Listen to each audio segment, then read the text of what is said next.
few more details about his mystery illness while speaking with a group of people at an outdoor cafe in Phoenix.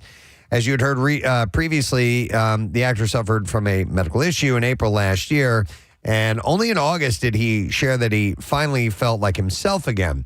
And now he has shared, as captured in a video making the rounds on social media, that whatever happened to him seemed to come out of nowhere. He said, bad headache. I asked my boy for an Advil, and then he snapped his fingers and said, I was gone for 20 days, and I don't remember anything. Isn't that wild? Yeah. And then he went on to share that he was given a cortisone shot, which relieves swelling and pain, and doctors said that he had an issue with his head. And then he states, the next doctor said something going on up there, and then he said, I won't say it on camera. Yeah. So he still has not revealed. Reticent. He did at some point during that conversation, though, Preston, invoke the seeing the white light. Okay. So he felt during that time, was very close to death. Okay, but I mean, we're assuming still it was a stroke. That's what it sounds like. Of some type, but he still has not come out and said anything directly about that. And that's his choice, but I wonder what he feels. Well, I guess he's going to explain it during his stand-up because he's returning to the stage to do stand-up. Okay. Maybe so. He's doing like a Chris Rock post-slap incident. Right. Paris Hilton has shocked her fans with her appearance at a congressional hearing about the need to make reforms in the foster and youth rehab system. She used her trademark airy voice at the beginning, complimenting members of Congress, and then went all business when it came time to get things done. You can hear her saying to U.S. State Representative Claudia Tenney, I love your jacket. The sparkles are amazing. I wanted to find out who made it later. And then she gets right into with an all business voice and says, I think the most important thing is we need access to therapy, counseling, mentorship, and other community-based programs. And people are commenting on the difference. The difference in the tone of her voice. Paris has previously discussed that she puts on a voice because that's what people expect of her.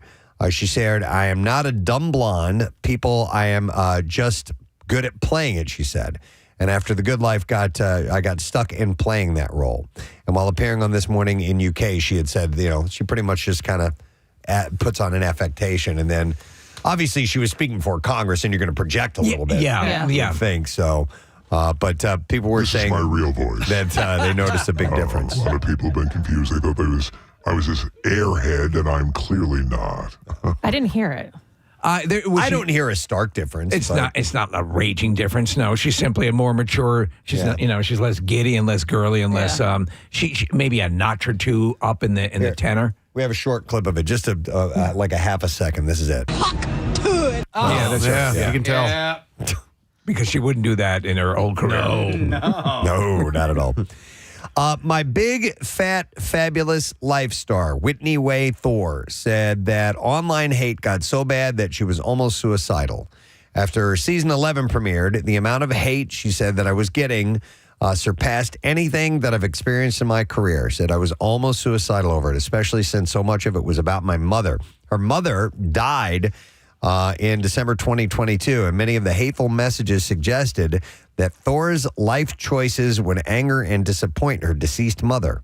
And I don't know what any of those are. No, and neither do I. And what is the name of the show again? My Big Fat Fabulous Life. My Big Fat Fabulous Life. Yeah, she's a very overweight girl, and she's very gregarious and fun. And I've watched some of it. Rochelle watches it, and she's a very likable gal. Right. She's not like morbidly obese. She's very heavy. Okay. Hundreds of pounds. Because there's My 600-Pound Life, and there's other shows like that. Though Thore says that she considers quitting the show every season over harassment.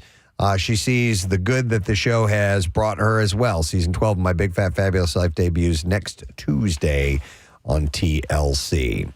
While there is still no official word that the marriage of Jennifer Lopez and Ben Affleck is over, the clues are still stacking up, apparently.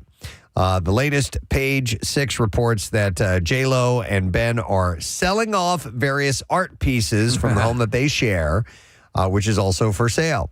The two have had the rumor mill in constant motion over the last few months, spending a lot of time apart, putting their home on the market, and being seen out and about with and without their wedding rings on. So you remember the genesis of this? It took a whole bunch of time for them to find this house. They find this house, finally settle on this house, and months later they're selling this house. So unbelievable. I think it was $61 million was the purchase price. Yeah. I don't know, do you remember if in the movie The War of the Roses, they spend forever getting their home together, and then eventually part of that was that they spent so much time on that they became bored afterwards. Right, and then they started becoming annoyed with each other, and then it headed down a very dark path. But I wonder if they spent so much time planning their life together that once it got together, that the focus on everything shifted. They were distracted by that and couldn't really see how much they hate each other. Right. I blame the skull sealer. It's personally. Maybe he got in there and got in their head and tinkered around with them a bit. I apologize to anyone who's been offended by my fictional creations, Chrysagon, the philosopher of evil, and the skull sealer. Possible. When they used to go out on tour together, Chrysagon and the Skull Sealer. Oh, man. Great shows. That's a 1-2 punch. And then they would switch who would open and who would close. They flip a coin. Yeah, it was nice. Weeks after he fell off stage during a performance and ended up in the hospital, Sir Ian McKellen has said that he will not be rejoining the touring production of Player Kings. He said 2 weeks after... Dear God, I've got a chair leg up my ass. He said 2 weeks after my accident on stage, my injuries improved day by day. It is with the greatest reluctance that I have I will be appearing in Lord of the Rings on Ice. that I have accepted the medical advice to protect my full recovery by not working in the meantime. He looks very different. I don't know if we're looking at a picture. I mean, he looks fairly similar, but I guess he had for the play itself a big bushy beard and sort of slovenly. Yeah, he told fans that with his understudy David Seamark taking over the role of Sir John Falstaff going forward, the production will remain as dazzling as ever. He said, "Go see for It will yourself." be that much less because, of course, he's an inferior actor. But he's going to take a break. He's not gonna chance it. So. I have a couple of clips to play from Flava Flav and his involvement in the U.S. water polo's team, the female team. So he was on CBS Mornings, and he explained why he wanted to partner with the USA Women's Water Polo Team as a sponsor. And here is that clip. When my manager showed me this story, my heart went out, to these hardworking women. Yeah. Because when they're not in the water, they're home being regular housewives and everything. They got 2 and 3 jobs. You're not really making money in the Olympics. And then this is the Captain Maggie Steffens talking about what it's like to have Flav hyping them up at the pool. There's a lot of pressure. There's a lot of stress. There's a lot of anxiety that comes when the Olympics are less than 30 days away. And so to have Flav's just really positive, optimistic, and fun energy, it brings a great perspective to our team. It's such a bizarre thing that out of left field, Flava Flav becomes their benefactor. Yeah. And he announced that he will be sending the team on a cruise and giving $1,000 after the Olympics. So here's him talking about that. So each one of them are going to go on Virgin Voyage, you know what I'm saying? Virgin Cruises. And then incredible. Also, the bonus. What's the bonus? At the end of the day, Flava Flav is going to give each member of the team $1,000. That's awesome. By the way, if it's possible, as he gets older, he gets more lucid. Mm-hmm. And I was thinking of that show, Flava of Love. Uh-huh. Remember that one girl in New York who took a dump on the staircase? Yes, sure do. Yeah. But it's cool that he does this because in a lot of the Olympic events, the less glitzier and big events, you really don't get anything. You get your medal, but some people will see endorsements come from that and other product, opportunities, and other people are just like, in archery or maybe something. Maybe that you're going to get your bows and arrows are going to be taken care of. Right. And that's pretty much it. That's it. But he's stepping up and giving them a little bit more, and I think that's pretty neat. It is pretty cool. So, very fun thing that's happening. Maya Hawke gave an update on the 5th and final season of Stranger Things while making an appearance on Podcrush. The actress hyped up the last season as basically, she said in her own words, 8 movies, and admitted that each episode will be very long. Wow, really? Yeah. She also assured fans that despite the long wait and the lengthy episodes, the team is putting their all into the show. She said, our showrunners take a lot of responsibility. They have an amazing team of writers, but they're very involved. They write a lot. They are very intense and serious about the quality of the continued writing. I'm sorry, Preston, did you say a date attached to that? So no, it's going to be in 2025. We don't have dates yet. But it'll be 8 episodes long, and she's saying essentially, like an hour and a half. Dude, the episode's an hour and 20 minutes or whatever. The last season, they had episodes of that length. Yeah. And I mean, I think about that whole plot line behind the Iron Curtain in Soviet Russia in the prison. It was so friggin' good. Agreed. Me and Caroline recently started watching season 3 again. And we're going to kind of slowly How many times have you rewatched the series? We've watched every single season 3 times each. Holy So crap. this will be our 4th time watching the 3rd season, which is kind of, it's our favorite. It was a fun, there were a lot of cool things that happened, but it did focus a lot on some fun stuff. So what is your level of expertise on Stranger Things as opposed to Tron? Well, the dialogue is mainly what I knew in Tron. You know that backwards and forwards. But listen, this shows like this that have this many seasons and this much depth to them, I still go back and go, oh yeah, I forgot about that. Even though I've watched the series several times through. That's what's so great, because each episode can be like a whole movie. Yes. Once you get into certain points of the season. So I love it. People are going to get to see Wicked a little bit sooner than they thought. The musical adaptation starring Cynthia Erivo and Ariana Grande will now hit theaters on November 22nd, which is 5 days earlier than originally planned. So this is a complete prequel, right, Case? You're very familiar with this. Oh, yeah. Leading up to this is the split between the sisters, correct? Yeah. All Yes. right. Well, they're not sisters, I don't think, are they? No, they're not sisters. What are they? No, they're what is just, their relationship? They're just fellow students. Bros. You She's find a out. princess. Yeah. She came down in a crown and a bubble, Doug. They meet in college, essentially. Which college? In which college? Yeah. Okay. And then they... Yeah, they're co-students. Drama together. happens and all of that. So. She turns green. I know that. Yeah, I'm not going to give anything away. All right. I know people love this. I've actually never seen it. Sorry, by the way, I was referencing a viral video that we love. One of the greatest videos of all time. It is. So the move gives Wicked a little extra breathing room, as it was originally going head-to-head with Disney's Moana 2. And considering that Inside Out 2 just became the first movie to hit $1 billion at the global box office this year, might not be a bad idea to get in ahead of it. And for the first time in a while, we've had a movie big enough to sort of suck the energy out of the box office, because that's what happened to a lot of the movies that opened the same opening against Inside Out 2. It's hard. Yep. Wicked is the first in a planned 2-part series, by the way. So that means 2 movies. Yeah, the second movie has not moved its premiere date yet, and it is still set to hit theaters on November 26, 2025. So we'll see.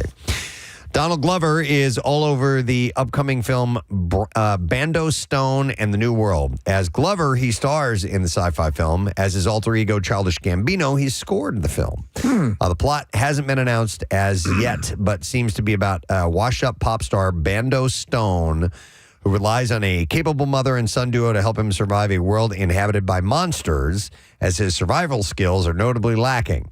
The film co-stars Jessica Alain and has no set release date yet. Let's see. Hellboy is back, battling the supernatural in the upcoming thriller Hellboy the Crooked Man. Jack Kesey stars as the hornless Red Devil this time out. Let's see what this one's like. Teaming out with Adeline Rudolph as a rookie agent of BPRD, the Bureau of Paranormal Research and Defense, to protect the residents of Appalachia from the creepy Crooked Man, who's collecting souls for the devil. I really enjoyed the Guillermo del Toro films, the first 2 films. Yeah, I thought they were really solidly done, and it was Ron Perlman as Hellboy. Yeah. And I think and Selma Blair. Yeah, and Ron Perlman was great as Hellboy. Yeah, because he's got these big facial features. Yeah, you don't need a lot of makeup. Yeah, that played into it. It's just like right. Willem Dafoe is. Yeah, Is the Green Goblin? It's a Green Goblin. You just slap some green paint on him. He's good to go. All right, 2 more stories, then we'll get to the clips. The 6th and final season of Cobra Kai is coming, and the trailer for the first half of season 6 is out. showing the unified front of Daniel LaRusso, Johnny Lawrence, and Chosen as they ready their students for a final showdown with John Kreese and his dojo. Okay, here's a question for you. Another question. I'm full of questions today. Is your what's going to cross the finish line first? Your Stranger Things boner or your Cobra Kai boner? Wow. I have a little bit more invested in Stranger Things. Okay. But I love Cobra Kai. And the good thing about Cobra Kai is, as opposed to the beauty of Stranger Things and the hour and a half long episodes, Cobra Kai's are 30-minute episodes. Yeah, easily digestible. And so you can knock out, like, you can stop after one, and, if you only have a little bit of time, but if you're in that movie mode, you can knock out 3 of them and get a lot out of it. So I watched love it. when it was initially on YouTube. Yes. In the first season, and then I disconnected, and I know everyone sings its praises, and I want to watch it. I just don't seem to be able to find the time. You haven't watched it? No. Oh, my God, it is so good. I think it's remarkable that it shifted from YouTube to Netflix, and it was because it found an audience. But, Steve, I really think that once it moved to Netflix, like, the production value went up. Yeah. And like, the writing got better, and then they really started to, like, flesh out all of the Karate Kid movies, bringing all of these villains and heroes back from all the movies. It's really well done. The best part about it is it crosses all these great markers in that it is fun, it is nostalgic, it has a heart to it. There is drama and there's action, and it's so well done. And every single person that you can think of from every single movie who is still alive So Pat Morita's not going to make it? resurfaces in this show. It is phenomenal. They do some flashbacks. They do flashbacks. Yeah, with that. I will try. I'll try to make time for it. It's so well done. And if you get a couple episodes in, and you'll fall into it. So the part 2 follows. Let me see here. Season 6 comes out in 3 parts. Part 1 premieres on Netflix July 18th. Part 2 follows on November 28th. And the final installment is set for 2025. Do you see a crossover series called Game of Kai? Ooh. Yeah. I'm on board. There for you that. go. All right, and the last thing, and this is kind of a serious story, a docuseries examining the murder of 4 University of Idaho students is coming to Amazon Prime Video. Wow. Kaylee Conclaves, Madison Mogan, Zana Kernodle, and Ethan Chapin were found stabbed to death in 2022 with Brian Christopher Koberger, charged with 4 counts of murder. You remember this whole story? Oh, yeah. We're watching it unfold, reporting on it. I mean, there's so many things, down to him being stopped by state trooper in the car, to the house being demoed. Did he go to school, the murderer here in the area? Did he go to this? The Poconos is where his family's house is. He went to school in Allentown. The documentary will be supported by the families of Ethan and Madison. Brian's trial, meanwhile, is set for next year. Streamers also reportedly working on a scripted series related to the events. The directors said, we're honored that the Chapin and Laramie families have decided to exclusively collaborate with us. Our unparalleled access to the families and closest friends will allow us to paint authentic portraits of all 4 victims and their lives at the University of Idaho, which were so tragically cut I have a really hard time with any of these. Like, I don't know why, but to me, it's like milking entertainment out of very recent tragedy for families, and I don't know. I just... too recent. Yeah, way too recent. Like, and not enough time. And, these people are still in the grieving process. Right. You know, it's weird, though, Nick. I am drawn to shows, but I agree. There is a gestation period. Yeah, but if it's Ted Bundy stuff, like, it's still horrific. Right. But it happened so long ago that at least, people have been able to process that. This is still very recent history. Yeah. They haven't even gone to trial. Yeah. Yeah. Yeah, exactly. So that is kind of maybe a mild moral question to ask. I think if they were to add Tyra Banks to the production, that might help give it validity. Yeah, make it better. Yeah. All right, we're ready for clips. Here we go. Boneyard delves into the gripping hunt for the notorious, real-life West Mesa murderer. And in this clip, director Asif Akbar discusses balancing this delicate subject matter on film. One thing we always wanted to stay true to is, of course, respecting the real-life victims and their family members. For us, it was always about educating and bringing awareness to the audience. We didn't think about the entertainment side of it first. That was not our priority. Shut up, dummy. Yeah. This is just what we were talking about. Exactly what we were talking. He must be listening to the show. Boneyard is available to watch today via video on demand. By the way, great porn movie named Boneyard. I believe it. Oh, okay. Here's our next clip. been 30 years since we met Axel Foley, and he's still on the force and partners with his daughter's ex. Here, Joseph Gordon-Levitt, who plays the ex, talks about this collaborating with Eddie Murphy and Beverly Hills Cop Axel F. Yeah, he makes up stuff all the time, and that's often where the greatest stuff would happen. I mean, the script was great too, but I love just, you have to really stay on your toes and listen and then just respond back with something honest. Beverly Hills Cop Axel F releases tomorrow on Netflix. The trailer looks fantastic. It does look really good. I'm hoping for the best. Joseph Gordon-Levitt, I think, should be doing more. Like, I think he's a really charismatic, good actor. I would have liked to have seen him become Nightwing in the Batman lore. Yeah.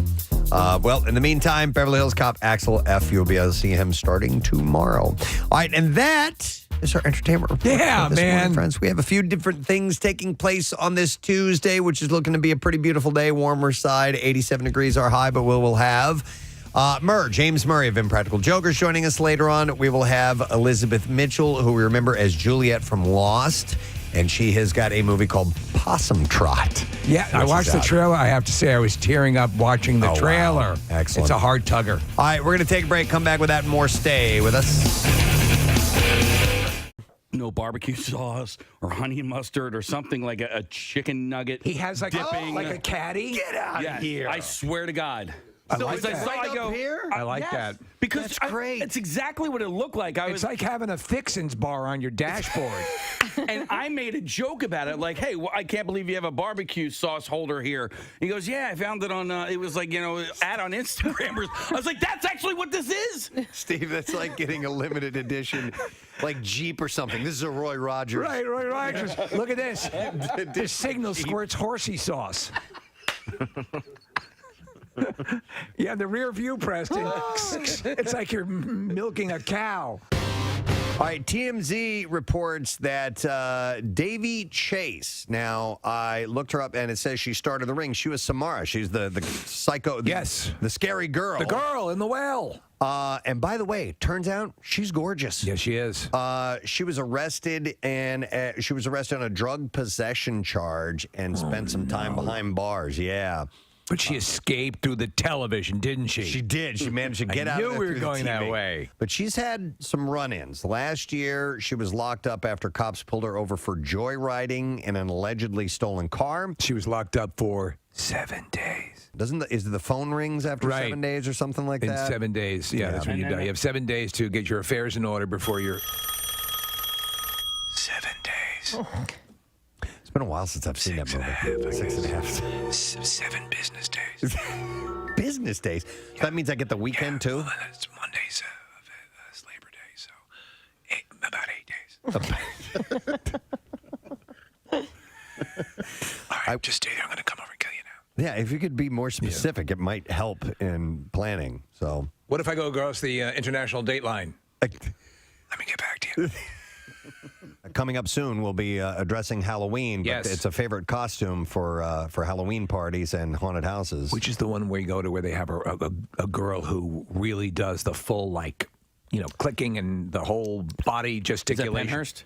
No, it's there's probably one there, but there's one, maybe it's there's one it's the one way out where we always get lost going to. It's in Bucks County. Yeah. I know exactly the one you're talking about. Yeah, but the girl who does... Fear? Nah. Might be. Valley of Fear. It's out kind of in a woodsy area. It's Grotto of Consternation is the name of it.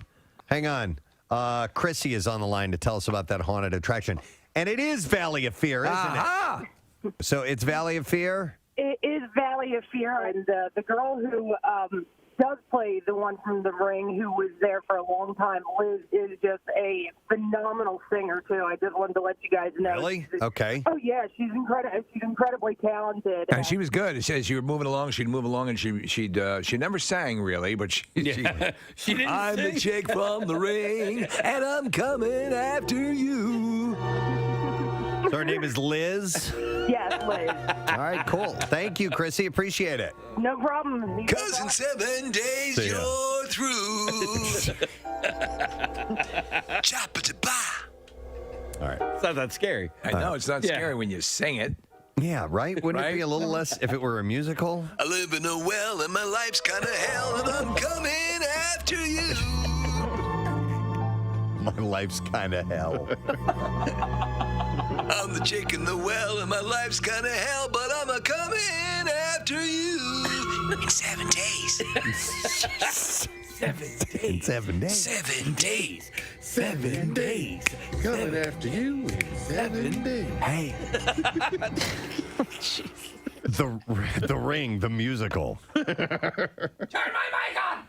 You turn his mic off. I didn't turn it off. I think you might have hit the button yourself there, dude. Uh-oh.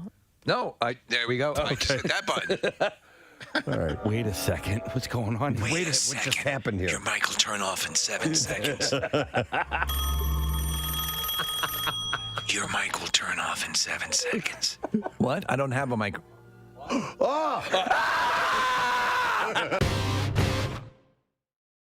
Ewan McGregor is in talks to reprise his role as Obi-Wan Kenobi in a series that centers around his Star Wars character for Disney Plus, according to the Hollywood Reporter. It is Obi-Wan Kenobi, attorney at law. It's a departure. That would be. Yeah. I think you should let him off with time served.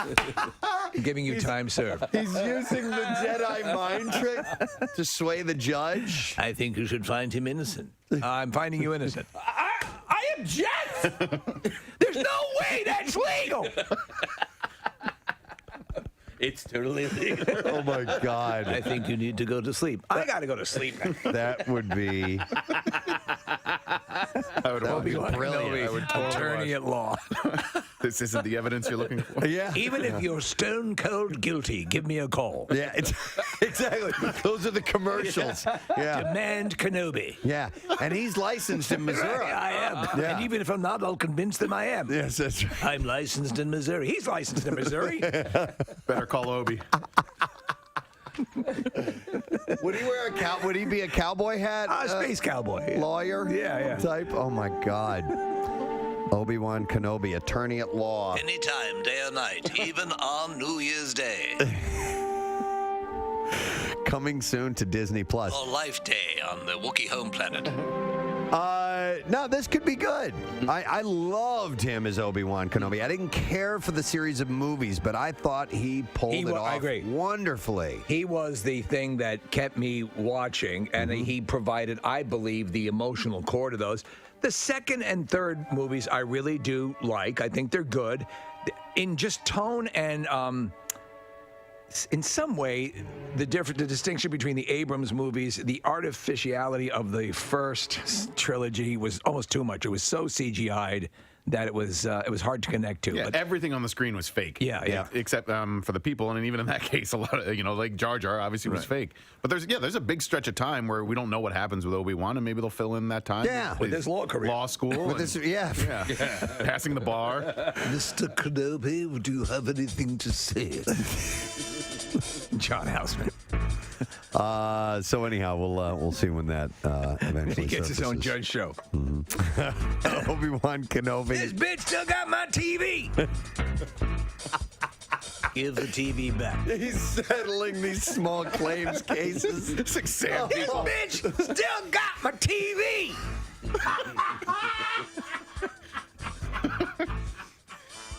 Oh my God.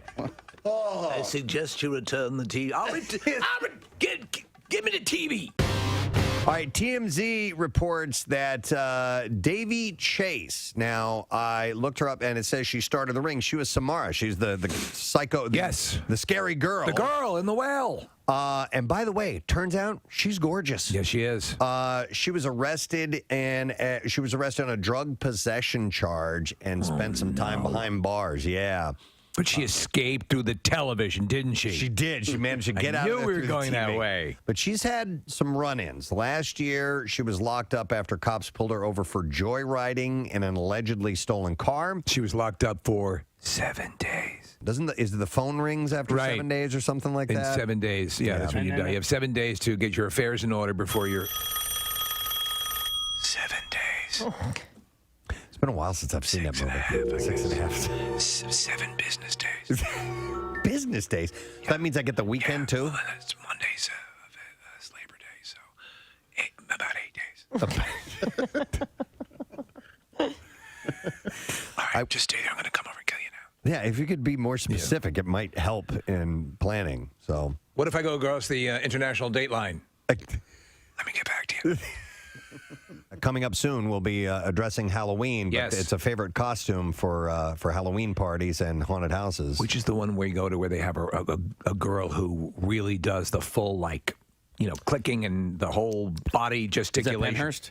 No, it's there's probably one there, but there's one, maybe it's There's one it's the one way out where I know we what always you're get talking lost about. going to. It's in Bucks County. Yeah. I know exactly the one you're but talking the girl Valley who of does Fear? Nah. Might be. Valley of Fear. It's out kind of in a woodsy area. It's Grotto of Consternation is the name of it. Hang on. Chrissy is on the line to tell us about that haunted attraction.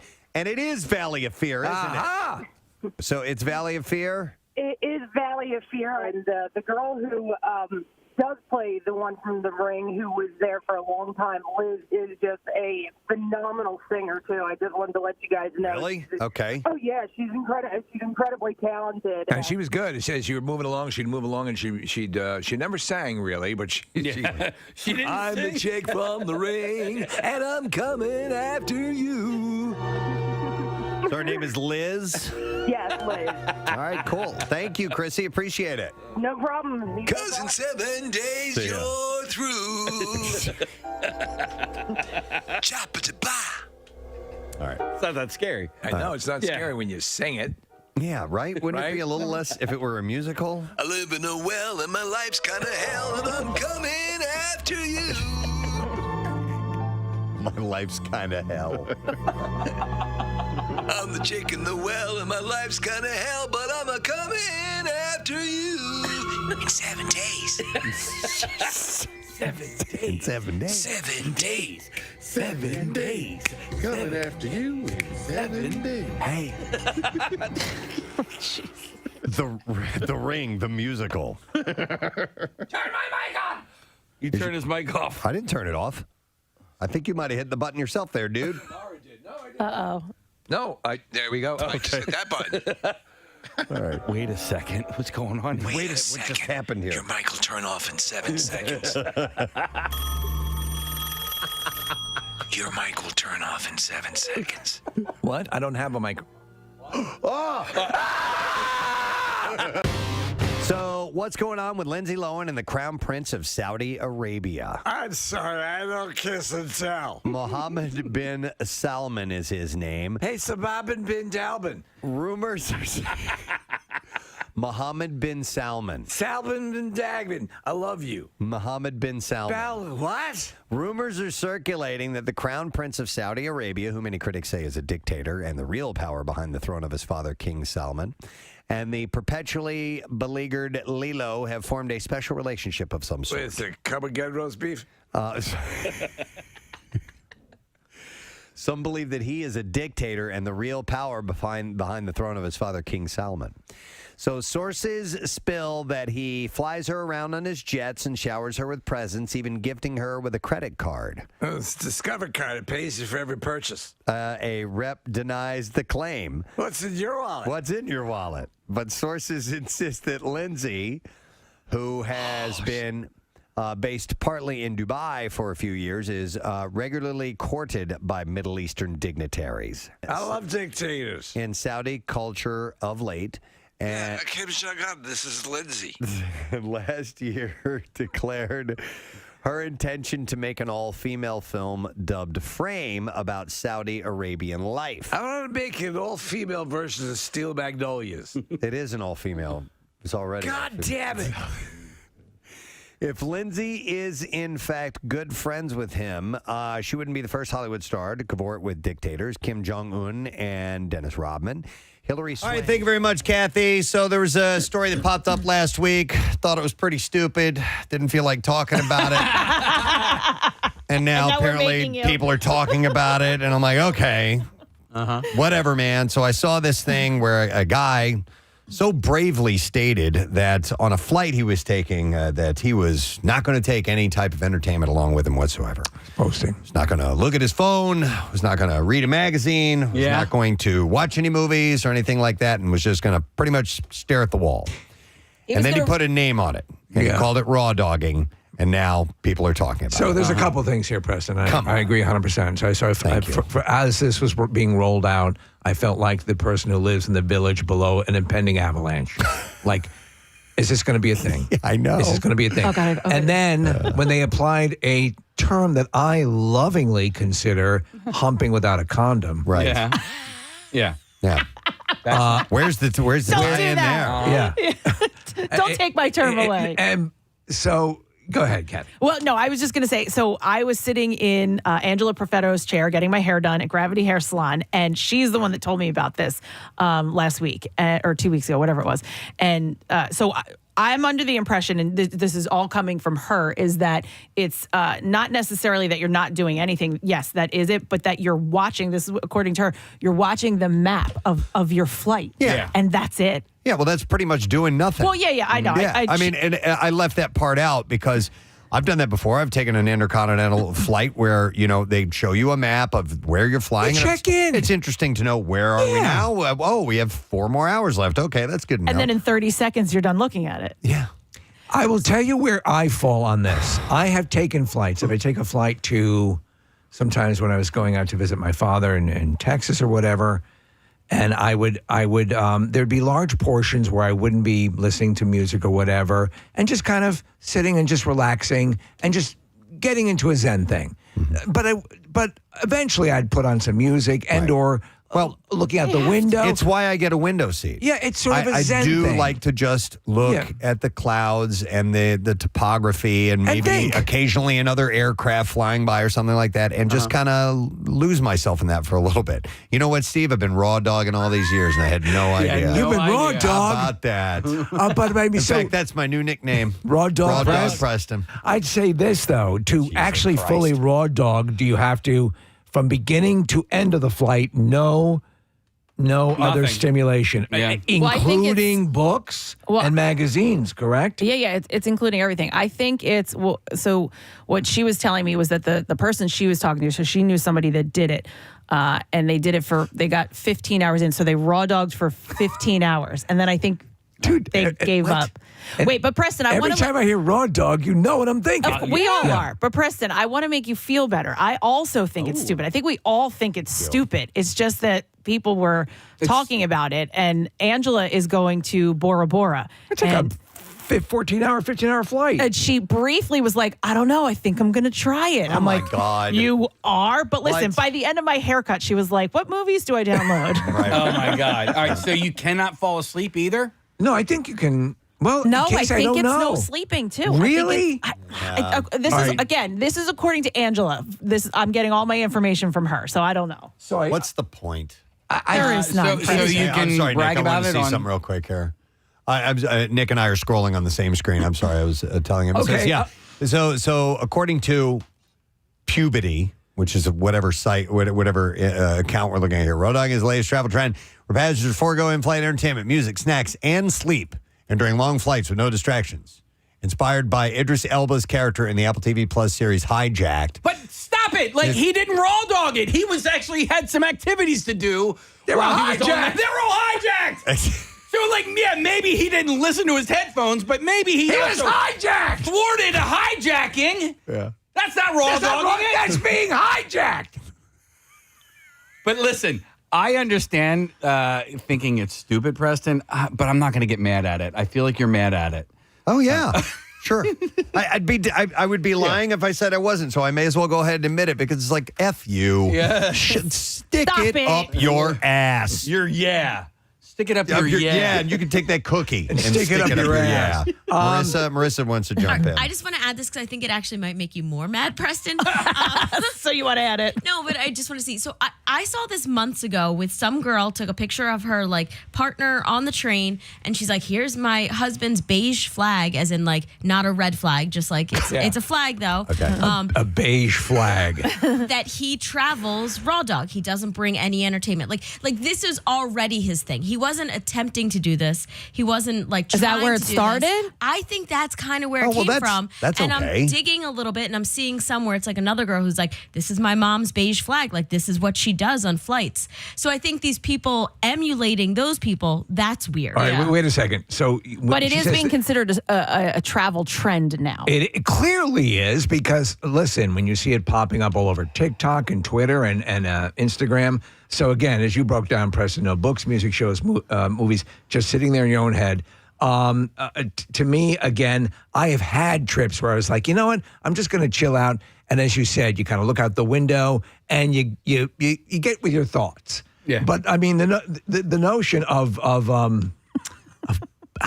bragging or boasting or making that like, oh, I made it 15 hours. it's not some endurance thing. It's sort of, it's like, would you say, guess who just rocked a Zen garden? It's just a, I just let's make something up. Okay, I'm gonna the next time I'm gonna, from now on, I'm gonna walk down the street with my pinky in my mouth. Yeah, is that right? Yeah. What are you going to call it? I'm buttholing it.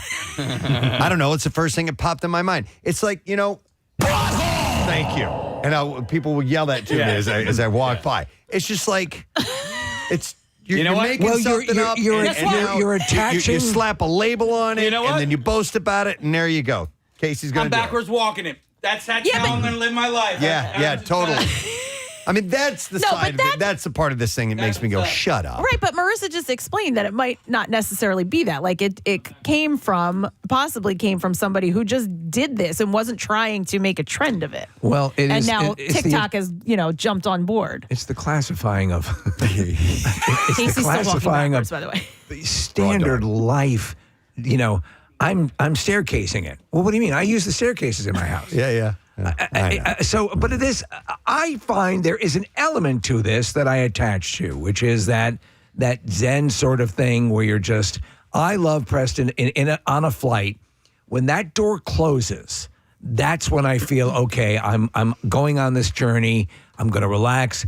And I do see a Zen element to it. Yeah. It's just the bizarre sort of trendy. Avalanche of raw dogging it. You might as well call it flight felching because it's the same. It has no application. All right, three things come to mind here. Okay. The first is David Puddy did it on an episode of Seinfeld 30 years ago. And then Jeff Garland. Jeff Garland did it on an episode of Curb a few years after that.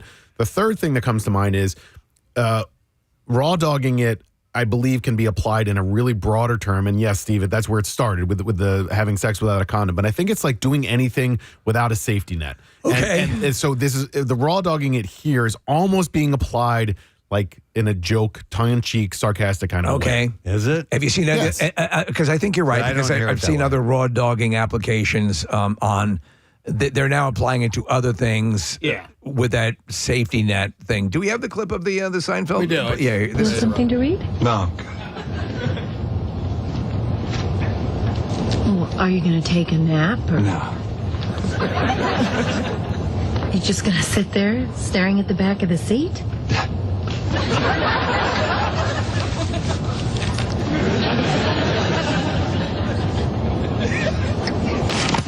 That's it. I can't take this. Yeah, and then Garland did it in an episode of Curb too. I don't know, but it is a thing.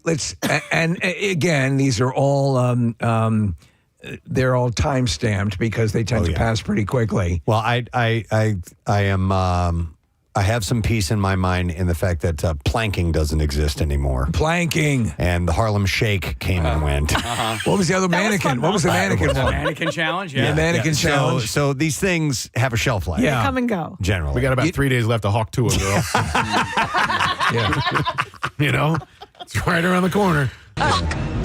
Yeah. I know we've talked about this before, but like, do you have a routine for when you fly? Like, you get on, these people are not doing anything. Like, do you bring a book? Do you, watch a movie? Well, now I'll, download some shows or a movie or something like that. But like Casey, I get my peanut M&Ms. That's part of my ritual. Part of your ritual. Flying, yeah. Kathy, you wipe the area down. I know that. Yeah. From flying next to you. And can I tell you guys something? Yeah. Oh. So I recently went to Nashville and I flew. Did you join the Mile High Club? No, listen, I forgot my Clorox wipes, and I was, and they don't have them anymore. You know, they used to give them to you. Yes, too. they did. They Yeah. didn't have them.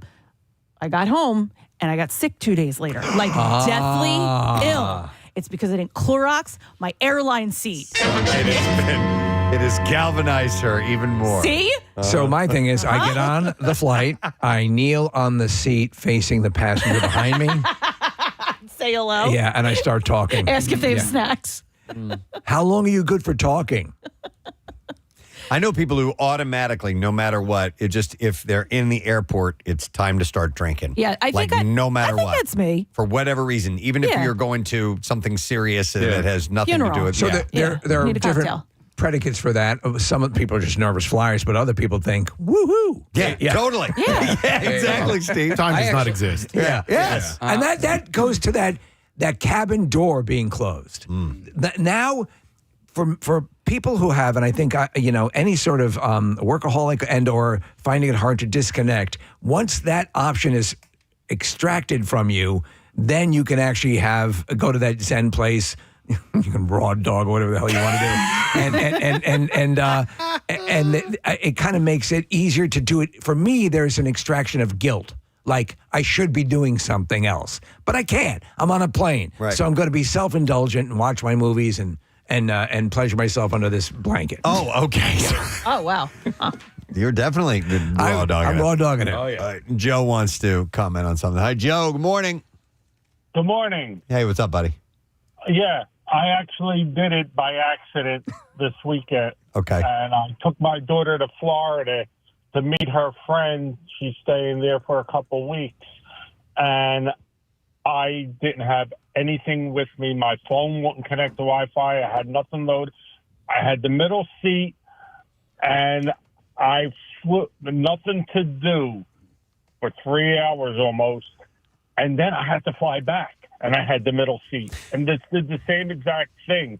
I was forced. It was torturous. Joe, you didn't flip through the Sky Mall magazine that was there in front of you? It actually was missing out of mine. See, the universe is conspiring to make you raw dog. It was horrible. Well, you bring up a good I don't point. recommend it to anybody. Joe, it's a good question to raise. Routine years ago, they used to walk around with magazines. Thanks, bud. And they, earlier years. And, do they even come with a complement of reading material on flights these days, or is that a good question. Is that did that die a COVID death? I think there's usually one magazine, and it's usually the Sky Mall type of thing. That's It's the tech manual for the plane. Yeah, on the flight back, he could have bought a book. He had time in between getting off the plane before he got back on again. Something tells me there's something else at play here. Yeah. And by the way, are we seeing this as almost like a fast of sorts? That's what I read it as, like an intermittent fasting. I'm sticking this out for the But why? This isn't helping anything. It's a mental. I think it's a mental making fast of sorts. Maybe I don't know. I mean, maybe but they're not even saying like, oh, meditate instead, or you're just doing nothing. They think of a 15-hour Angela Perfetto sitting there staring at the and arriving at Bora Bora. Yeah. I mean, you know what? You want to impress me? Instead of raw dogging it, why don't you sit there and in your head count as high as you can possibly count? How high can you count in 12 hours of travel? I mean, there you're at least you're. I don't know. I feel like at least you're doing something. Yeah. Steve, it reminds me of James Mason counts to 1,000,000. Do you remember that? 10,226. All right, here's a good one. 13,244.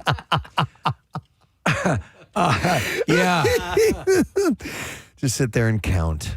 There was actually there was a story about this has a little bit more gravitas to it, but someone who was in, I think, Dachau, and so he was a pianist, and he played the piano in his mind, in all the solitude. Okay. So he was constantly being held in solitary.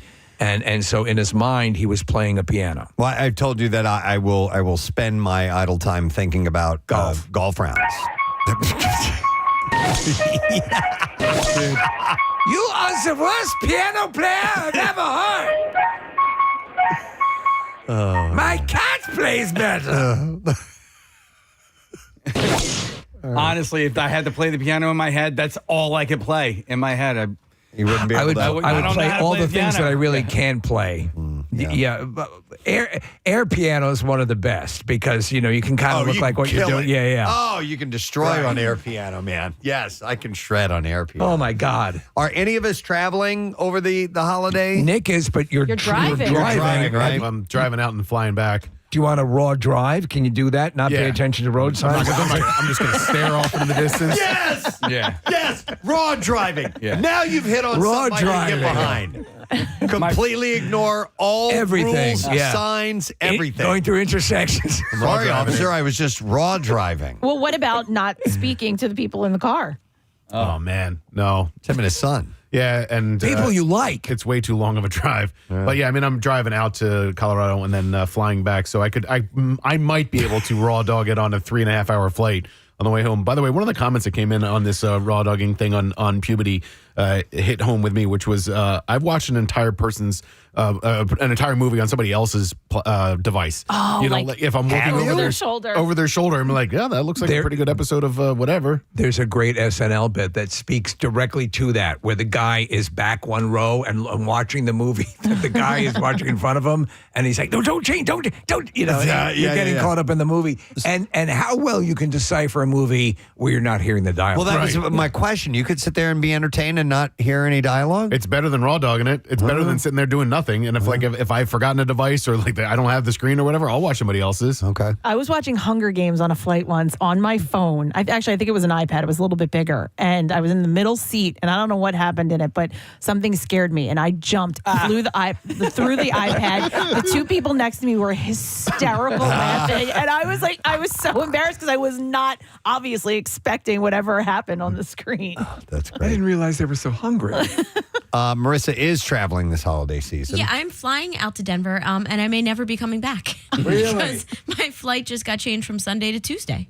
Oh. Just literally what? just got an email. It's a Sunday flight, and they're like, no, now it's Tuesday. That makes Wait, they can't do that. Yes, they can. Well, when you're out there, Kathy, on the frontier of the of the universe, they can do that? They can do that, yes. Jeez. By the way, the last time I flew, I downloaded The Boys. That is an awkward show to watch in a center seat. Okay, so In a that's middle seat. that is a Yeah. whole other topic.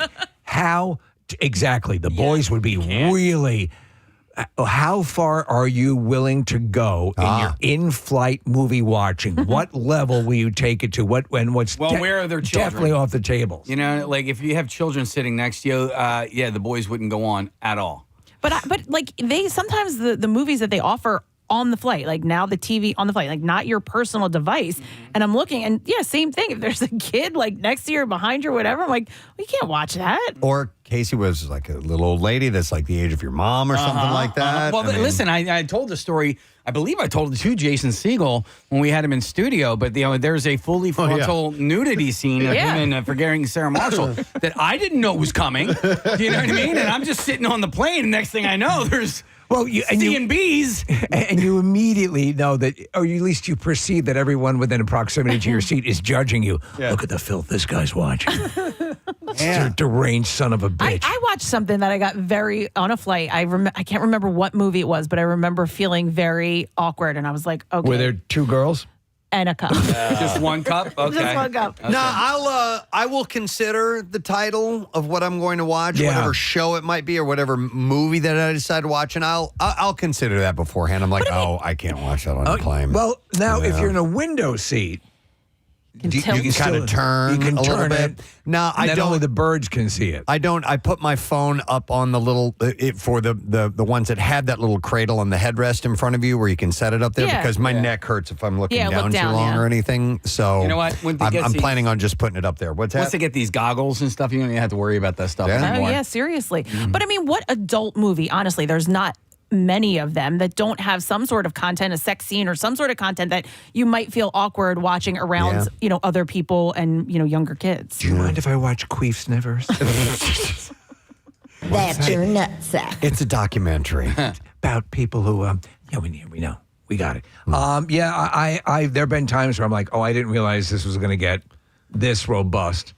And stop watching the movie.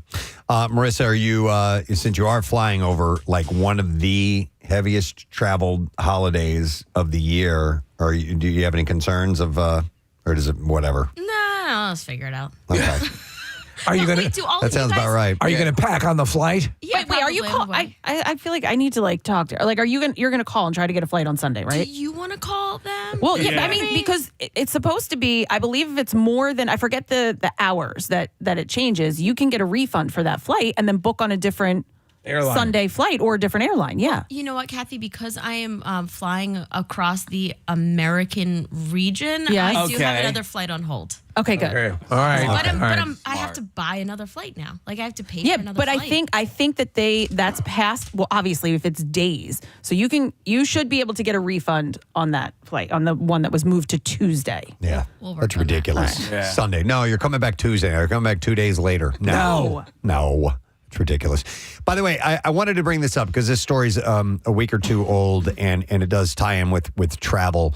And just wanted to get your take on this before we, are breaking for a couple of days. But a woman in New Zealand claimed that her boyfriend failed to pick her up to give her a ride to her flight, is claiming that it is breach of contract and is suing him. The boyfriend? Yeah. She's suing her own boyfriend for breach of contract. Because they had made plans.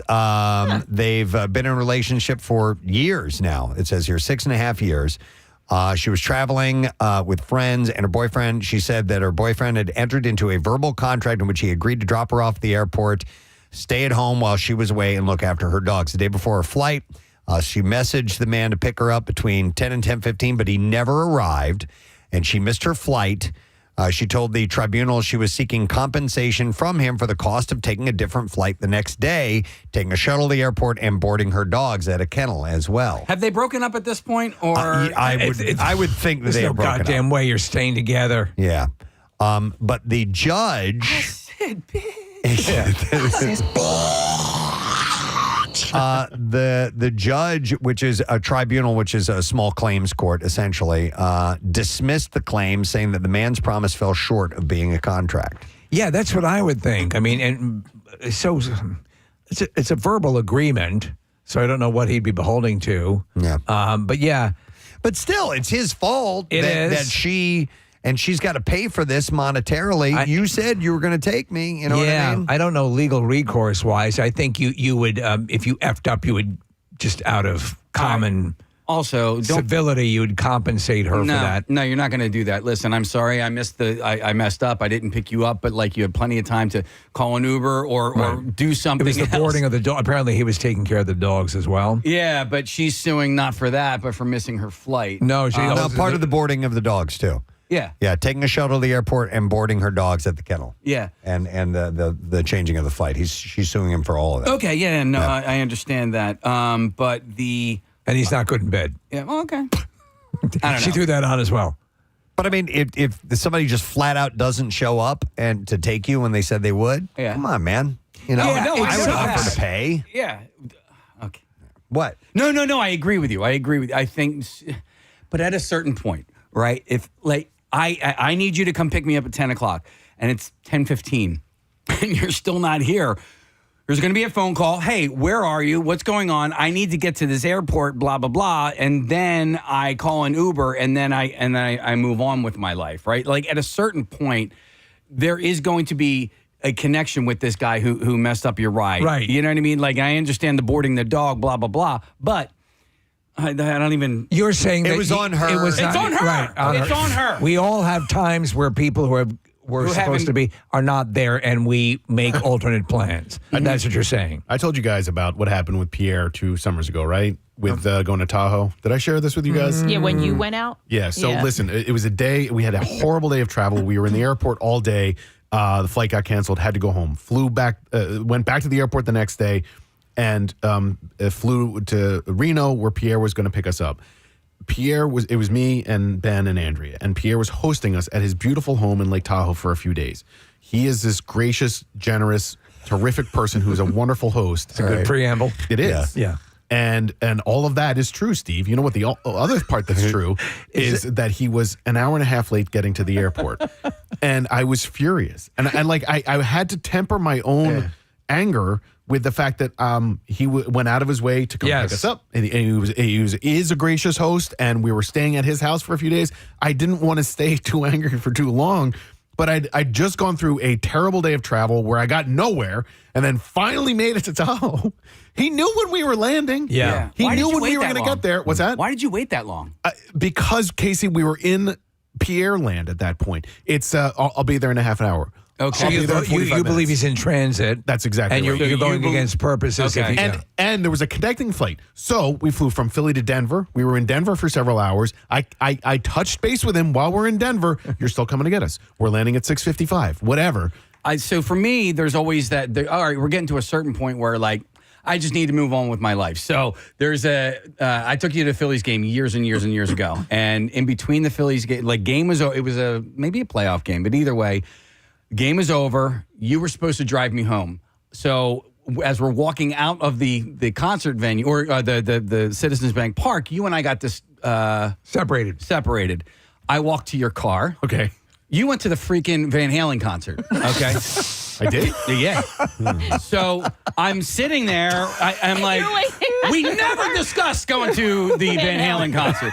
But you walked over there, and I sat at that car for a long time, and my phone eventually died. So I was calling you. Man, I have no memory of this at all. I'm still pissed about it. But, well, you know, we had a couple of cocktails that day, I'm sure. But at a certain point, I had to just cut my losses and go, okay, I guess he's not coming back here. And I called my wife, and my wife came and picked me up, and she literally got to the car at the same time that you got to the car. Well, first of all, however many years later, I'm sorry. That was a dick move. I didn't mean to do that. I don't remember it at all. But the point I'm making is probably pretty good. But the point I'm making is at a certain point, my plan was to get a ride home by you, and I was like, I guess this is not happening, and I have to make other arrangements. So then I called my wife. Yeah, but like for us, we're sitting there waiting, knowing that Pierre was coming, and it just kept pushing back and kept pushing back. So what are we supposed to do? Take a cab or rent a car? Well, and then you have the hosts going to the airport to get there for you to say, "Oh, we left." You believe he's in transit. Yeah, all he the was in time. transit. And so because of that, you're kind of locked. Now you have to wait for that to complete. He got out of the shower when the plane landed, and the house is an hour plus away from the airport. That's a dick move by him. Like, he needs to say, hey, listen, I just got out. He needs to give you. He apologized. Yeah. I mean, he knew as soon as he picked me up how angry I was. And I felt he's bad doing all this wonderful stuff. And so you're like, you feel bad, feeling bad. Yes. And I feel bad for being that angry, but I was livid. Wait, so real quick, just on another story about Nick, I was on the other side of it. No. This is about Pierre. Well, no, I mean, I think I was kind never brought that story up. After, when we go out, we do these things, and we have some cocktails. You know, Nick acts a certain way. He's happy. He's having a great time. Van Halen! He had a great time at the Van Halen. I was supposed to...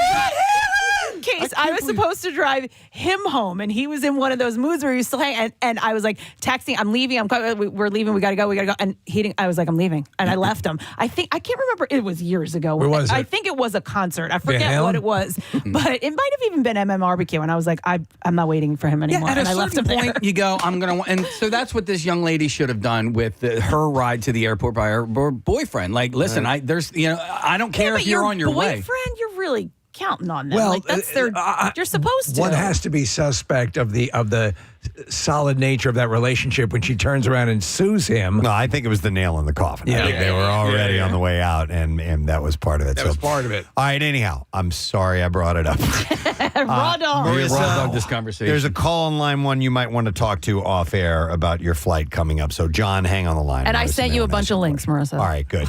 So, anyhow, there are travel complications that can happen, and they're obviously calling for it starts. I think you said today, Kathy. Today, in the news. which is surprising. Today is going to be the busiest day at the airport, and it's going to be one of the 3 busiest days on the roads: Tuesday, Wednesday, Thursday. Wow. Good luck, Raw Dog. Yeah. While you're out there. All right, we do need to take a break. We got some guests coming up and some stuff to do. We'll return with the Bizarre Files, so please stay with us. We got some good stories here to share. Ramzan Kadyrov. Yes. Steven Seagal and Vladimir Putin are just a few of the reported Hollywood political odd couples. So Lindsay might be, tight with Mohammed bin Salman. Wow. And it's pretty wild, isn't it? A former Cape Breton University student says that she regrets not making a formal complaint 3 years ago against a professor who was fired this summer for demanding moose meat, lobster, and sex from a student in exchange for better grades. In that order? Moose meat, lobster, and sex. All right, you don't have moose meat. You don't have lobster. You got any lobster? Sex. All right, look, how about sex? She said, Wait, I found some moose meat. Yeah! She said, I wish I did something back then. I wish I got him fired, Jess Hardy said. Then the situation wouldn't have happened. She was a first-year student and said that Shamal Fernaduple made inappropriate comments and suggestions. You're going to ruin the day, Fernaduple. And her appearance, and implied that he wanted a sexual relationship with her, and he would say inappropriate things all the time. Now, unfortunately, as the story goes on, it never gets into the details about the moose meat and lobster. Well, it's a bizarre That's what I'm pecking most order. interested in. Right, yes. You don't understand. But they ended up firing this guy because he apparently did. Was it the moose meat? To a couple of students. It was the moose meat. He's there in front of the dean. It was the moose meat, wasn't it? Well, actually, the number 3 on the list here, the sex. So apparently he wasn't only demanding sex, but moose meat and lobster. I should have stopped at lobster. And they fired him. So there you go. That's all I have in the It's details. like he's looking for something to round out the list. Yeah. And the sex. Yeah. Kourtney Kardashian is fighting back against critics who claim that she does no work. Preston, are you saying she's clapping back? She is clapping back, Steve. Yep. And she got some blowback after posting multiple shots from her family vacations in Italy and Idaho. I know. So what's it going to be, kids? Italy or Idaho? She's only visiting places that start with I. Yeah. And Idaho happened to be on the list. In Italy, Indiana. In Italy, the Poosh founder partied with her 3 kids, Mason, Penelope, and Rain. Remember Poosh? I'm sorry, I just pooshed. Yeah, that's her. Is that her lifestyle brand? Yeah. Poosh? Trying to be like Goop, I guess. Yeah. Poosh. I just pooshed in my pants. People who brought you queef and drippy fart. But she partied. Poosh, and queef. The award-winning triple line from Kourtney Kardashian. The Poosh founder partied with her 3 kids nominally for her sister Kylie's 22nd birthday. With the subtle scent of salmon. Several other family members were there, as was her ex, Scott Disick, with whom she shares her children, and his girlfriend, Sophia Richie. Now, in Idaho, Kourtney and her kids... We're going to Idaho, kids! ...hung with her sister Kendall. One social media user commented, Kourtney, this is why people say you don't work, girl. And she replied, so she clapped back. She clapped back. We all have our priorities, so I'll be making memories with my kids and amazing people while living my life to the absolute fullest. And then a fight broke out between commenters who praised her for prioritizing her kids over at work and others who said, as working moms, they were dedicated to family too. And so Kourtney clapped back again. So she clapped back at the mothers? She says, who says I'm not a working mom? Because I most definitely am. Working moms can be dedicated, of course. As women, we should be supporting each other for what allows us to be our best, not being so critical and judgmental of each other. We all do things our own way. Did they counterattack with the clap salvo? I don't think so. There was not. Underlying her point, she wrote, a travel diary coming soon. Can't wait. On Poosh. Poosh. And I guess there must be an Instagram account because it says @Poosh. Poosh. Yeah, @Splooge. Splooge. We need to start our own lifestyle brand called Jake Jill. Splooge. All right, so anyhow. That's her fight song. Yeah, I guess so. This is my fight song. Take back my life song. Live it, To be girl. honest, though, following her on Instagram, I don't follow her on Instagram, but I follow her through all the pages of TMZ and all that stuff as I put together stuff for the Hollywood Trash. And to be honest, I've never seen her do anything but vacation. I know. Well, Never. That's what her job is. That is her job. Yep. Well, she's working hard then. Well, just consult Poosh if you want to find out what she's up to. Let's talk about the happiest place on earth. It's magical. Disney. This is Disneyland, by the way, in Anaheim.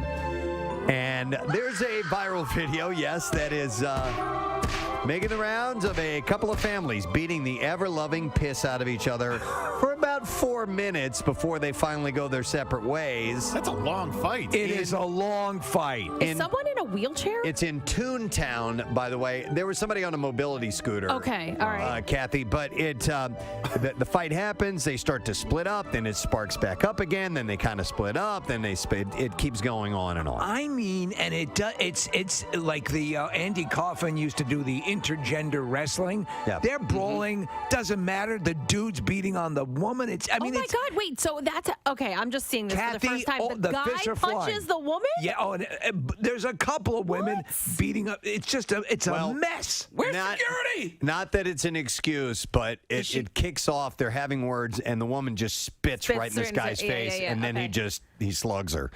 But I can't figure out who's on whose side. No, and neither can I. It's like I'm like, oh, he's hitting her now. I thought she was with him, and it's just who the hell knows what's going on. And then the woman in the mobility scooter gets up as if she can walk. Yeah. It's a miracle. This stupid fight between these imbeciles has caused a miracle. You know what? And there's a moment in this video where the whoever is filming this video, by the way, is laughing the whole time. She's not with them because obviously she would be getting in the middle of this. And she's up close. But there's an older woman who gets knocked down to the ground on her back, and you hear the woman filming just laughing her ass off. And I'm like, and you can hear children crying in the background. Oh my God. There's a little kid walking around, and it's obviously this is there.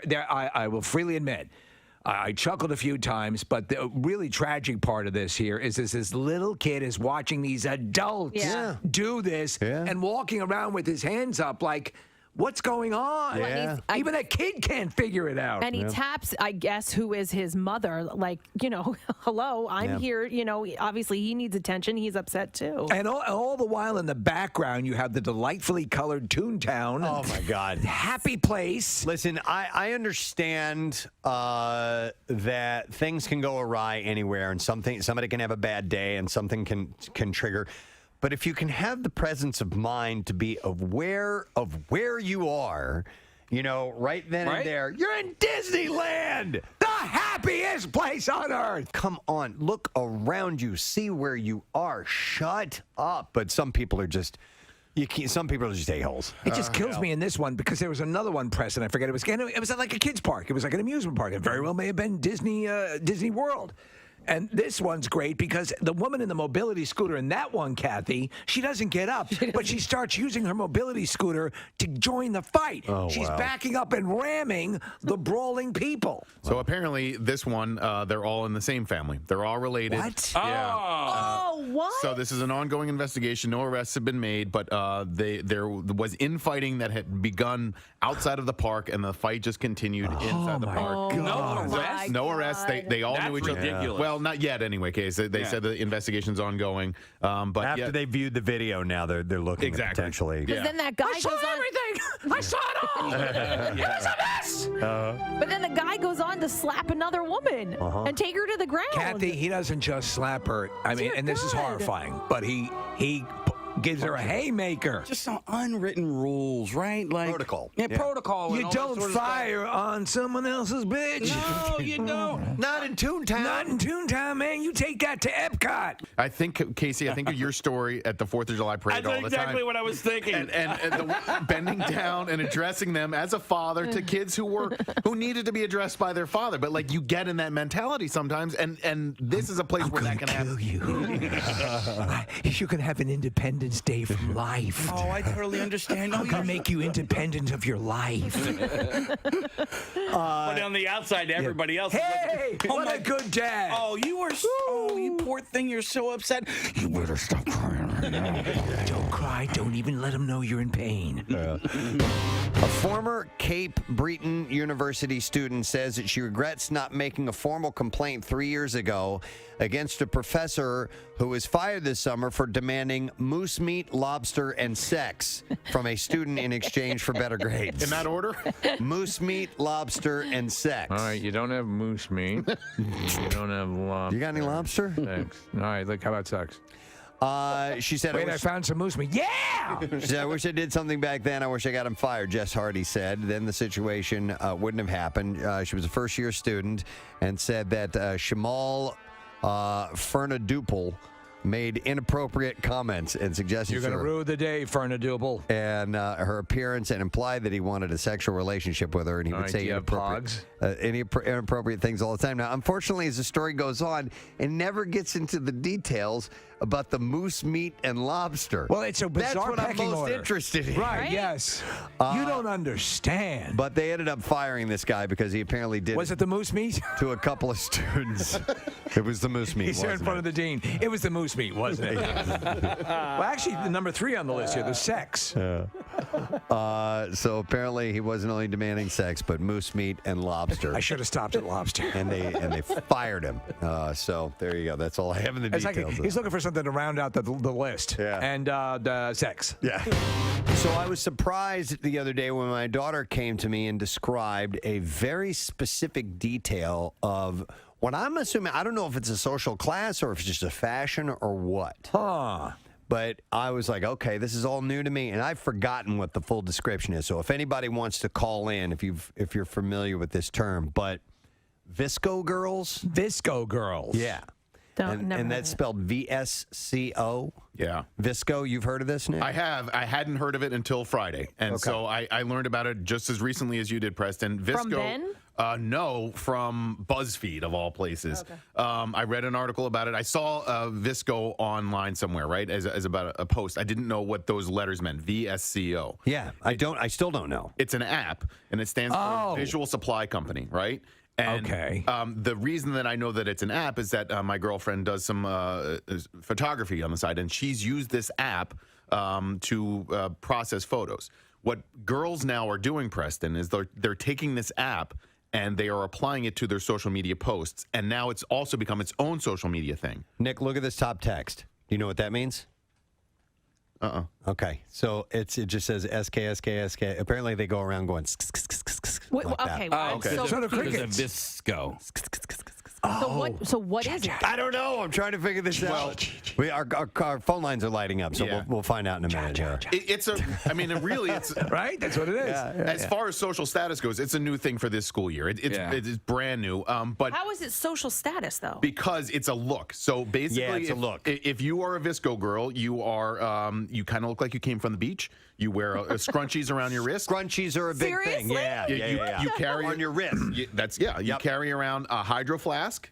And you have a natural look, Kathy. So you don't go heavily made up. So like Renee Zellweger. So it's not like a filter that is. It is. Yeah. So the VSCO app is a filter that you can apply, but it's a lighter filter. So sometimes Instagram models will go very heavy on their filters, right? Right. And so you look incredibly made up, and you will take an Instagram app and you'll use that app to change your look essentially on your social media post. It happens all the time. VSCO girls, Steve, don't do that. They go the opposite route. They go very natural, completely raw, very light makeup, unfiltered. Yeah, and there are 2 essential settings on the VSCO app that you use for your look. And now it's translated from this app to real life. Okay. Wow, man, Preston. So when in school we had Crisco girls, we had a lot of fried chicken. Yeah. Sure. Crisco girl. They would bring fried chicken to school. Yeah, those are Crisco girls. Crisco girls. Yeah. My Florence Henderson was a Crisco. Westonality. And they would go. That's Crisco girl. It's them eating the skin off of the chicken. So Caroline, my daughter, was wearing a shirt and it was too long. She's like, I'm tucking this in because I don't want to look like a VSCO girl. Not that meaning that she doesn't want to be one, but it looks like you're not wearing pants. Not wearing pants. Okay, yeah, I've seen you're this. not wearing shorts. I've seen this. I've seen the looking like you're not wearing shorts. Where did that look? That look has been around before. No, but I've recently seen it pick up, and I'm like, look at these kids. Like their shorts are so short that they look like they're not wearing any. My dad was a VSCO girl before anyone knew. He just wear a long coat and shorts. Yeah. You also might have known them as flashers. Yeah. Hey, so is your daughter into it? Or is she VSCO? What do you say? Help me out here, guys. She's a Delco girl. She's a Delco girl, Kath. You know what? I don't know. She I don't VSCO? know. I don't know how new this scene is, but here's the deal. My kids go to Catholic schools, so They all wear the same thing at school, and then we just got done in the summer, and we were down the beach all the time. I saw a text that the is supposed to be camera sound. Oh my God! I love it. I want to be a You VSCO do? boy. I always wore big clothes. There was a period of time where we looked like we were 900 pounds only because we wore oversized Baggy clothes. stuff. Yeah. Baggy stuff. Who decided all this stuff? All these various things together make this. You know what I mean? A VSCO girl. Yeah. I think it's just a style. I keep relating it to the hippie. It's just It the is, hippie but like somebody the, had to put these pieces together. I want to do a shout out. Actually, multiple people have asked for the same shout out. All right. And it is our beloved YouTube viewing crew. And several of them have emailed in, and they would like to give a shout out to Lori, a.k.a. Crazy Turtle. Crazy Turtle. Her birthday is today. And they would like a YouTube shout out, if you wouldn't mind, Steve. All right. If you don't mind. So that's from a variety of our YouTube listeners have asked for Crazy Turtle. Getting some love. Yes. And I if love you- all these nicknames. And a few people have pointed out happy birthday, Casey Boy. In advance, because his birthday is coming up on Thursday, right? Yes. Independence Day. Birth of the nation. Birth of you. Yeah, that's right. Yeah, not feeling it this year. Really? Yeah. Okay. It happens. Yeah. I've definitely been in that frame of mind before, What's too. the age? It's 49. Oh. Maybe that's why. Would you like a sparkler? Yeah. Will that make you feel Would that better? make you feel better? Would that pep you up some? All right. Well, it's all good, buddy. Always hated sparklers too, man. They burned. You know, like the little All fireworks yeah. do at some They- point. well, right? they would, the metal gets hot at some point, yeah. But it was always fun touching somebody with it. Yes. Hey, man. But they were All right. weapons. I want to mention that we have a Day Off at Dorney word for you to enter and a chance to win a 4-pack of tickets to join us for this broadcast. And by the way, the only way to join us before the park opens and for our live broadcast is to win those tickets. So make sure that you do enter 4-pack of tickets. And you have to go to the Preston and Steve's social channels and enter the word SPEED. All right, that is the word for the day, SPEED, S-P-E-E-D. And we'll find out if you end up getting free admission for the day, free parking, early entrance. Enjoy the rides that are open early, including the brand new coaster, Iron Menace. It's Dorney Park and Wildwater Kingdom for the fun of it. So make sure you send that over now. The word is SPEED. But check the Preston and Steve Show social media channels, please. WMMR presents Preston and Steve's Bizarre File. Brought to you by Families Behind the Badge Children's Foundation. You can donate to Casey's team, the WMMR Rock and Rollers, for Bend to the Shore Bike Tour, July 21st, benefiting the Families Behind the Badge Children's Foundation. Visit PrestonandSteve.com for more information. This is pretty scary. A 20-month-old boy was enjoying a splash pad on his front yard when a sinkhole unexpectedly opened up. Whoa. And just about swallowed him whole. Wow. Josiah was frolicking on the pad at his family's home in Fair Lawn, New Jersey, when a more than 10-foot deep sinkhole appeared underneath out of nowhere. Jeez. His mother, Elenia, said it was like a really big pop. I thought the splash pad had popped, and I looked around, and I just saw him almost go into the ground. So immediately, I just pulled him out, and my son was crying. He was so scared. Josiah managed to avoid what would have been a dangerous fall. But his mother has not stopped worrying. She said, I couldn't even sleep last night. I had anxiety, kept having panic attacks, just like rethinking about the whole situation, like the what ifs if I wasn't watching him, you know. Contractors examined the sinkhole and determined that it was necessary to have excavators dig up the front lawn and see what caused the sudden depression. The mother also dreads the possibility that they will have to leave their home. Yeah, what is that? The terrifying incident on Monday afternoon was not the first of its kind in the neighborhood, about 20 miles northwest of New York City. For one neighbor, Joe Nasso, it was deja vu because he said his parents had a sinkhole on their property next door 2 decades ago. He said the landscaper was cutting the lawn, literally fell through the lid into the hole, and it was about 10 feet deep. You had the story about the, was it the soccer field? It's a sinkhole in the middle of a football stadium in Alton, Illinois. A mine had collapsed and created a massive sinkhole there. And there's video footage of that thing. That's pretty wild. All right, this is kind of fun. I like this. In Rockford, Illinois, an effort to meet the critical need for blood donations while promoting community awareness, the Rock River Valley Blood Center and Life Cannabis Dispensary teamed up to launch the Bleed for Weed Mobile Blood Drive. Oh, we got to use that next year. I love this. The event aims to encourage blood donations by offering unique incentives. All donors have the choice of receiving a Rhythm 1/8 flower or 100 milligram Incredibles edible, courtesy of event sponsors Rhythm and Incredibles. Go ahead, take another pint. Additionally, the first 50 donors will receive a complimentary commemorative T-shirt from the event too. I love that. Yeah. Bleed for Weed. Do you think there would be a nostalgic audience for Edna's edibles by any chance? If you know what I mean? Absolutely. To buy branding is marijuana concerned? edibles. You'd have to buy the rights. Oh, I love that name. Yeah. Most definitely. All right, here's a follow-up story from yesterday. Just a little bit more on this horrific story. The man suspected in the drunken driving crash that killed 4 people in a Long Island nail salon appeared before a judge yesterday as family members of victims shared their anger and grief. Stephen Schwally, 64 years old, is accused of driving drunk and plowing through the front glass door of Hawaii Nail Spa, killing 3 beloved staff members and 34-year-old off-duty New York City police officer Amelia Renhack, who was getting her nails done for her wedding that night. Can you friggin' believe it? The other victims were identified as the owner, Ken Chen, employees Yan Zhu and Mizi Zhang. 9 other people were injured, including a 12-year-old girl. Schwally was held on $1 million cash bail. Prosecutors say that he is a Marine Corps veteran who was living in a motor inn.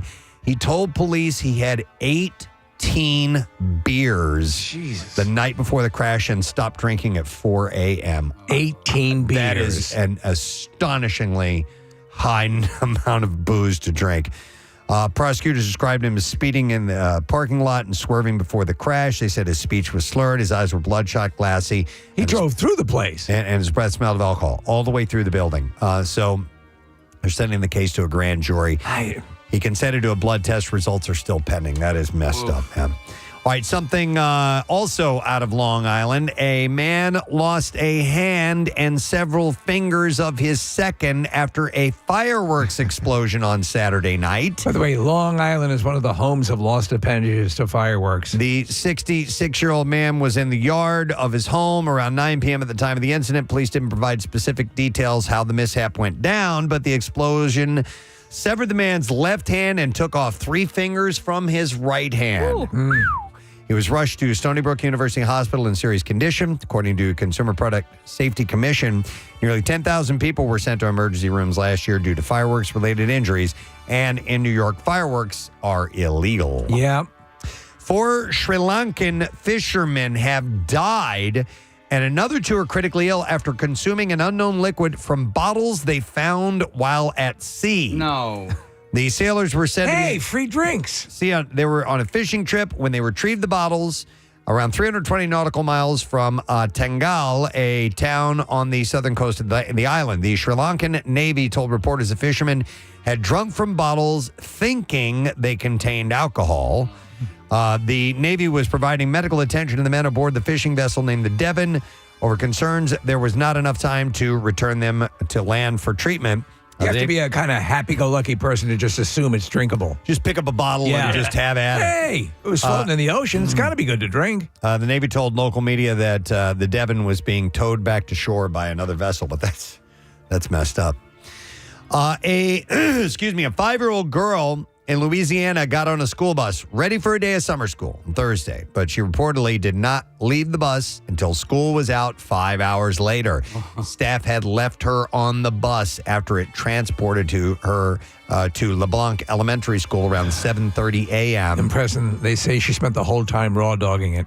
Summer school wraps 5 hours later at 12:30 p.m. So as temperatures soared to 94 degrees and her classmates commenced school, the young girl apparently sat alone on the bus. She didn't get breakfast, her mom said. She didn't have lunch. She was on the bus. It was as hot heat for 5 hours. Danielle Raleigh is her name. The girl's dad, Raynard, added, "That's crazy. No child should ever have to go through this." School officials later confirmed that the girl was left on the bus, but only after Danielle and Raynard reached out. In fact, had the concerned parents not asked their daughter about their date, they may not have learned about the incident at all. She said, "I did have a bad day," and she told me I got stuck on a bus. And the mom said, "In my mind, I was thinking she got stuck on the bus for a small amount of time." With further questioning with her, we learned that she was on the bus for the whole 5 hours. After contacting school officials, parents had one conversation during which their daughter's story was confirmed, although they were not allowed to watch the security footage of the bus themselves. The superintendent has been informed about the incident, but they haven't really fessed up to. I think they got a solid case there. Yep. All right, and there you go. That is what I have in the bizarre file for you. All right, we will take a break. We'll come back in a moment. Our buddy James Murr will be joining us from Impractical Jokers. We have a contest I think we're going to play at some point this morning. Got some stuff to give away. So we'll return with that and more. Stay with us. Necessarily, automatically go together. The thing, Preston, that you're reacting to, and I think I agree, is because things like this would happen over the course of a little while. And like in school, going to school, you start to see people adopting something, and there'd be a movie or there'd be something that they would, or a musician or somebody they're responding to. But this seems to, for a lot of the people are saying from 0 to 60. I know. Because of social media. It's like now this isn't a fashion thing, but it was an accessory people had. Remember the fidget spinners? Oh, yeah. Like that took off in 10 minutes. Boom. And everybody had them, and then they were gone. Look at this. VSCO Girl Starter Pack. You can buy this $150 for $150. Should we get it, guys? It says Giant VSCO Starter Pack. Preston, we need to be Crisco boys. Scrunchies, Crocs. I like those tie-dye Crocs. What else? There's the shorts, and oversized shirt. What do you see? No, Kathy liking the Crocs now. I like the tie-dye Just Crocs. like 10 minutes ago, she's like, not for adults. Oh, well, no, I wouldn't buy them and wear them. But Steve, it's funny because you were talking about how these things, how they can happen so quickly. When people are getting back to school this week and they come home demanding the scrunchies, that means that this thing is taken off and they want to be like all the other people who are in the group. That's funny. Some people are texting in, and I've gotten some emails that there is a phrase that goes along, not just the SK one, I oop. I oop. I don't know what that means. There's another one, Nick. That's no, no, that's mine. You can't have that. I oop. But I oop is a thing. Can we make that part of the Crisco boys? Sure. Yeah. That's allowed. But all right, how's I oop spelled? I oop is the letter I, and then OOP. Okay. Oh, yeah. Again, it says I oop. Here, there's I oop can be used as a reaction to express sudden surprise or shock over an unexpected situation. That's like, oh, my God. Yeah. For example, you can say it if someone calls someone else out on social media in a mic drop moment, as in, I oop. Okay. Because it says here, honestly, who says mic drop anymore? That's old now. That's so old. Nick, you know that I love you, but I do find it a little creepy that you know the most about this. Well, anyone on the show. BuzzFeed research. Yeah, no, I stalk 12-year-olds. Okay. Do you want to hear it? Interesting. Oh, yeah. Jasmine thanks. Masters, I think. All right. I crashed in my back seat for a couple of hours, and All right, okay. And that's funny. And, and hence the beginning of a new phrase. Wow, bizarre. Sitting on your balls created a thing. Where some things come from and yet how they take off. We can't get two take off. Nobody can pronounce it. And it's very hard. That's the only thing. It's much easier. Although I got a text from somebody who says, I'm 27 and I just found out I'm a VSCO girl. it's like going and looking at your x-rays. Yeah. I have some bad news. You're a VSCO girl. What would be some positive workplace habits? It doesn't give any examples here at all. So I'm wondering what we could do. Maybe some yoga or something like that. Well, let's assess. Maybe like clean up your area. Are you talking to me? No, I was just saying that's like a positive workplace. I just knew. all my stuff in there. It's a mess. This morning, Kathy goes to me. She goes, "Oh, your area looks really nice, Steve." And Preston goes, "Oh, what about mine?" Mine's just an absolute. It looks like an atom bomb went off. It actually looks worse than the old office. I haven't done anything. I just dragged all my crap in here. Listen, I was and not set talking to you. I was just saying in Steve, general. your area looks very nice. That's pretty mean. Steve came in over the weekend and worked on his. I did. Whereas Preston just poured his I over. just brought my stuff over and left it. I'm going to work on it today. I was just complimenting Steve because the shelving in the new office was made specifically for his guys. Like, yes, my Batman. It looks so nice. I wasn't saying it. Kathy did it in the way where you're talking to one person, but your mouth is actually towards someone else who you want to make sure they hear that particular statement.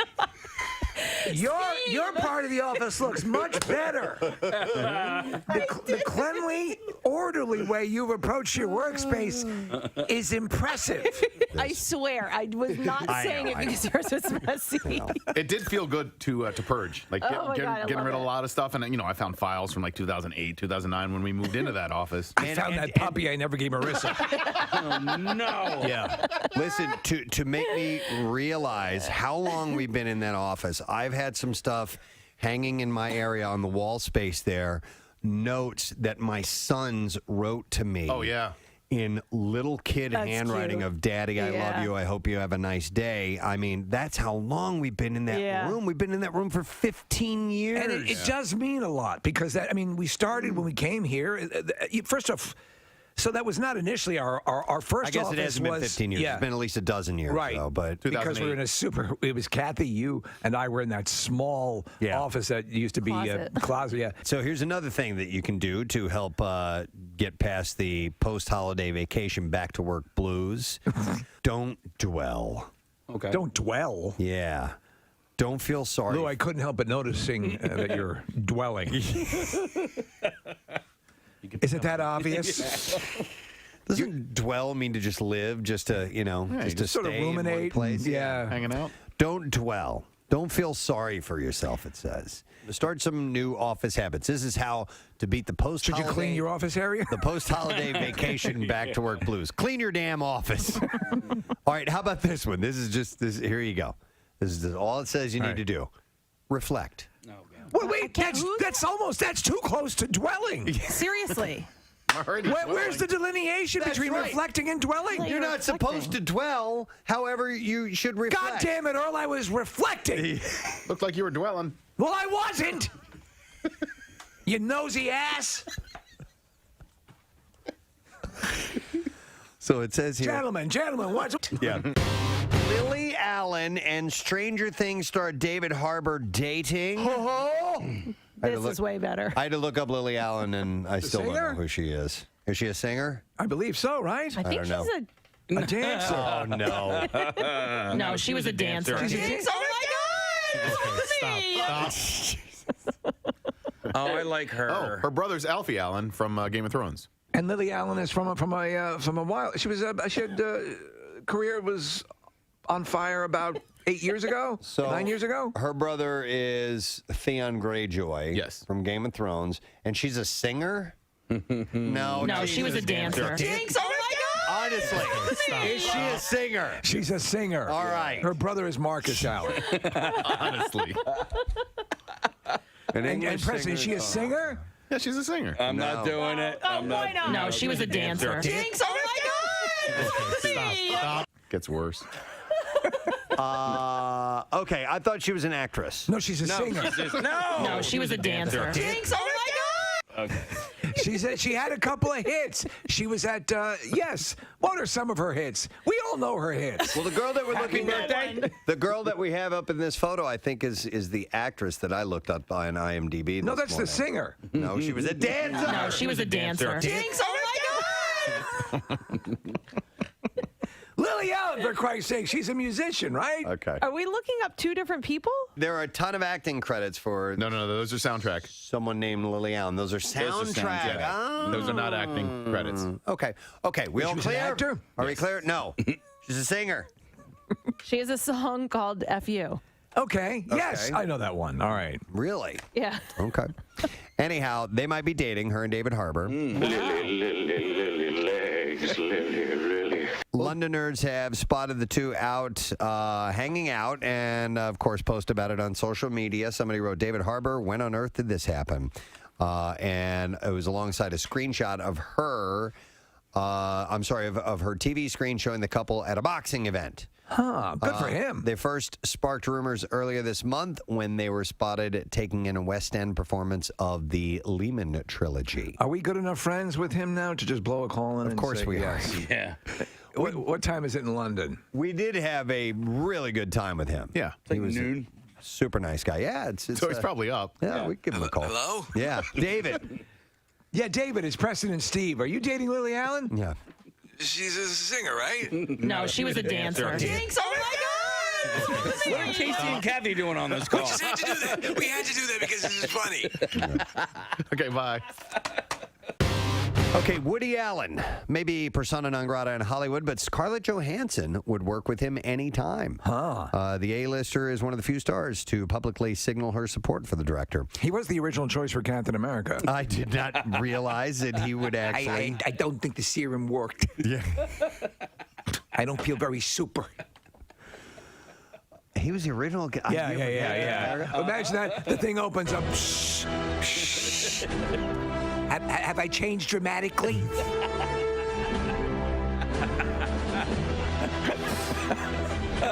He comes out worse. Yeah. They go the opposite direction. He got older. He's aged. His eyesight has gone bad. He's wearing glasses now. His hair's falling Ready out. to take on the Nazis? Yeah. I'm not a big fan, personally, of their conduct. Several stars. They reach over. He just looks over. Stark's father reaches over and had the lever all the way to the wrong side. I'm sorry. I had it on skinnier. I should have pushed it to muscular. Several stars, including Frida Pinto, Greta Gerwig, Colin Firth, and Mira Sorvino, expressed regret at working with him previously and pledged to never work with him again. But when the Hollywood Reporter asked Johansson, who worked with him on Match Point, Vicky Cristina Barcelona, and Scoop, she had nothing but good things to say about the 83-year-old, whose daughter, of course, accused him of sexual assault. He's denied all this stuff, but she said, "How do I feel about Woody Allen? I love Woody," she told the Hollywood Reporter. "I believe him." So there is a place called Keystone Fireworks, and they are having their grand opening at the Philadelphia Mills Mall, and they have given us some gift cards to give away. And I thought it might be fun because we got about 10 minutes before Murr is going to be joining us to do some giveaways and play a game. Yes, I love this. So I have come up with it sounds simple, but we'll see how easy it is for you. But it's a simple concept. Fish or fireworks? So the fireworks that you see in the sky when you go to the big fireworks displays, those have specific names. Those types of explosions, those shells have very specific names to them. And to most pedestrians, we don't know the names of those things, like the big flashy ones or the giant ones that stream down or whatever it may be. Right.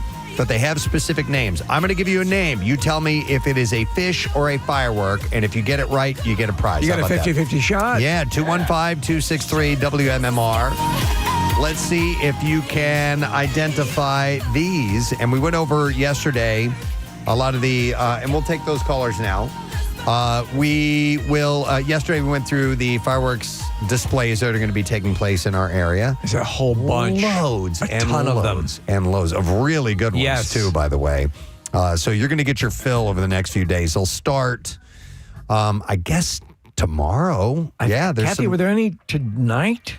I think there was one or two, but tomorrow there'll be a lot of them, obviously. Yeah, most of them were, I can pull that list back up, but most of them were the 3rd or the 4th. There was a few on the 2nd and then one actually on the 6th. Okay. Yeah, actually, Casey pulled up. Those are celebration fireworks specifically. Oh, our friends at Celebration Fireworks. Okay, so Wednesday, July 3rd. Yeah, there's several of them, actually. There's today's the 2nd, right? I don't see anything from Celebration. Damn. They're going to be in Upper Darby tomorrow and Haddon, New Jersey, Blairstown, New Jersey, Freehold, New Jersey, and Middletown, New York as well.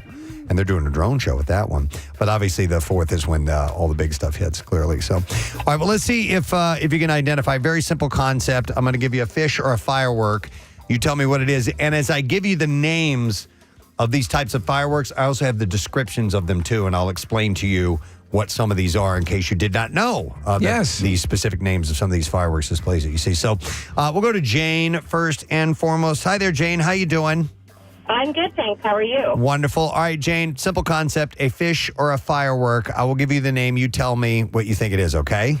Okay. All right, we're going to start with a discus. Is that a fish or a firework? Discus, I would say a firework. Incorrect. That's a fish. And by the way, look up the names of fish sometimes. There are thousands of really cool names, actually. A lot of fish in the ocean. No, a discus is a fish. So we'll go next to Chris, see if they can get it right. Hey, Chris, good morning. Good morning. Happy birthday, Casey. Oh, hey, thank you so much, Chris. That was nice. All right, do me a favor and tell me if this is a fish or a firework, Chris. It is a peony, spelled Peony.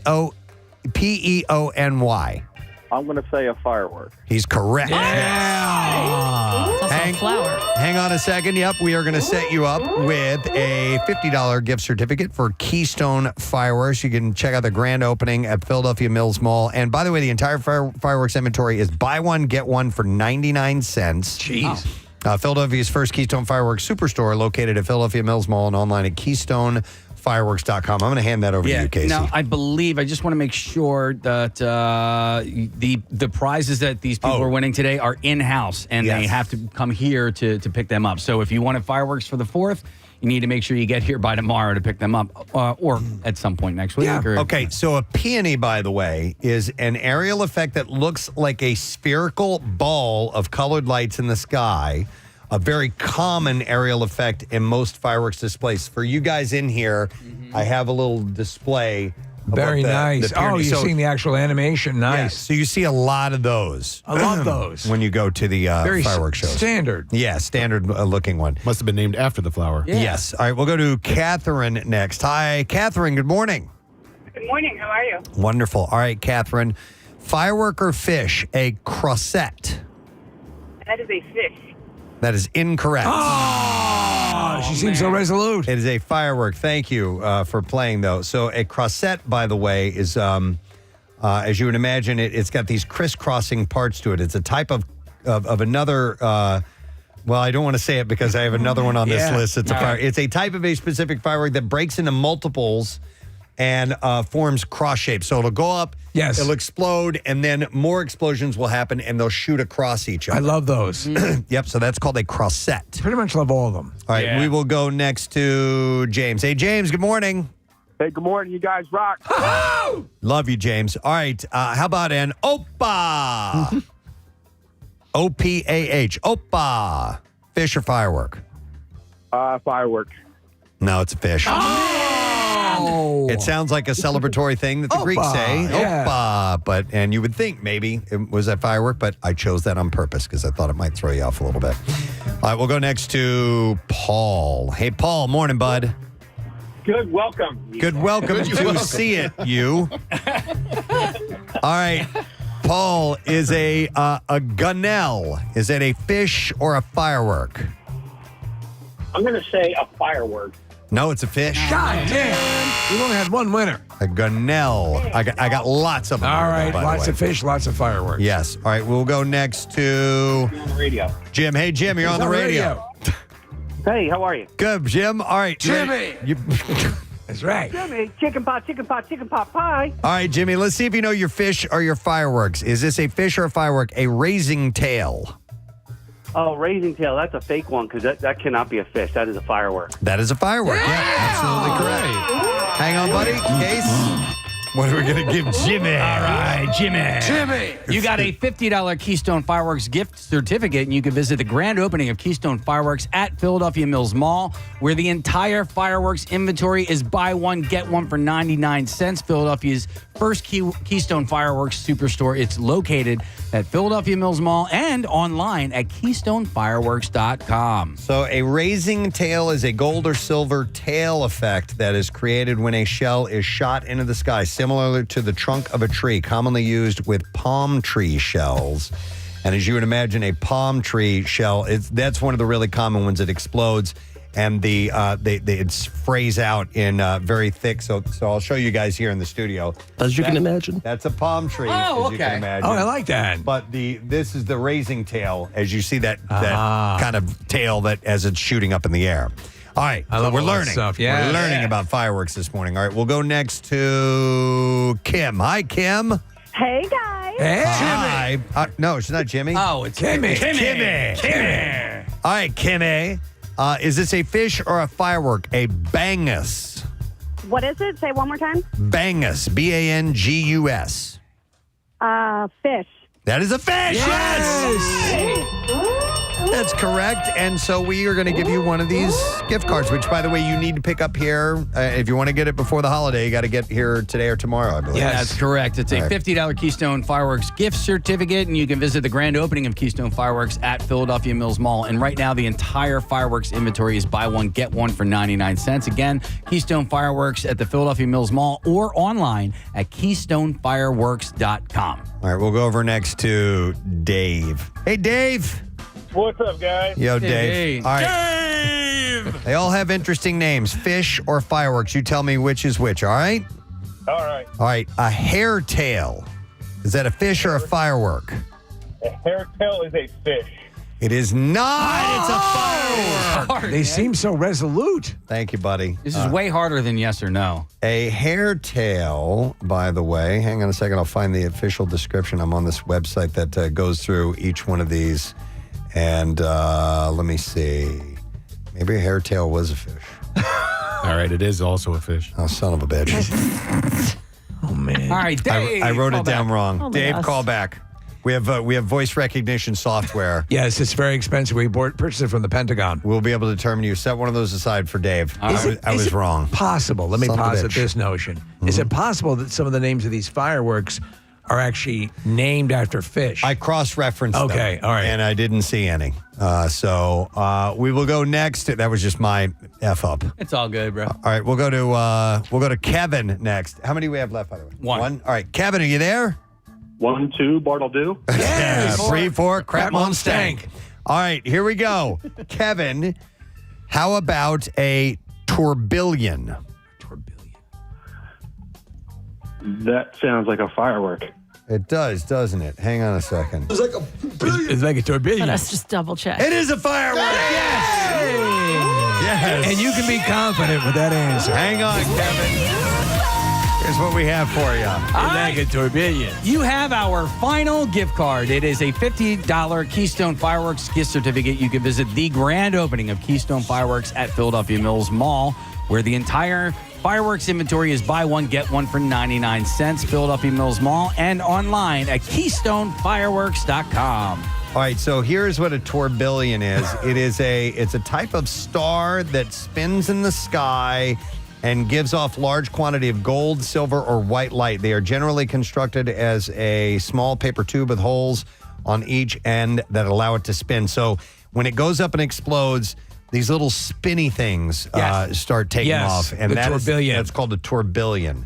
So the other types on here where there's a strobe, and you know that, it goes up, it explodes into like a flower pattern, and then it sparkles.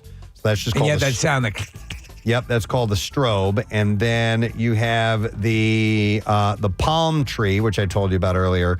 You have a waterfall, which are the ones that do the big glitzy. Oh, yeah. Sparkle, sparkle. Glittering sparkles that make I think that's also known as a willow. The waterfalls can be like a willow too. There's a whole bunch of them. There's comets, which are pretty standard. The crossette, the brocade, the pearls, dragon eggs. Those look pretty cool. Yeah. What's the boom? Mortar. I've heard that's called the salute. The That's salute? it. Yes. Yes. So We had these that- are all mortars. Okay. These things, all these ones that shoot up in the air, those are mortars. Really? Yeah, that's mortar shells. Oh, Really? my God. Yeah. You learned I stuff. didn't know that. So every firework that gets shot up during any sort of fireworks display is a mortar. Out of a tube. Oh. Yeah, because okay. those are mortar tubes. Okay. Yeah, and those are shells that are shot up. So Okay. yeah. And eggs have shells. Yeah. And eggs have shells on them. Shell on What I understand. So, all right. Anyhow, this is your. Are we doing this now? We're All right. ready. I've just been handed a note, ladies and What? gentlemen. Our guest is ready to go, and he's on to talk about an event that is coming up on July 13th. It's a Saturday, by the way. 2 shows with this crew. We've had them many times over the years. Love having the Impractical Jokers on in any way, shape, or form. And he's one of our favorites. By the way, it's the 10th season on True TV. Can you believe it? And we would like to welcome James Murray. Murr to the program this good morning, everyone. How are you? Good, Murr. How you doing, bud? I'm good. We're actually season 11 now. Oh, this is season 11? Yes. We've been filming the TV show since 1975, 76, something like that. It's incredible. In 75. fact, you led right into Roots, the miniseries. Basically. Yeah. No, it's insane. I was just saying to Preston earlier this morning is it seems like Impractical Jokers is on 24/7 all the friggin' time. I know. We're moving to TBS, by the way. The season premiere is next Thursday, July 11th, and we're moving to TBS. But reruns will still be on True TV. 19 days a week. Yeah, right. Yeah, exactly.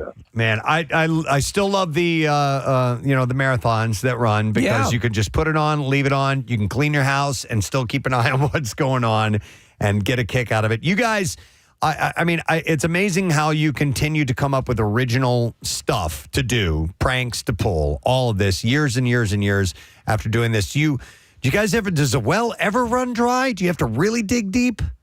No, I'll tell you what, I'm on my way to work right now. And yesterday we were filming. It was so funny. I had tears streaming down my face. We were shooting like a mock commercial for a home security system. And there was a real actor that was cast in the commercial. And we had to play opposite them as their co-actor in the scene or playing the burglar that comes in through the window.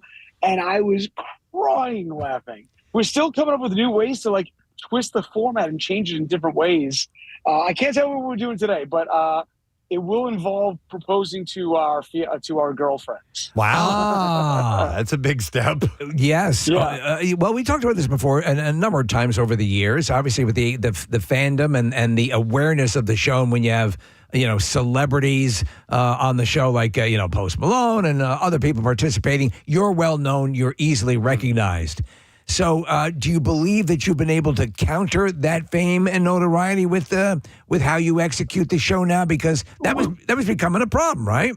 We've countered the fame for 14 years now by remaining very average, mediocre looking. There you go. By remaining plain, yes. Yeah, by remaining just plain, boring looking guys. People like Murr. How don't you get recognized? I'll tell you how, because I look like a pharmacist, people see me, they're like, I think my taxes are due in a few weeks, aren't they? That's what they see when they see I can see what you're saying. Blessed with sort of an everyman look. Yeah, sure. The commoner, as they say. Hey, Murr, there was something interesting that we found out about you not that long ago, and I forgot how we came across this. Nick, do you remember? Yeah, so we were talking about it was coming to the end of the school time, Murr, and we were talking about valedictorians, and then led to the topic of salutatorians, and I had forgotten how to pronounce that word, what it meant in the first place. So I looked it up, and on Wikipedia, there are notable salutatorians in the United States, and guess who is on that list? James Murr Murray. Yeah. No. Yes. Am I a notable second runner-up? Yeah. You are right. The person below you, right under you, in this list, Michelle Obama comes right after your name. John Legend is just 2 names above you, so... I should not be on this list. Come on, man. I'm below John Legend and above Michelle Obama? No way. Yeah. That's crazy. Did you have to give a speech or anything like that at graduation? I did give a speech, and my speech was better than the valedictorian. So I won in the end. Yeah, you probably had less sort of pressure on you. You didn't have to perform as well, and yet you did. I'm the first loser. There's no pressure on me at all. Hey, who of the Tenderloins went to high school with you? All of us. All of you guys were the same. God. Yeah, I met him when I was 13 years old. And were you guys pulling stuff like that in high school, like Impractical Jokers? We've talked about this, I think, before. It was an all-boys Catholic high school in Staten Island. There was nothing to do other than prank each other. So, because you certainly weren't learning the Beatitudes in religion class. Right, yeah. Which teachers were there teachers that were tolerant of it and others that were not? We were good kids overall. I think, except Q got thrown out of school. He got thrown out of high school, and then 6 months later, the principal invited him back. Wait, why did he get what was the infraction? What got him thrown out of?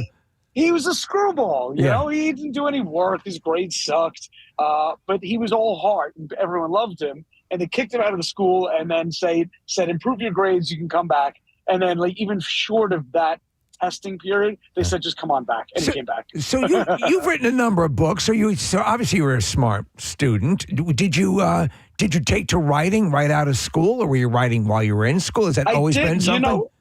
I'm sure I'll talk to you guys later on this fall, but I got a brand new serial killer novel coming out in October called, it's set during Christmas time. It's called You Better Watch Out. It's so good. What a great time. serial So killer. good. And then did you review any actual serial killers to glean some foundational information for the book? I'll tell you what, my wife watches only murder docs in the house. So like every time I turn on the TV, I'll see like hours of murder docs when I'm at work.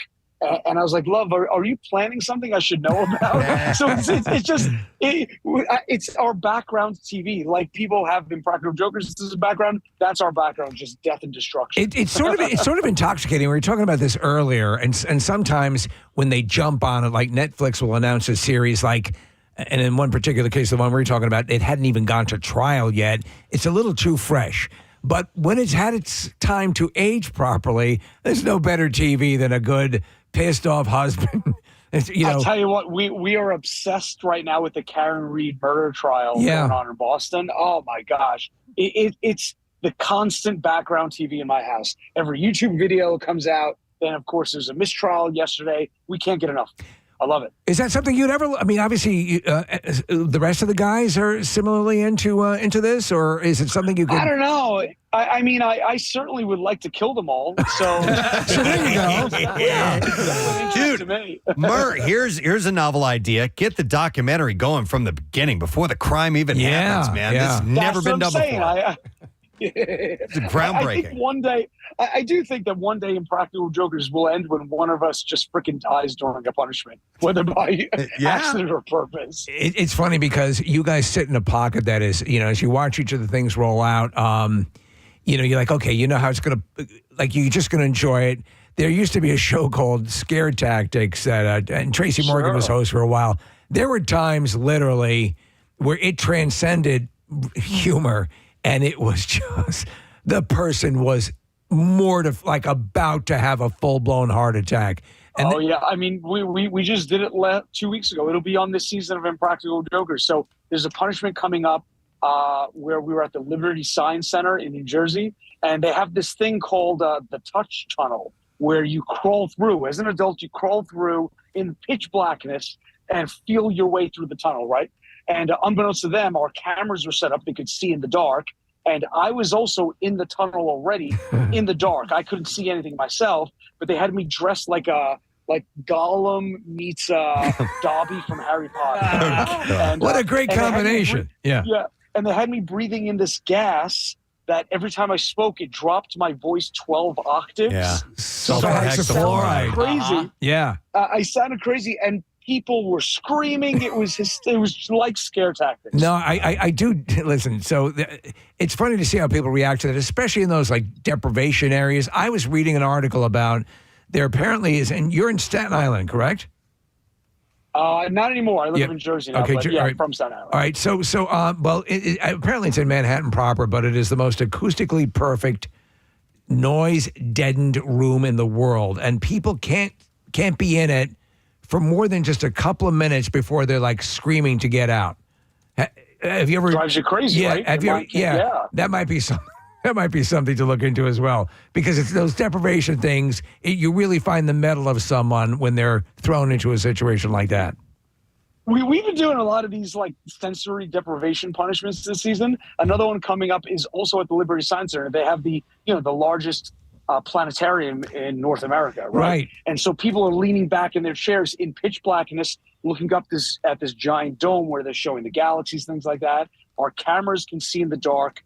We can't. And Q had to go up behind people in the rows that are looking up in the darkness and shine a bright flashlight in their eyes because he's looking for his weed dealer. And it was a near fist fight. Oh, wow. Oh, my God. Yeah. Murr, when you guys are planning the show, I know probably in the earlier days, I would imagine that you went with the adage of, rather than ask for permission, beg for forgiveness later on. Have those days passed because you guys have gotten so far along and you're so well known now that instead of just doing it guerrilla style, you do have to plan stuff out?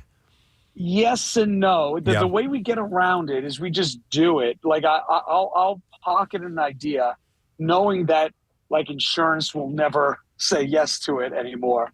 And then I'll just do it, and I'm improvising. I can't be held liable for it. Right, yeah. So we did one. It'll be in one of the first episodes. I had the idea in the moment of faking an injury, and I pulled an entire credenza down. The thing had to weigh 400 pounds. I pulled it down and tipped it over and made it crash, and I pretended like it crashed on me. And I had a guy drag me across the floor away from it as if I got hurt. I didn't, of course. And so this older gentleman is dragging me across the floor away from this fallen credenza. And I thought about it afterwards, like, it's in the promos for the new season, but I was like, there's no way insurance would have approved something like that if I had thought of it in advance. So that's how we get away with it. Yeah. Okay. The advice is don't talk to any lawyers before you do something. That's right. Yeah, sure. And I'm trying to recall any actual injuries that have occurred to any of the principal players. Have you guys ever been hurt really bad? I mean, I have a bruise. I don't know if you guys can see. I have a massive bruise on my leg right now, which I only realized last night because I kicked my foot through a wall in the scene. Like I mentioned before, like an intruder comes to the house. We're filming a commercial for a home security system, and spontaneously I said, "What the hell?" And I kicked my whole foot through a door and took the whole door down. Oh my god! And not realizing I would have a massive bruise the next day. But yeah, I've been to the hospital half a dozen times for this show. This stupid show. Oh my god, I'm hurt again. How many versions of the show exist around the world? You guys, there are other Impractical Jokers around the world now, right? In a few other locations? Yeah, the American version plays in like 130 countries. The original format, where four best friends compete in the hidden camera challenges and then the loser gets punished, that format plays in like another 25, 30 countries, sometimes in the same countries where the American version is also on the air. That is what, do you get this weird? Yeah. And the weirdest thing about it, can you guys hear me? Yeah. Up, I hope. Yep. The weirdest thing about it is in many countries, there is no word in their language for impractical. So they have to rename the show. So like, I don't know what I can say on the radio. Let's see. So in like Belgium, it's said, it's called Verteveerden, which means for, I don't know if I can say the word. A-holes? For a-holes? For J-Os? you know, that. Dickheads? Dickheads. Okay. Yeah, I had 4 days. Pointing downward. I don't want to get you guys in trouble, so yeah. Do you get a piece of that? Is there any financial kickback from that for you guys? Well, the show's called 4 dicks. Yeah, I get 1 dick. Yeah. You get a quarter of the I get dick. 1/4. No, but I get a that's your intellectual property, right? Yeah. We make about 12 cents. Wow. That's still pretty damn cool, though, man. Nice. Well, you've got the show coming up. July 13th is when it's going to be. It's a Saturday, and this one's going to be at Ovation Hall, Ocean Casino Resorts. The Drive tour continues on, and you guys, you still pack them in, don't you? We're excited, man. We haven't been to AC in about 3-4 years, and this new live tour, we actually punish Sal live on stage in front of the audience. It's so much fun. I'm sure for you guys. By the way, this has to be going on longer than any U2 tour. This is how long has the Drive tour been in? You guys have been going on for quite a while. He froze. Oh, we're losing you, Murr. We're coming to the end of it. It takes about 2 years to tour the country. Yeah, yeah, man. Sorry, guys. I'm trying. No, we it's all got you good. now. We're gonna wrap anyway because it looks like we are starting to have some tech here. But all right, dude, it's always great to talk to you. We'll make sure that everybody knows when and where. There's a couple of shows Saturday, July 13th, and then when your book comes out, we'll chat then. I'm sure. All right, man. I appreciate it. Miss you guys, and thanks for having me. You got it, Murr. pleasure, Take care. James Murray. Impractical Jokers. And tickets are on sale now for that event. And 2 shows, 6 p.m. and 9:30, Ovation Hall. And that's at Ocean Casino Resorts. It's fun. I've seen them in concert a couple of times. Yeah. And if you like the show, you'll like the live show, without question. All right, we'll take a break. Come back in a second. We got another guest coming up a little later on. She is from the show Lost, played Juliet, and that is actress Elizabeth Mitchell. And we have a few other things to dive into, so stay put. We won't be gone long. Work with him many times. She said, I see Woody whenever I can, and I have had a lot of conversations with him about it. I have been very direct with him, and he's been very direct with me. He maintains his innocence, and I believe him. Well, that's her There you go. prerogative to Yeah, take it that way, totally. and that's okay. She said, but she also understands why others don't. She said it's hard because it's a time where people are very fired up, and understandably, things needed to be stirred up, and so people have a lot of passion, a lot of strong feelings, and are angry, and rightfully so. It's an intense time. What a missed opportunity that they could have worked in the Avengers films together. Would have been so great. I ran into somebody who works in our office, and I'd asked her what she did the night before. Maybe it was over the weekend. She's like, yeah, well, I went to an I Do barbecue, and blah, blah, blah. This is kind of skated over there. I'm like, hang on a second. What's an I Do barbecue? You guys ever heard of that before? No, but I have Like an engagement party? Yeah. Yeah. Oh, But I'm only- gonna vomit. But only for people in the wedding party. Right. Okay. So It's kind of where do they ask them to be in the wedding party? Like that's part of the event? I'm not really sure. So I've been to like where they invite the bridal party over, and that's you're at a party, and they ask you to be in the bridal party. So Is that what that is? You're going to a party, and you don't actually know yet until you get to the party, Right. and then they say, by the way, you're all going to be in or they ask you. Yeah. Okay. So do attendees they don't know until some point in the evening when I think for my brothers, I knew I was going to be in my brother's wedding, but Right. yes, and then they gave us a bottle of wine, and on the wine, she had put in like a cute little saying asking us to be, it was a custom made wine label, and then it was a cute saying asking us to be in the wedding. I would attend the I'd prefer not barbecue. I actually never liked the idea of an engagement party, and so you can put a cute little name on it, right, and make things rhyme, and I'm not going to like it or dislike it any more or any less. Well, that's what they do, though. Yeah, that's what whoever they are. There must be some counselor, commissioner, somebody who puts together like.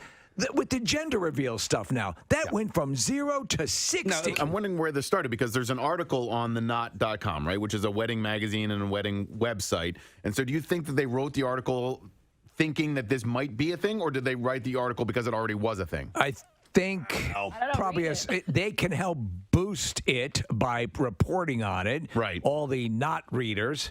But I don't know. Usually, something has to have a little bit of traction before you report on it, right? So yeah, I would think so. But so you have an engagement party, okay?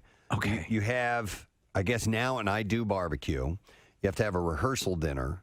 The rehearsal dinner is to me, isn't that that's the wedding party gathering, That's right? what I always thought it was. Well, but not anymore, because now if you have out of town guests, if you're going by their rules, you have to invite the out of town guests to the rehearsal dinner. Right. So, but out of town guests who are in the wedding party aren't expected to attend the I Do barbecue, I think the I Do barbecue is taking over the engagement party. I don't think you're having an I Do barbecue and you're having an engagement party. I think it's sort of one or the other. Really? Yeah. So, but you would only Because invite. an I Do barbecue is an engagement party. Yeah, but you're only inviting the people that will be in your wedding party. Yeah. Oh, no, I don't know if that's the case. I'm just saying that is also, I've been to parties where they only invite the bridal party. Because let's say you have a big engagement party or your I Do barbecue, but you're only inviting some of the people that are there. invite people who can be in the direct wedding party. But let's say you have like 50 people there, but you're only inviting like 7 of them to be in your wedding party. That's kind of insulting to the other people that show up. This is Really? useless. That's like saying you have to put every single friend in your bridal party. I think you know who's. But if you're at a party and you're not part of the list there. Yeah. And you're just like, I'll just be waiting over here. Yeah. No. Enjoy your being celebrated by the bride and groom, and I'll just stand over here and have my fruit. Yeah. No, I don't think so. So you have all these parties. What are the ones involved with having a baby? There's a shower. The right? barber bris. The barber bris. But listen, like the I Do barbecue and the gender reveal, I think are kind of organized so that you don't have to bring a gift. You're not bringing a gift to. Do you know what I'm saying? Gender reveal? Yeah, like it's more set up like the barbecue. Like come over for a barbecue. You don't quite know what it is, but whereas an engagement party is. If you show up without a gift, or at least for me, if I showed up without a gift, I would feel awkward. All right, hang on. I just saw a text that came over. It said Connor Betts, he's an assistant producer here, went to an I Do barbecue. I'd like to know if he brought a gift with him to the I Do barbecue. Because, Kathy, I think I don't think I think you have to bring a gift to an I Do barbecue. I don't know. Here, Connor's. All right, we need an walking him right explanation, now. clarification, in case I, by some stretch of the imagination, get invited to an I Do barbecue. I want to know what to do. Connor? I did not bring a gift. Okay. Were you aware that it was an I Do barbecue before you attended? Yes. Okay, so that is the premise of the I Do barbecue when it was presented to you that you were coming because you were going to be asked to be a part of this wedding party? Yes, and I was not a part of the wedding. All right, did your girlfriend bring a gift? No. Okay. So when you went, Do you know what I'm saying? Like the gender reveal is to come. We're all finding out together what the baby is going to be. You're not going to bring a gift to that. The the baby shower. Yes, that's the point of a baby shower. Your friends, your family, they're bringing gifts so that you can be prepared for when the baby comes. Connor prefers to be called Moose. Yeah. What's that all about? That's just a nickname from high school. Oh, I did not know that. High Okay. school into college, and everybody calls Okay, gotcha. Well, I didn't know that. Nice to meet you, Moose. So Moose, what was it like at the I Do barbecue? Well, I didn't bring a gift, one, because they are wealthy and Yes. I am poor. Right. So I think my mom might have brought a gift, but I did not. And so who with the cluster that you attended, who was asked to be in the bridal party? It was my friend's brother's engagement party, I guess. So then we were all friends with him, and it was a bunch of my friends, and then I was not asked. Did they line you up? I was backup. Did they line you up in a row and then yes, no? Yes. Yeah, it's like picking for kickball. Right, right? No. And then, Connor, you're there with the caterer standing there. Yeah, it was me and the caterer and the dog. Right, yeah. On the side. These are the ones who will not be in our wedding party. Shame them. Sorry, Moose. Why don't you forget the moose for a moment? But you didn't go to the party expecting to be asked to be in the bridal party, right? No. Not even a little bit? No. With how good you look in a gown? You don't have every friend you know in your bridal party. No, but I'm saying this seems oddly. It is like being picked for teams in school. No. And you're left out of it. No. It's like, why not break up into shirts and skins? Well, I had never heard the term "I Do barbecue" before, but apparently that's another one to add to the list with your gender reveals, your sprinkles, your showers, your engagement golden parties, showers, your golden showers.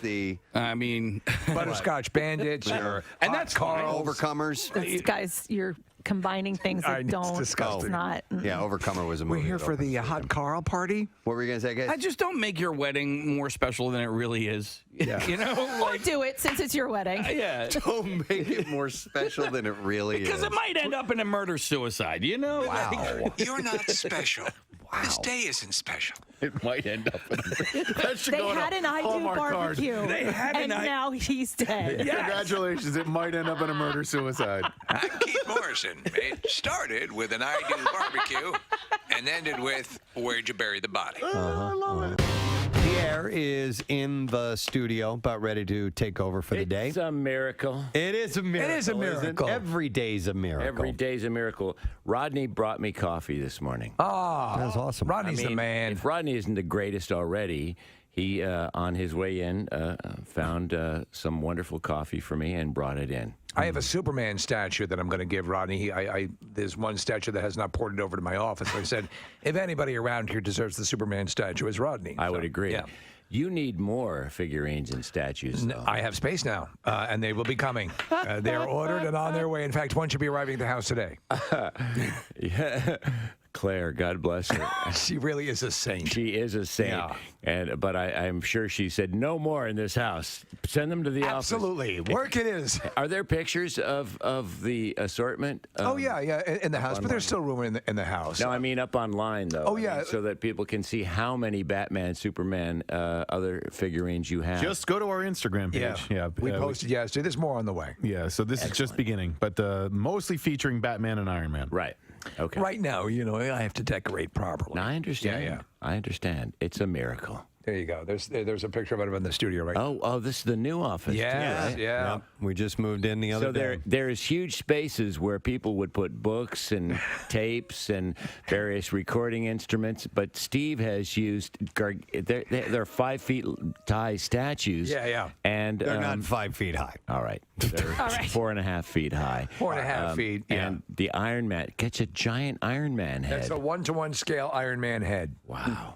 I'm so glad listen, it looks good. You've organized it so nicely. I am proud of you. But I'm glad there's a buffer between me and you. That buffer is Nick. It's Nick. Yeah. I've started to straighten up my area. You have. It's and looking my collections are coming better. too. So I have display area finally. So I'm going to put some of my stuff up. Nice. I don't know if I'm going to do the swords. Really? Yeah. No, we'll we see. threw the swords out. No, I have a couple of swords. There's one like the Philadelphia Pipe and Drums brought us this really cool. It's engraved and everything. So that's for the show. I need to find somewhere for that. But I have other collections that I'm going to bring and display. Are we going to do that thing that we were talking about? That one idea where we were floating We got to around? do that. Yeah. We'll hopefully get to that soon. Okay. That's an idea, and we'll get to it. Yeah. We're not going to reveal what it is. We're going to put a chopping board in the middle of the room and hang our pots and pans from the ceiling. No, that's Kathy's sections, along with the doilies and the Martha Stewart tribute area. You know what? I've always wanted that. I've never had a setup where I can hang my pots and pans from like a ceiling setup. I like that look. My wife doesn't like it, so we didn't get it. Here's why I do like it. It looks great. But you can't use the pots because once there's a stain and you hang it up, now it looks ridiculous. Shut up. I'm just saying that's when Once it doesn't look there's a good. stain, That's why that shows that that's a working kitchen. Which is There fine. would but never then be a stain if it was me because they'd never be used. Me neither. It would That's look why I always lovely. wanted it. It would work in your house. Yeah. See, that's why we should live together. That's why we are married but stay apart. Right. Forever. I mean, you can't have sex all the time. Well, exactly. No, it's the perfect marriage. We don't live together and we don't have to have sex. Yeah, you just love each other and then leave it at that. We just love each other, and that's all Kathy, there is to it. had she not met Dennis, she would have been married to a prisoner. Yeah. Yeah, right. It'd be the perfect thing. What are you in for murder? Love it. Right each other. Yeah. I didn't give away whatever it was I had yesterday. You didn't? So whatever that is. It was a turkey. Okay. It was a turkey. We'll give it away today. It was and pounds of steak. And so, pounds of steak. Yeah, not just a pound. Several pounds of steak. I would like 7 pounds of steak. 7 pounds of steak. You got it, Buster. Step right up to Pierre's Butcher Shop.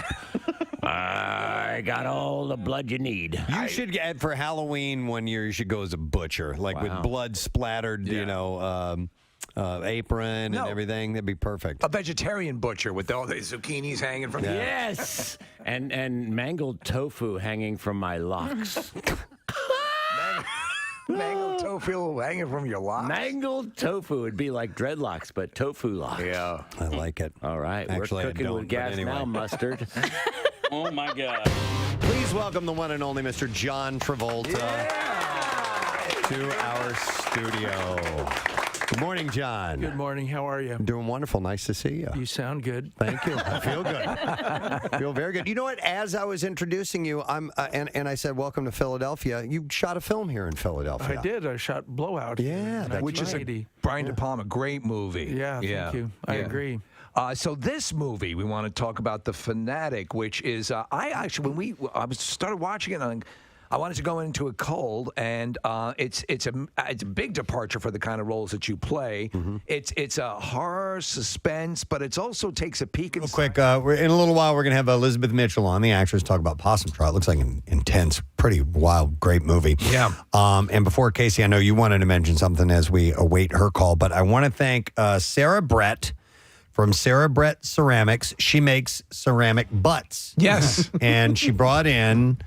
Mine not only is a ceramic butt, it's also ceramic boobies and a ceramic perjanger right there. Did you notice that? Yeah, I got a perjanger and boobies too. Little perjanger. Yeah. And no, she recently did a fundraiser for the Fox Chase Cancer Center and raised $4,800. Excellent. Selling ceramic butts and perjangers and boobies and whatnot. No, it's a cool little planter. Yeah. There's a hole in the bottom there. A friend if you're lonely. Yeah, Yeah. that too. But we could put a little succulent in there. Absolutely. Yeah, it'd be nice. So Yeah, give her a follow on Instagram. It says Sarah Brett Ceramics. thank you, Sarah. Appreciate it. She's here in our studio this morning. All right, Casey. Yeah. You wanted to mention something. By the way, I would love to take ceramics or pottery. I think that would be a fun little thing to do in my empty nesters days. If or whatever. you do take the pottery, don't be surprised if I slip in behind you. Okay. Grasp your hand. I'm down with that. Unchained Melody plays. Real quick, Casey, have you ever tried before? Never. It's hard. It takes a lot of upper body strength and arm strength. And I took like an adult class to try to learn how to do it. Our friend Eva does it at Wayne Art Center, and it's very, very difficult. And there's physical strength involved. Oh, we don't have Unchained Melody. I was going to play that. Whoa, my love. you want me to come stand behind you guys? Darling. So Annie farts. Last night, it was around ice cream o'clock. And my daughter said, hey, do you want to go to, actually it was either between Rita's or Dairy Queen. She's like, do you want to go for a ride? She's like, I'll drive and we'll get ice cream. I said, your daughter offered to drive. yes, How cool. That was amazing. And I came up with I coined the phrase, all right, well, you drive, I bive. And so you guys can use that from now on. Yeah. You drive, I bive. And so we're doing that. But as we get into the car. Don't use that phrase. You don't have to. It's out there. I created it and you can have it if you want. I'm not keeping it for my own. But dude, so I get in the car and I think she couldn't wait for me to get in the car to play this music that she was going to play for me. So she hits play on the button and I'm listening to it. And this is what starts playing. And I'm like, man, this... Spyro Gyra. No. Oh, Chuck Mangione. Yeah.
Yeah. And then I had her listen to, but it didn't dawn on me until a little bit later. I'm like, oh, I know who Chuck Mangione is. And then I played for her the.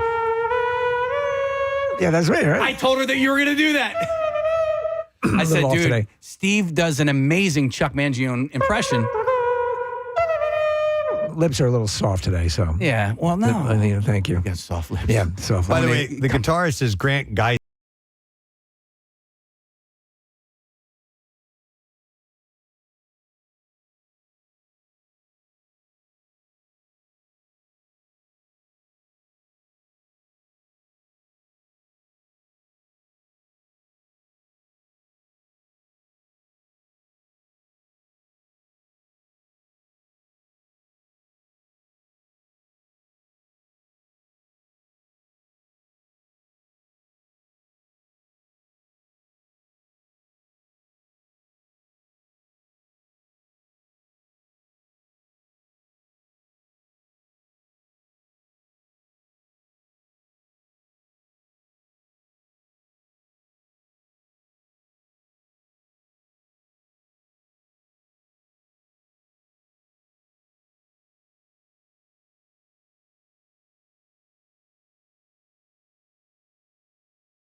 When we're raw dogging on international flights.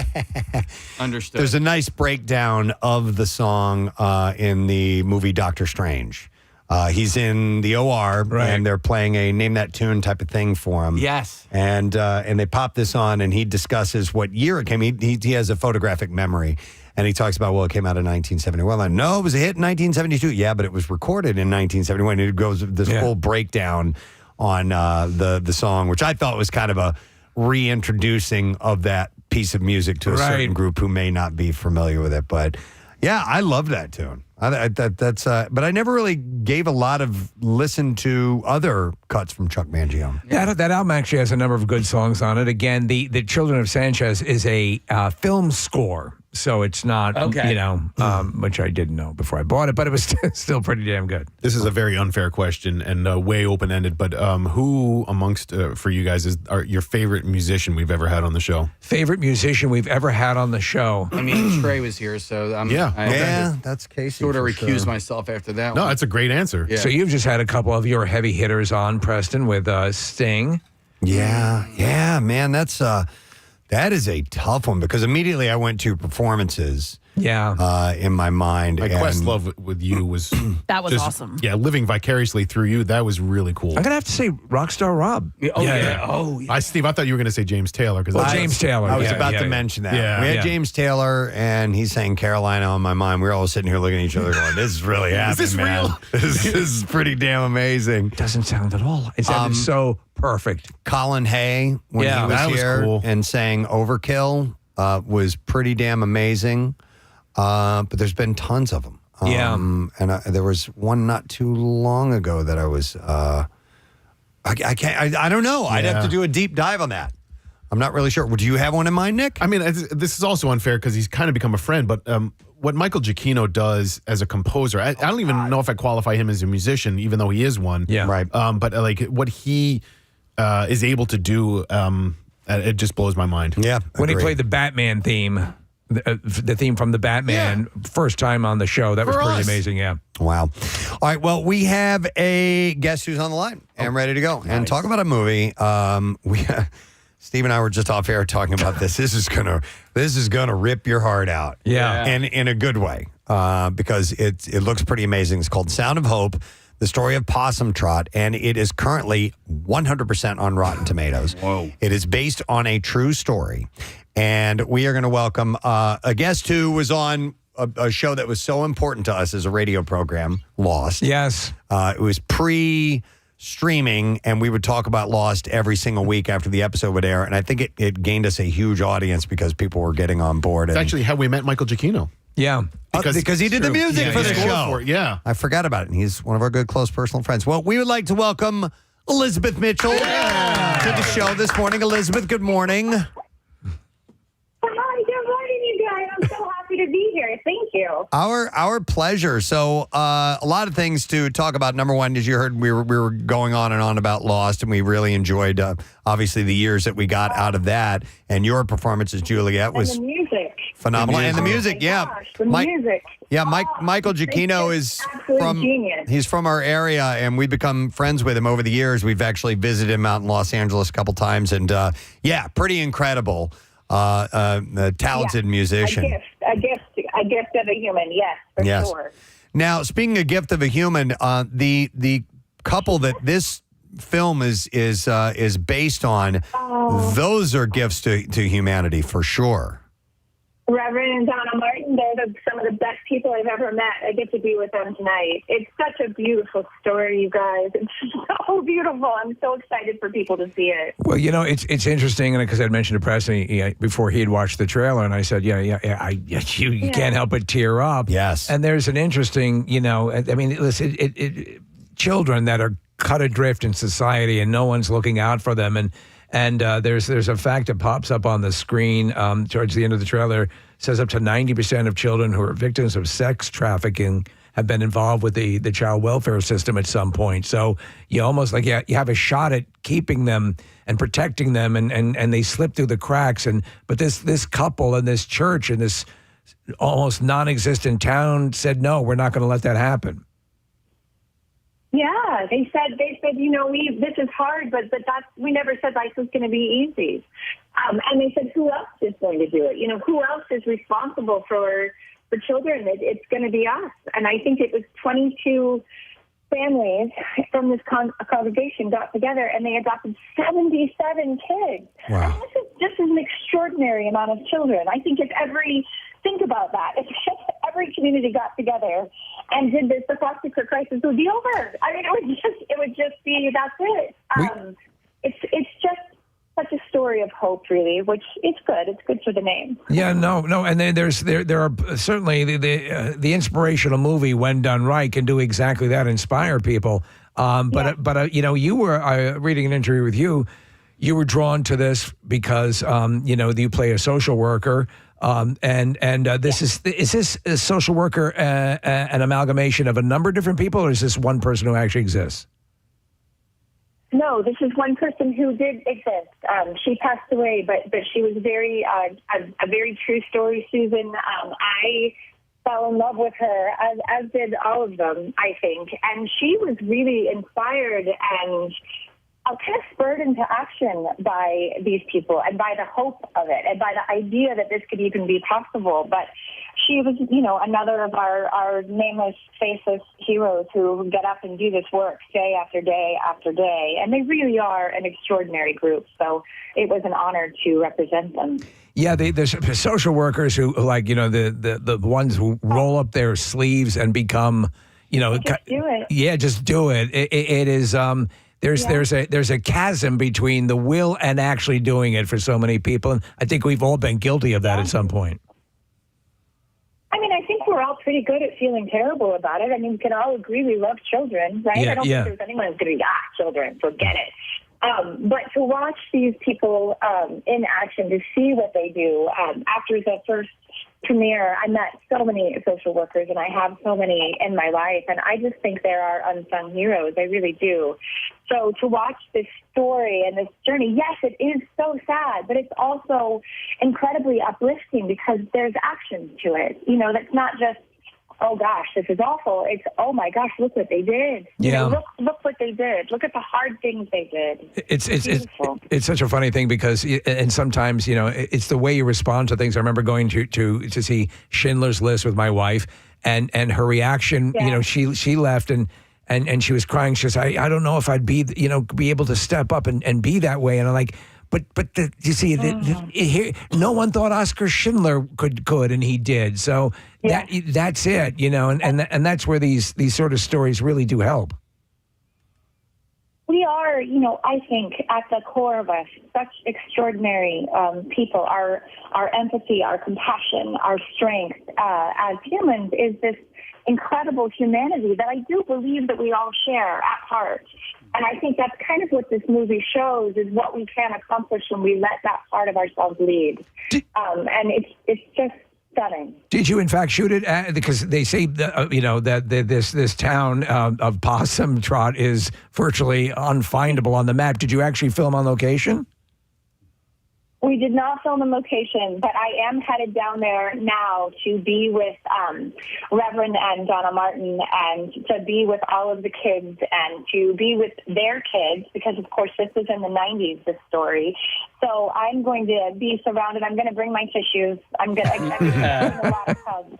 It's an incredible group of people, and my heart is so full to be a part of something that means so much to me. So it's really an extraordinary movie, and it's kind of lovely that it's also a beautiful movie. It's not just the message, but it's an incredible experience, I think, to watch, which doesn't have anything to do with me. It's just the people who created this lived with and near this community for 4 years. I mean, they have put in such a beautiful amount of hard work on this. And absolutely. So it's all done with so much love, you guys. It's beautiful. 100% on Rotten Tomatoes pretty much says it all.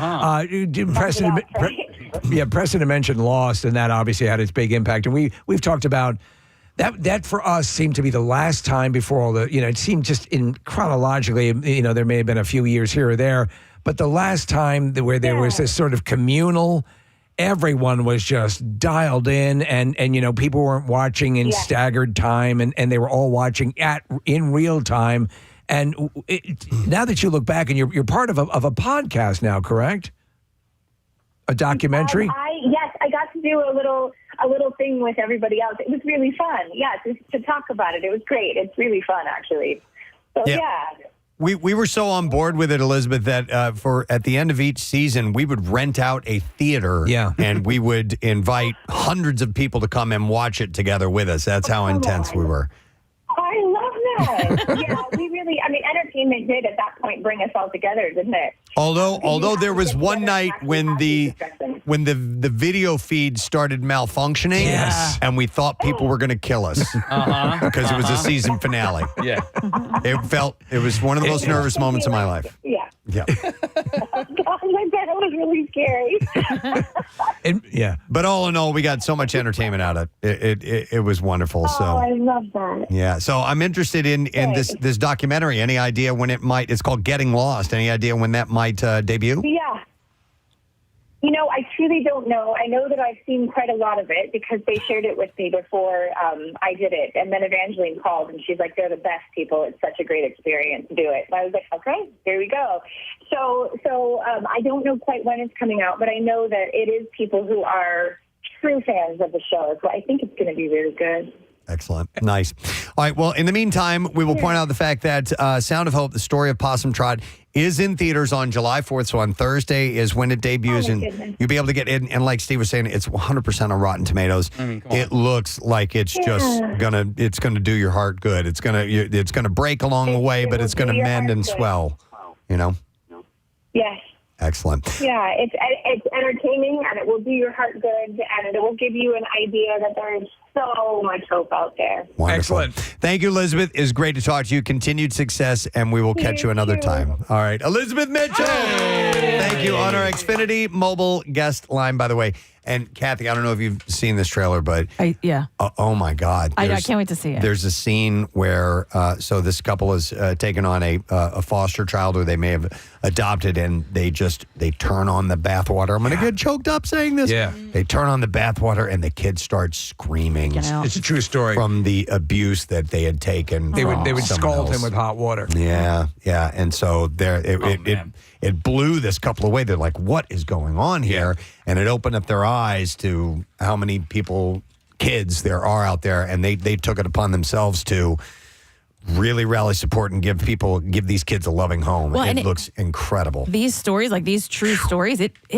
happens. I can't talk too much about it, but I have a family member who has a foster child that was kept in a closet for 3 years. It stunted his growth. He was malnourished beyond belief. And when she got him, he was in a crib until he was 3 with a younger sibling. And when she got him, he would whimper and cry in the middle of the night. And they finally figured it out is because his brother wasn't there. You think of the clean slate, a kid, born, and I know it's kind of the providence of a new parent, or you just this sort of this beautiful thing that's a blank slate to be written on, and then they get traumatized. And you're like, oh, they go down this.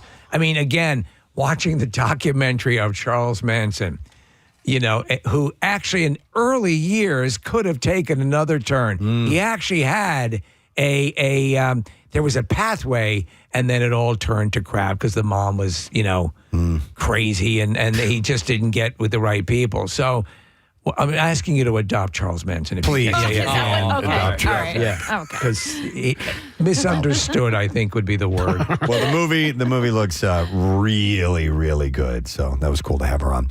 All right, we have a few minutes. Yeah. Can we go to Presbo's? Oh, yeah. Totally Presbo? Oh, yeah. I almost said Presbo's World.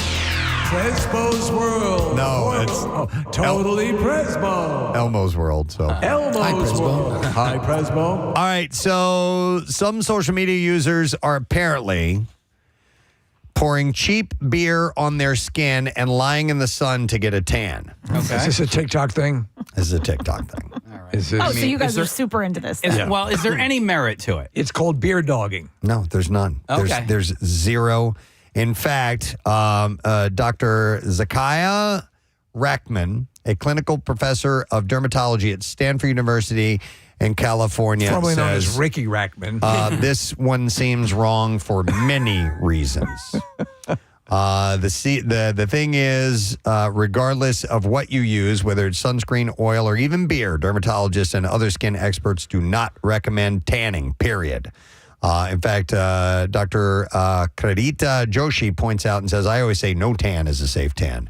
But is using beer specifically a bad idea? Joshi says it's not safe and absolutely not recommended by any medical professional. Except of alcoholics. The alcohol in the beer. No, they would see him wasting the beer if you're an alcoholic. The alcohol in the beer could really dry your skin out. Oh. Plus, it would wash off any sunscreen that you applied and could also attract bugs. Now, I know people that put baby oil and like cooking oil, like an olive oil. Wow. I've heard of baby oil, not cooking oil. Mm-hmm. Wow. Well, let me ask you: are we out of a phase where being tan is very desirable? I don't see the mad rush for tanning these days. I don't think it's where it used to be. Right. It's always there, but it used to be. There was this sun worshiping culture, and it was, what level of darkness you could achieve, and tanning salons, and it was all the rage. Well, and then they started to associate what the damage that you get from the sun. Those people got old. Yeah. And then we saw what they looked like. Right. And they were like, oh. Help me! That was from laying out too much. I've been outside for too long. But I mean, that was the thing. We would, back in the 70s and 80s, you would lay out. That's what it was calling, lay get out. Get color, get a base. You would get out there, and you would turn over after a certain amount of time, and you would put oil on, and I don't see that happen anymore. Every now and then, Kathy comes in looking a little darker, but do you actively lay out to? No, I don't. To get color? No, I don't lay out anymore. But some of my friends' teen daughters, they will still lay out. Now, of course, everybody's a little bit more cautious, with putting sunscreen on and things like that. None of them that I know are still putting baby oil on. But I remember my cousin laying out in the backyard at his parents' pool with tinfoil on his chest so that he could get the most sun to his face. Yeah. Yeah, they had these trifold things you would hold out. That's what they are. They were almost they like still mirrors. sell them, by the way, on Amazon. Well, it's crazy. It is crazy. And then you would get in the pool, and there would be like an oil slick on top of the pool from all the oil that people were wearing. It'd have that rainbow look to it, that sheen across the top. But no, they say the alcohol could dry out your skin. On top of that, beer could actually keep you from getting a tan. According to one study that finds putting beer on the skin could have the opposite effect and actually prevent tanning. So is there any sort of efficacy to shampooing with beer? Oh, I don't know. That was a big thing for a while. Well, I'm not sure. Kathy, you ever hear of shampooing with beer? No. I mean, but honestly, as far as getting a tan and laying out, there's not a whole lot you really have to do. The sun does pretty good on its own. Yeah. It's funny though, because I wear sunblock every day. Me too. Throughout the winter when I'm going out. Day, but. Yeah, I have it on. You begin to learn though, the one thing that I made the decision to do years ago was I don't put any of the water resistant tanning lotion on my face. Not tanning, sunblock. Yeah. Or above my my eyes, because with the bald head, when that got into my eyes, it was horrific. Because it doesn't dissolve. No, it doesn't. And I've made the mistake. In fact, I recently made the mistake because when I go out for bike rides, I have to, use the sunblock. And normally I stop right around here because I have sunglasses and a helmet on. Nose. Oh, sorry about that. I forgot that I'm talking to a radio listening audience. So I usually stop right around my mouth because I'm wearing sunglasses and a helmet, and that kind of blocks the. But I made the mistake of because I spray my face. I don't care. I sprayed my eyes, and then. It gets in there. You want to die. Yes. Yeah. And when you're riding on a bike and you go blind, that's not a good idea. No, that's that can be a negative. Well, speaking of skin, wait a second, hold on. Oh, I don't know. I saw that there's a call up on the line that has nothing. Well, okay. Well, what the hell? All right, yeah. We're gonna go to Mike. Hey, Mike. Good morning. Hey, good morning, guys. Hey, what's up, buddy? I was just saying, I've been listening to FMR a long time, and you guys just start the day out awesome. And, Pierre takes over, and then whoever after that. It's just Those other MMR people. isn't just a radio station; it's a lifestyle. Oh man, that's very kind. Thank you. We And appreciate you guys that. started off by just, including everybody and making sure everybody's having fun and having a good time. And it's just, It's very nice. you guys have been giving Philly an awesome feeling for a long time. I just appreciate everything you guys do. Dude, thank you, Mike. We appreciate that. And on behalf of us and Pierre and what's his name in the afternoon, I want to say thank you for that. No, Brent Porsche and Jackie Bam Bam. He Everybody. said it's a lifestyle that ends around 3. No, we appreciate him, and that means a lot. Yeah, thanks, bud. Thank you, guys. Everybody have a safe 4th of July, and MMR rock. All right, love it. Thank you, Mike. Mike. Mike. Hi, Mike. Mike. Hi, Mike. All right. Let's go back to Totally Hi, Presbo. Yeah, we had just slightly alluded to this the other day, but I'm going to expand a little bit more on it now. Japanese scientists have developed a groundbreaking humanoid robot face covered with living, lab-grown skin capable of self-healing and forming expression. So, Preston, do you know of one completely linear connection to science fiction movies that comes to mind when you hear this? Terminator? Terminator. And what did they do? They covered the murderous cyborgs in human flesh so they wouldn't set off the alarm systems. Kathy, please finish the story. And so they could time travel, too. The skin created at the University of Tokyo is made of human skin cells cultured on a collagen model and then attached to a 3D printed resin base. While still in its... They're working on the voice. No. Try it again. No.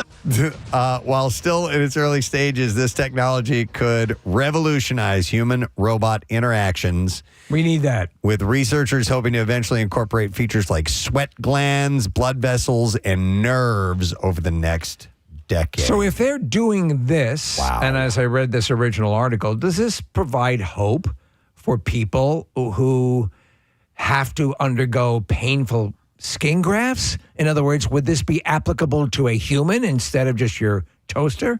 You got me, dude. I would hope so. Look at the face is terrible on this thing. It doesn't even look human at all.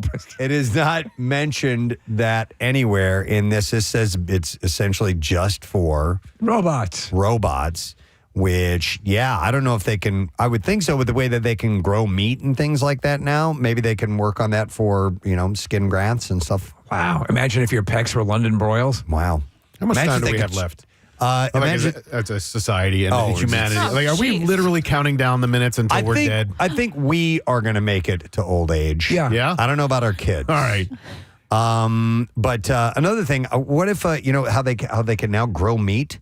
Yeah. What if you can grow Humans? meat for consumption? Invasion of the body snatchers, pods. They're who knows? We're so dead. I saw a shirt, Nick, that says, laugh at me.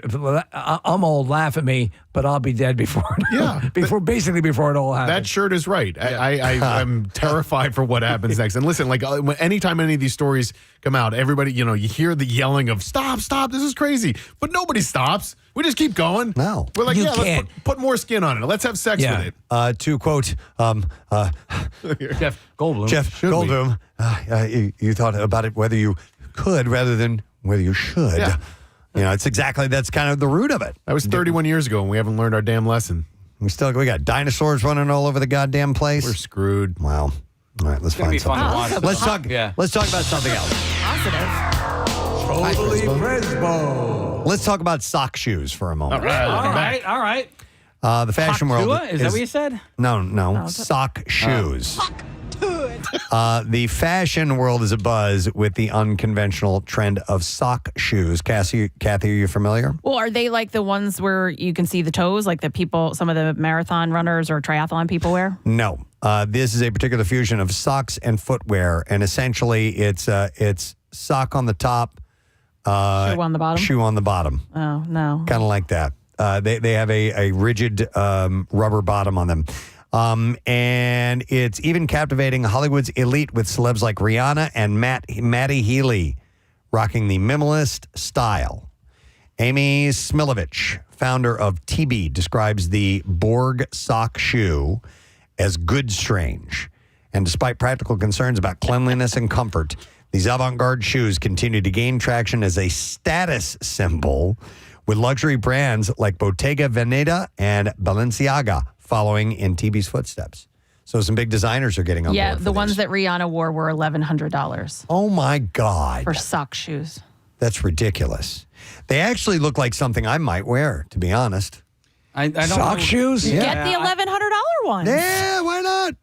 I don't know. I just, these ones, can you be active in them or is it really just for Probably casual stuff? not Yeah. like, running. I don't think they're workout, no. Yeah, and they're, playing a game or anything like that. I wore baseball or Birkenstocks something. to the gym yesterday. by You the wore way. Birkenstocks to the gym? Yeah. I realized that I'd forgotten the shoes and I was like, all right, let me just see if I can go in here and. Dude, you wore them the other day, and I get it because there were too many people around. smelled it? They were kind of Really? So, Do you clean them? No, here's the problem. These, I left my regular Birkenstocks down the shore, and I went home in my Birken Crocs. That's why they ain't smelling so hot, because they don't breathe. Are they these ones? Yeah, those are the ones. No. It was other ones the other this day. week or last week? It was last week. They were the leather ones. Okay. Oh. Yeah, they smelled rank. Cool. Yeah. All right. Yeah. Don't bother me none. What ones do you have on now? They're the Birken Crocs. Oh, do those work better for the smell of your feet? I don't know. I don't really. Preston? What, these? Yeah. I don't smell them you at know all. what? Yeah, so that's what I was, Hand me one. That was going to be my suggestion. Well, if you put it to your nose. No, it's not even that bad. Yeah, that's what was my suggestion. Are those new, though, Case? No, you know what though? These don't because they're like that crocky material. Yeah. So they don't absorb stuff like regular Crocs do. The Crocs got the cork soles, and so they absorb You moisture. mean Birkenstocks have the cork sole? Yeah, and then so these Crocs don't. Right. So are you saying that's why they don't smell? Yeah. Yeah. So why don't you wear those instead of the leather ones? Because I like the leather ones better. Oh. They They I don't know. just smell really bad. That's all. Get it? No, you need if they smell that bad, you need a new pair. Okay. Have you had them for a long time? About a year Oh. or so. Yeah. That's not that long. Yeah. All right. Well, you may want to consider sock shoes because apparently they're all the rage and they're only $1,100. No. No. No. All right. Let me see what else we got here. Totally Presbo. This is from like a week ago, and I didn't get a chance to get to it. I kind of sat on this, but at Philadelphia International Airport, apparently there is a fountain that's been privatized by SodaStream, and it dispenses only 8 ounces of water per minute and forces users to watch ads before quenching your thirst. Oh my gosh! Before getting water, like for your water bottle. Mm-hmm. You have to watch a commercial before it will give you water. Son of a bitch. That's great. Travelers were sharing their frustration on Reddit about it, and responders were outraged. One said, having to watch an ad for every 8 ounces while there's a line behind you isn't really free already. That's a great way to ruin your brand, another one had pointed out.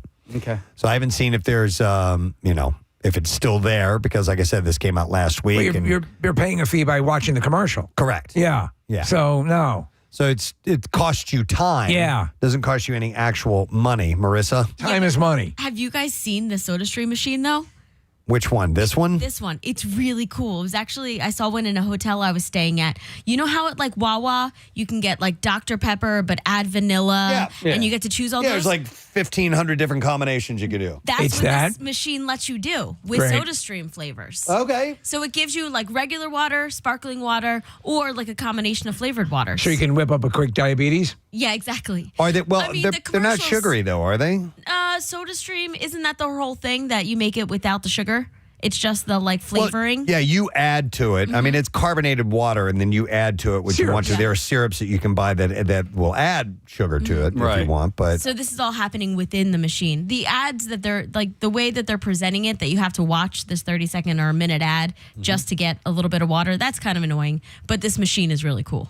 is this the one that you wait? Do you get it for free for watching the ad? It was in a hotel in Breckenridge. So it may not be the same thing. No, I saw a photo. It's the same exact machine. They just have this one trained to show the ad before the water is released. So I thought this was a water fountain. Me too. I thought it was just water. that you were getting. All right, It says it's a water fountain. The fountain, now privatized by SodaStream, dispenses 8 ounces of water. Marissa, this is a different thing. Per minute, and forces you to watch ads before you get to quench your thirst. I don't know. So- hell. It's, I guess it's the same machine, so it has the ability to have the like Wawa-like flavoring added to it. Okay. So if you see these machines, they're really cool. Okay. All right. Well, Except the one in the airport. At the airport, you got to watch an ad, and I think you only get water. I out just of it. have one more question about the ad. Does the ad play while it's filling up, or do you have to watch the ad and then it fills up? Because as a time killer, I don't really care. Like if I have to wait 1 minute for 8 ounces of water, and you need to run an ad as I'm waiting for that's fine. But to make me sit there and watch an ad and then give me water is silly. I don't know, Case. Okay. I'm not sure, and I kind of agree with you on that too. When you are at a gas pump that has a little spot that runs, will you watch it? Sometimes. Yeah. Okay. Sure, if I'm leaning against the car. I watch it and think Preston and Steve ad should be there. I agree. That's Do you what know every single time I'm like, why are we not up here? Who is it who used to do for Leno? Was it Fitz Dog did a series of and they did it when Leno was hosting the Tonight Show. Yeah. And he would interact with people through those screens. Those were fun. Yeah. I agree. I got a clarification if you want, Preston, about the soda streams in the Philadelphia airport. All right, it says we do have 2 SodaStream machines in terminals D and E that dispense 10, 16, 20 ounces of water. Passengers can pay for still and sparkling flavored water. Plain water is dispensed free of charge. Passengers do not need to watch videos or download the SodaStream app for the water to pour. I don't know. All right. I'm still not 100% It seems sure. seems like a lie. Yeah. All right. Let's see. I got another thing for you. Totally Presbo. Not planning on doing the connoisseur tomorrow, so I have a couple of food-related things I thought would be good to throw in here. A new report reveals which cities should top your list for barbecue. Lawn Starter's list of the best barbecue cities in the U.S. for 2024 has come out. They expanded the rankings to 500 of the biggest U.S. cities, comparing them on 20 total metrics in 5 categories. They were rated on access to barbecue vendors and smokehouses, consumer ratings, competition awards, and the number of barbecue festivals in that area, too. Where do you guys stand on barbecue? Big fan. Yeah. Me too. Moderate. Love it. Yeah. Classic barbecue. Yeah. Yeah. Moderate. What about you, Kathy? Okay. Okay. What about you? Big If fan. there's nothing Big else fan. to eat. Yeah. Big fan. Rochelle doesn't like barbecue, and it sucks because I love smoked meats and things like that, and barbecue sauce and all that. And I love grilling. We don't get to do it that much because we eat together. All right, when you say the words barbecue, you said it all. You're not including hamburgers and hot dogs. That's that's grilling. Yeah. I'm thinking more briskets, Brisket. and pulled pork, Yes. and things like that. A lot of meat. Ribs are a big barbecue item as well. So the number one place on the list is Kansas City, Missouri. Yeah. It's known for a home of great barbecue. In fact, the top several, you guys, it makes total sense. Memphis, Tennessee is second. Yeah. Number 3 is Houston, Texas. Anchorage. 4 is Kansas City, Kansas. 5 is Los Angeles. Huh. Well. Interesting. Okay. Number 6, St. Louis, Missouri. And what was your experience with that growing up? We would barbecue a lot and would go over there to other people's houses that barbecued a lot. What about eating out? Not really. Okay. We wouldn't go to barbecue joints that much. Okay. But there was a barbecue cut of meat out that way that was very common that you never see around here called pork steaks. Okay, explain. You would probably like pork steaks. All right. Is it? I'm thinking pork chops. You're Okay. thinking of the pud flap. I'm not sure exactly where that comes from in the pig, what cut that is from, but it was always called a pork steak. It was thicker, larger than pork chops, and didn't have the same bone structure as you would find in a pork chop. But we used to eat those all the time. And throw like a ton of them on the grill. You'd marinate them in barbecue sauce. And I think I need to try this. What does it say here? It's the bottom. Extracted from the anus. No, a pork steak, also called a Boston butt. Or pork blade steak is a steak cut from the shoulder of the pig. Ah. which is interesting because the butt and the shoulder are two different cuts on the pig. From what I understand, the shoulder is actually the ass and the butt is actually the shoulder. right? Yeah. So It's they not crap the out of actual- their shoulders. No, it's not that. That's what I had always thought anyway. So anyhow, I need to wipe my shoulder. Number 7 on this list is Austin, Texas, then San Antonio. Then number 9 is Chicago.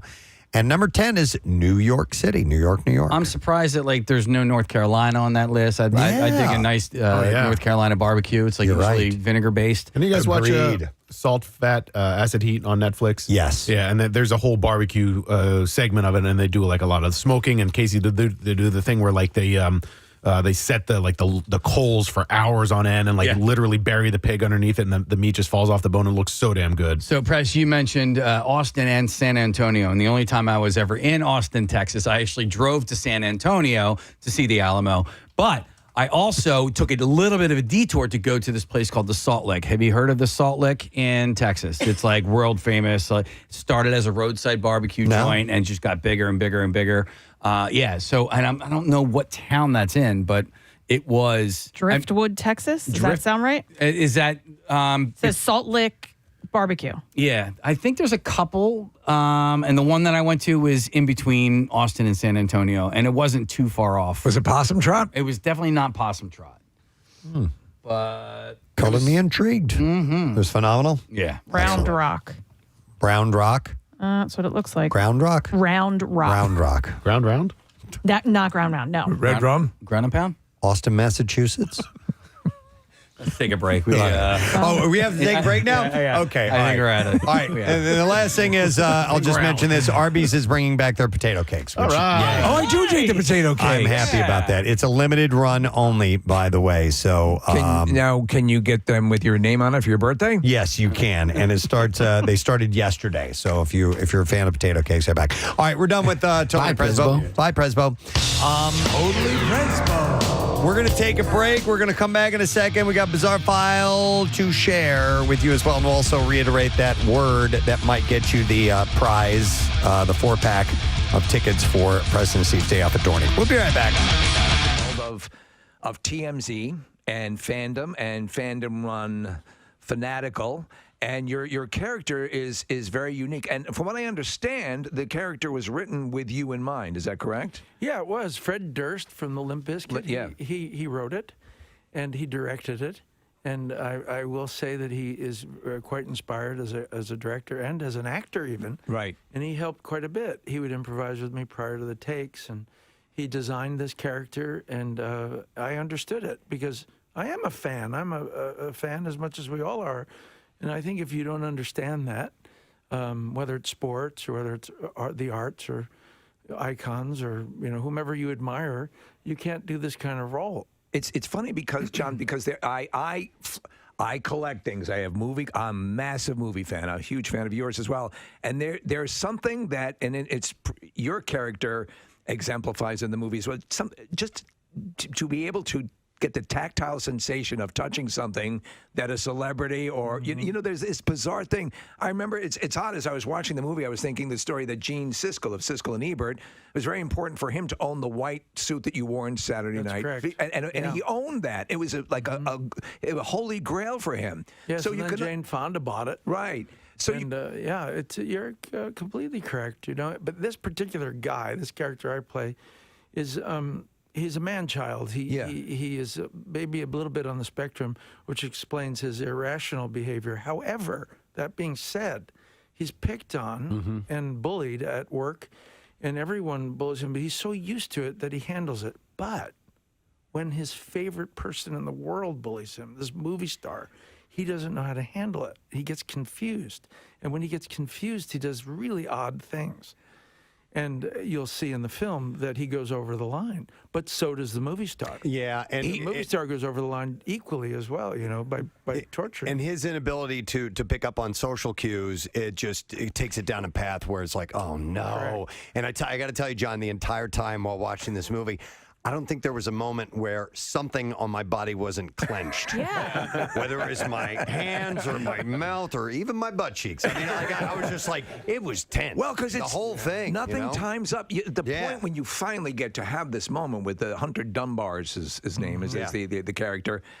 He has a bad experience, and you just happen to come upon him at that time, and it never syncs up right. So that starts. That's correct. It's also a movie about bad timing. Yeah, and then some. Because if he had just been in the right mood and had his autograph, he would have been over. Yeah, yeah. But of course, then we wouldn't have had a movie. Yes. But what I thought was brilliant was that I loved that your character before all that started to happen. So I almost felt bad, and I was like, well, it's not that bad that he's doing some of these things, But then it progresses into the movie. But you really made me love that character before you found out the other stuff. Yeah, thanks. I wanted him to be loved because I feel like everyone is a little bit of the character Moose. Mm-hmm. We all have a little Moose in us. It's just how far do we take it?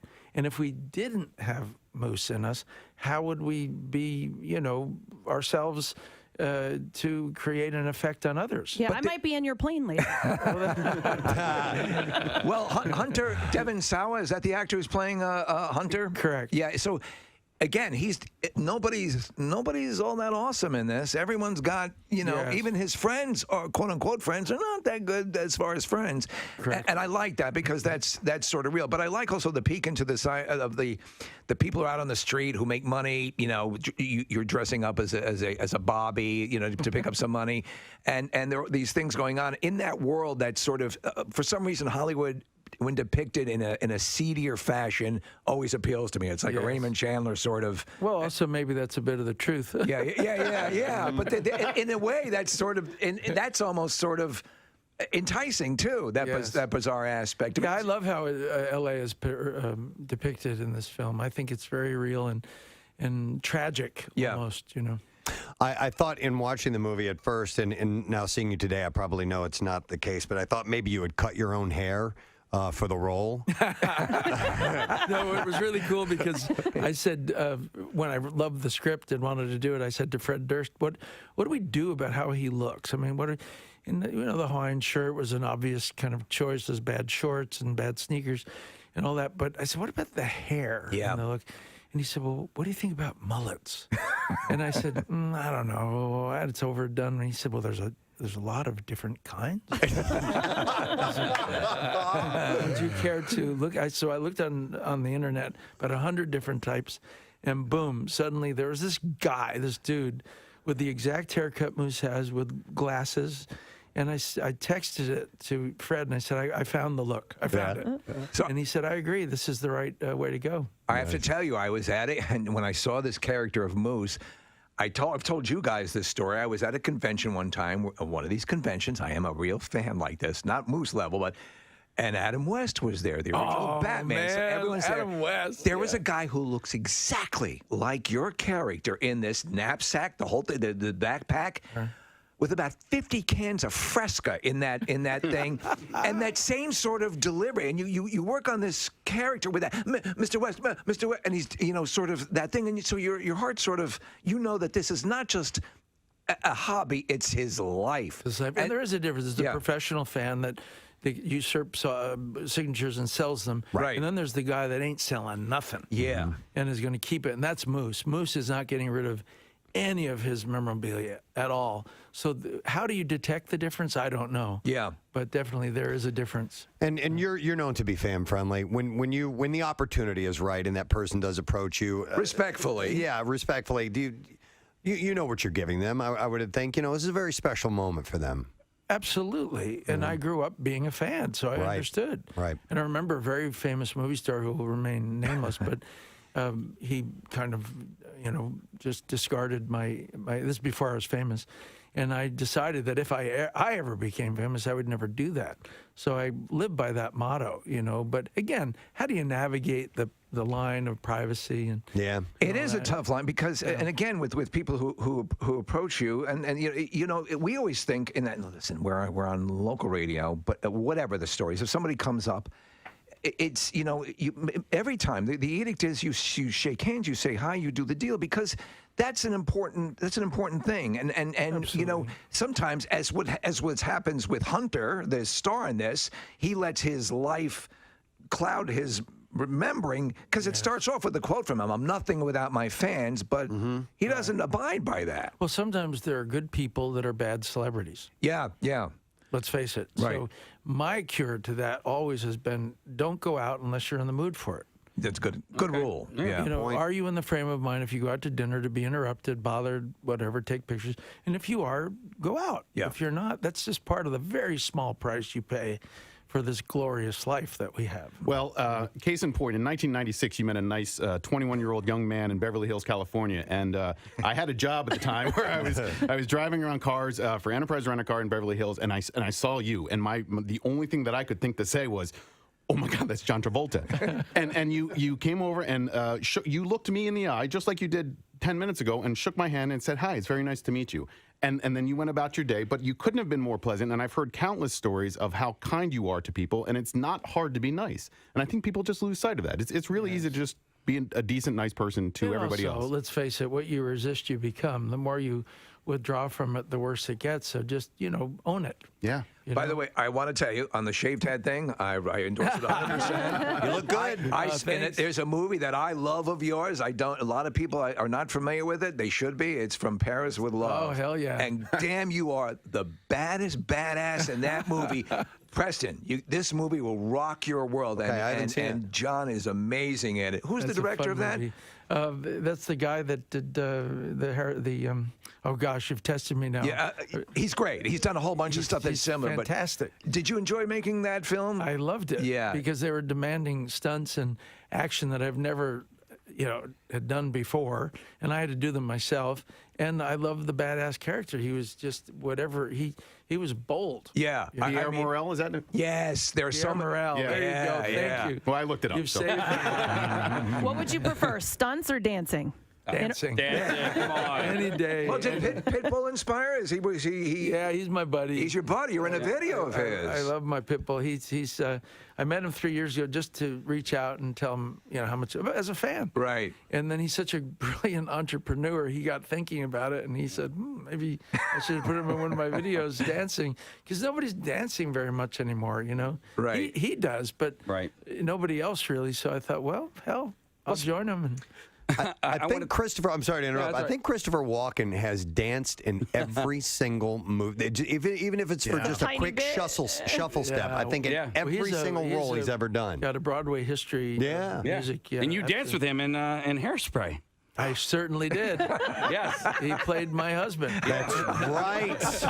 So I wanted to ask you, because you had 3 movies in a row that I really loved of yours, and it started with Wild Hogs. I can't believe I loved it as much as I was laughing out loud. It's a funny movie. It is a funny movie. It really is. It surprised me with how funny it was. I don't know if that's a backhanded compliment or whatever, but no, it's a funny movie, and who would have thought a bunch of old guys in motorcycles would be that funny? But your character as Edna Turnblatt in Hairspray, and I love that movie. I have songs from that movie in my iPod.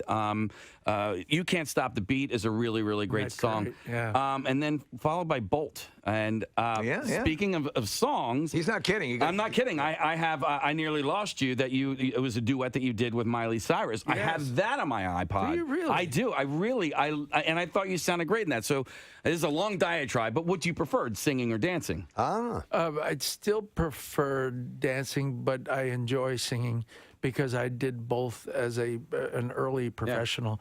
In order to work in New York, you had to sing, you had to act, you had to dance. 3 chances of getting employment. Yeah. So I enjoyed all of them. Yeah. But I'm most comfortable dancing, and then probably acting and singing. I just happened to be able to hold a pretty good tune, Well, I had a very high, like almost a high baritone or tenor. You still do. Voice, yes. You still do. I mean, in Bolt, in that song, and I would ask anybody that has an iTunes account or whatever, listen to the song if you haven't heard it before. It's the song that ends. He's played it for us many times. Maybe, but it's the song that runs at the end of the movie. Well, it just seems that my voice is like. For instance, You're the One That I Want in Grease. Yeah. And Bolt song, there's this high, range that I sing in that it's kind of different than most people. So it's kind of identifiable as my niche or something as a singer. I love the way you sing. You're the one that, because you're the one that I want. Yeah, a lot of yodels in that song. A lot of yodels. So with a career as long as yours, getting back to the Fanatic, it's biblical, yes. It seems I never hear stories of you. There never seems to be a situation like a moose ending up. You don't seem to draw that kind of. I don't, because I think because I embrace my fans. Yeah. And I actually communicate with them. There is not that urge to. I'm not a mystery as much, and I'm not a can't have. Right. And as soon as you become a can't have, it starts a frenzy. So some people are calling it a horror suspense. Do you like things of the things that make you uncomfortable? I like the ones I've done. I love Carrie. When I was a kid, I did that movie. And was that your first major film? Yes. Yeah. Yes, with Brian De Palma, and then we got together again for Blowout, and I certainly love that. So we work obviously with audio. It took the classic film Blow Up and made it audio. Yes, exactly. And so I remember thinking, and I thought with the editing and all that stuff, it actually was one of the things I think I want to do this. But Brian De Palma is a brilliant director. Did you see the documentary on him recently? I haven't. He goes on about you in Really? it, and just nothing but accolades and working with you. But it's a really cool insight to the movie. When did this come out? I'd love to see it. I watched it on iTunes. Netflix or iTunes? It's probably all over the place. I'm gonna have to see that one because I love documentaries. Yeah. I mean, they're my favorite entertainment. There's actually CNN is doing a good series on movies now, a documentary series, and you are figuring prominently in it as well. Wow. Yeah. Two things to watch. John, I wanted to ask in the Fanatic, your character Moose mentions a couple of times somebody you've worked with before, and that's Jamie Lee Curtis. Yes. If you are interested in winning a 4-pack of tickets to join us for the Preston Steve Day Off at Dorney live broadcast on Thursday, July 11th, which is a week from this Thursday, you need to enter a word in order to win, and you need to go to our social media channels, Facebook, Instagram, X, and the word that you will enter when you go there, you'll see a link, and you can click on that, and then you enter the word SPEED, SPEED. And not only will you get free admission for the day, you get in early to hang out with us, you get free parking, and you get to go on the rides that are open early before everybody else gets there, including the brand new coaster Iron Menace, of which we'll be broadcasting right next to. So let's have you do that. And the word again is SPEED. So go to our social media channels and enter that now. WMMR presents Preston and Steve's Bizarre File. All right, it's brought to you by Horizon Services. They can help you stay cool this summer with big summer savings, including free same-day estimates and next-day installation of your new AC system. Book at horizonservices.com. Well, a traffic stop led to a driver wearing a Jason mask being arrested. A hockey mask? Officers noticed a gold Toyota Camry without any headlights or taillights near an intersection, and according to police, the driver was wearing, quote, a Jason-style face mask. The officer conducted a traffic stop where they referred to the driver as nervous and noticed he was sweating profusely. Officers located an AR-15 style rifle slightly concealed by a blanket in the back seat. Upon further investigation, they discovered the firearm was an unloaded and secure Eagle Arms Eagle 15 5.56 millimeter rifle. However, the gun was unregistered. The driver was identified as 27-year-old Adonai Ephraim, not Jason Voorhees. But Ephraim was booked for possession of an assault weapon. I assume you have to remove your mask when you get pulled over by the police, right? You would think so. This is really weird, and I want to find out what the nature of this is. A bell has been ringing nonstop at a Manhattan subway station for 2 weeks now, leaving locals perplexed and fed up. The loud school bell-like bell has been taken over the stairway to the Downtown 1 train platform at the 50th Street subway station, though its exact source remains unknown. They don't know where it's coming from. There are tunnels upon doors, upon hallways that are part of that massive complex. Despite no visible bell in the area, the noise fluctuates randomly in volume. Where's it coming from? The Metropolitan Transportation Authority sound coming from? was aware of the There's issue nothing on here. and has not provided further information, leaving commuters and business owners. That's so casually as they're walking down. As business owners go crazy. Where's that sound coming from? Over the mysterious noise. So it's a complete mystery. Classic New York. Yep. Generally, sex between prison staff and prisoners is discouraged. Oh, that's sad. Having that encounter caught on video doesn't help matters, but it can be used as evidence. In the UK, a woman has been arrested after Metropolitan Police officers were made aware of a video allegedly filmed inside HMP Wandsworth, a prison in London. The woman allegedly in the video was arrested that day on suspicion of misconduct and is currently in custody. I don't have any other details other than that. Caught on camera. Caught on camera having sex with a prisoner, and you're not allowed to do that. So Did she's the mouse watch? Mr. Jingles, front row seat. In Florida, a fortune teller was arrested after she allegedly used her services to rob people, including a woman who was held up at gunpoint. Corolla Mitchell, 52 years old, is facing several charges, including robbing and kidnapping with a firearm after she reportedly stole $12,000 from a woman.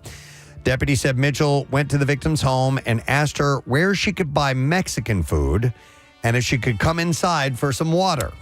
Perhaps a Mexican restaurant? After the woman led her inside the home, Mitchell pulled out a handgun, put the weapon against the victim's back, and told you are her really hungry to give her money. Mitchell followed the victim to her bedroom and made her open her purse. She took $12,000. That should cover my burrito. And left the home. The woman just happened to have $12,000 in her purse. I don't have more than $12,000. Deputies said security cameras at a nearby home captured a white Nissan Rogue and that the driver matched the victim's description. About a month later, Mitchell was seen driving the Nissan and was arrested shortly after. Investigators said Mitchell had been using her fortune-telling services as a ruse to gain entry into the victims' homes, where she would then steal cash and jewelry. Do you have a lot of door-to-door fortune tellers in your neighborhood? Not lately. We're a couple of years past that. Mitchell told deputies that she kept her phone on her at all times, so they requested a warrant to search the device, and they suspect the phone has evidence proving that she was at the victim's home during the robbery and that it may contain messages from other victims that they are trying to identify. The sole director of an Australian company that distributed mushroom gummies from the U.S. that resulted in people being taken to the hospital with symptoms including disturbing hallucinations has apologized and declared that this was not the intention. Food Standards Australia. I'd like to apologize. New Zealand on Wednesday issued a recall of 2 flavors of Uncle Frog's mushroom gummies. Uncle Frog's mushroom gummies. After reports of hospitalizations. A South Australian teenage boy was found unresponsive earlier this month after consuming several gummies. I apologize. He was treated and has since recovered. At least 5 people have been hospitalized. I apologize.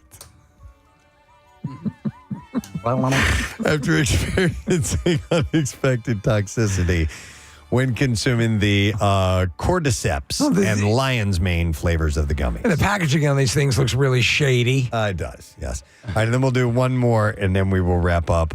In a surprising turn of events, a 66-year-old truck owner in Florida successfully thwarted a carjacking attempt by a 29-year-old named Blake Robinson. Despite being initially attacked and thrown to the ground, the elderly man managed to overpower Robinson, leaving him incapacitated until cops arrived.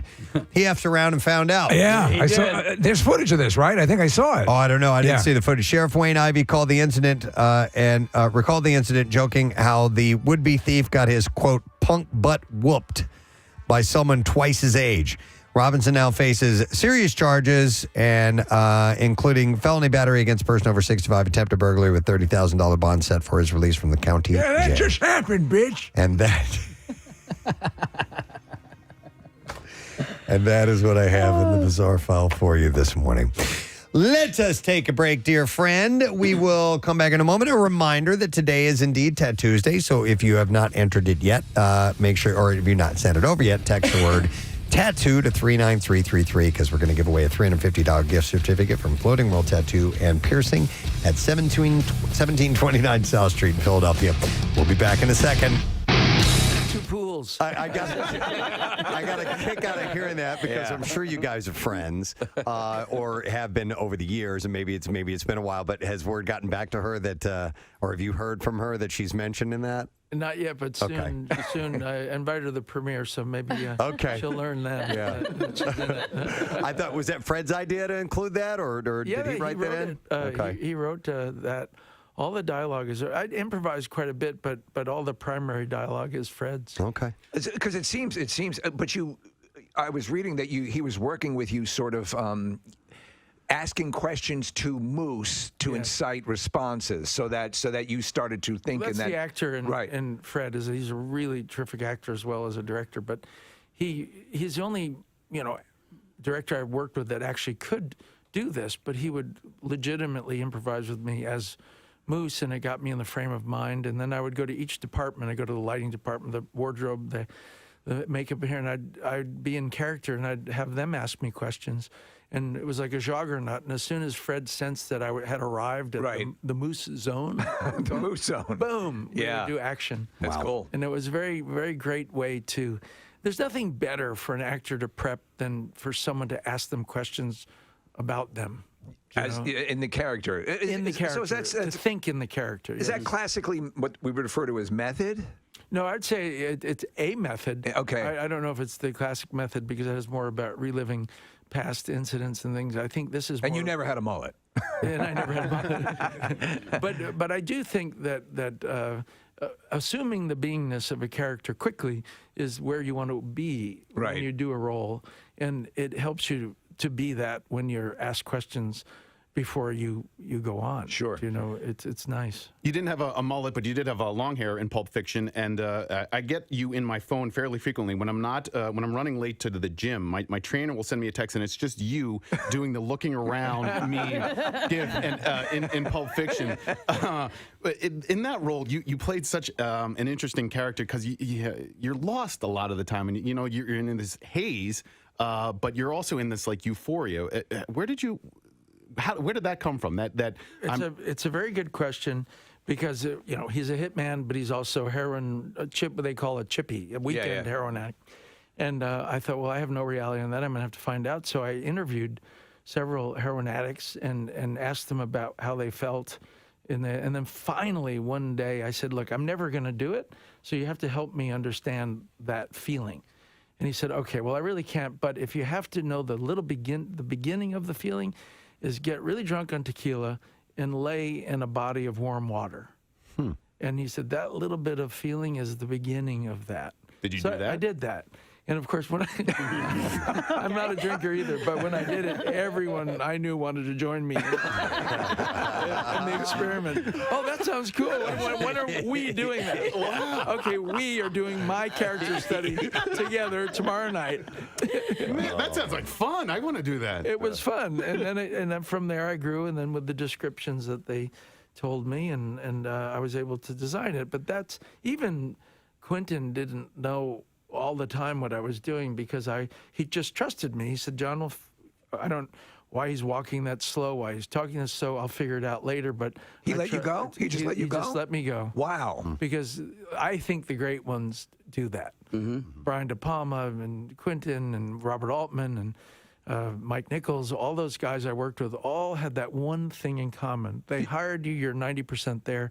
10% is guiding you here and there. Is that what happened? So it's Saturday Night Fever. John Badham was the director? Yeah, he let me go because I said, Badham, you're from Texas. I'm from New York. I know this guy better. Yeah. So leave me alone. I'll help you with me, and then I won't interfere with how you direct It's got to be the ultimate compliment as an actor for a director to say, you got it. It is, and it's the smartest. Yeah, yeah. If the actor is trustworthy. Right. I think it's the only way to go. Because otherwise you get a mediocre performance as opposed to a kind of a higher end performance. I want to ask you, you've worked with John Woo twice, right? Oh, yes. So you did Face Off and Broken Arrow. And for a guy who's so incredibly likable, you play a incredibly adroit prick in those movies. You are so evil. I haven't figured that out yet. How is that possible? But it seems to me you enjoyed it so much, especially with playing basically Nicolas Cage. Yes. With that, and you are so hilariously evil in that. Was that just a joy? It was a joy. Yeah. And it was easier for me than it was for Nicholas. Because you had to tamp down. Well, Nicholas really had to find me somewhere, and he had a hard time finding me in the movies because I'm different in most movies. But Nicholas is very specific in his talk and his behavior, and so it was a little easier for me to grasp his side of it than it was for him to grasp my side. So I wanted to ask you, let's get away from acting for a second. I wanted to ask you about your planes and your pilot's license. What ratings do you have, and how long did it take you to get them? Okay, you ready for the long list? Well, so I have a couple of friends that are pilots, and so I'm a little bit familiar with it. Okay, I have 10,000 hours in the air. Jeez. It's quite a bit. I have, 12 jet ratings, 747, 707, Gulfstream, Citation, Lear, Hawker, Falcon jet, 3 different fighter jets. No kidding. Oh, wow. Wait, which fighter? Because Preston and I have both flown in fighter jets. Yeah, I went we up didn't with the pilot it. No, I got to fly mine little. I went up with the Blue Angels. And, did you? Yeah. How was that? Media flight. It was amazing. Did they make you sick? I passed out and puked. That's why I won't go with them, because I don't want to do that. I have too much pride to end up, doing that. But Yeah, it was FA-18. You were in an F-16 because he was with the Air National Guard. I wore a G suit, so I didn't pass out or get sick. Yeah, well, but I that's did pull 9 good Gs. for you. Yeah. Well, you have to tell them before. You have to say, you know what? I don't want to get sick. Please don't make me. Yeah. So that's my. And how many years? How long did it take? Oh God, I've been flying since I was 16. Okay. Really? Billy Idol on 93.3 WMMR, MMRBQ alum from last year. Really enjoyed his show. And nice guy, and huge rock star milling around the backstage area. Sorry, I'm just chuckling because Nick had something. I don't even know what it was about, but I just immediately connected to it. He's going through his bag. He pulls out something. And he goes, "I do have it." Like we've all been there. 36 hours I've been looking for this, Preston. What is this? It's a parks pass, and I'm going to go see a national park for the first time on Thursday. And in most national parks, you need a parks pass to get in. And I knew that I had it for 2024. I knew that I had it, and I've been looking all over for it. It's been my goddamn backpack this whole time. It's been on your person. Yeah, I've been carrying it around with me for forever, and it was just sitting in the middle pack. Yeah, and I just and Steve heard, I think, my exasperation when I actually found it. Oh, I had. Well, the reason why I laughed is because I was looking for the SAG-AFTRA card. That I am. Where the hell is it? Where is it? I'm looking through my bags. It's like. I need to get the number because it's something with the, that I'm filling out a form. Right. In this packet of things that I carry with me every day, nary inches from my nutsack, I had it on me all the time. It's in your pocket. It's unbelievable, the level of ineptitude. There's something that I know last night. I made it a point to make it a note to myself. I am putting this in my briefcase. All right. And I said that to myself. Okay, this is where this will be. I need this weekend. I am putting this in my briefcase. It's not in here. You can't find it? It's not a banana, is it? No, it's not a banana. It's a recipe. Oh, it was Ann Gorski's birthday the other day. Oh, was it? It was her actual birthday, speaking of stuff. It. Yeah. On the 30th. Doesn't that just... It's not in here. I know I did it. Yeah. And then it's at that point where you start to wonder if the loved ones in your life are having that, we really need to talk to someone. Yeah. Preston is just, because he says this thing. He says, I put it in my bag. Yep. But he didn't. I found it in the refrigerator. I made a note to myself last night because I owe Casey $34. And I was like, go to Wawa. Shoot, I owe Casey money. I know, right? And so the way that I was going to remember it was by putting my ATM card in my pocket, but I forgot to do that because then I got distracted and I was looking for the parks pass. Forget it.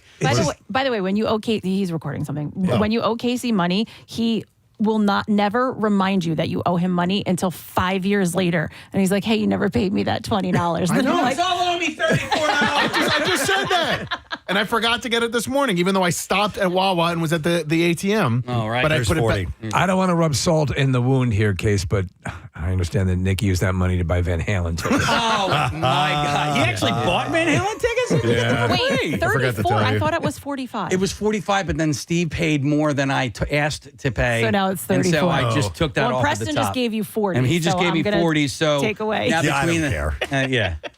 Give him less. Give him 30. So you guys each owe me $30 now. Okay. Okay. All right.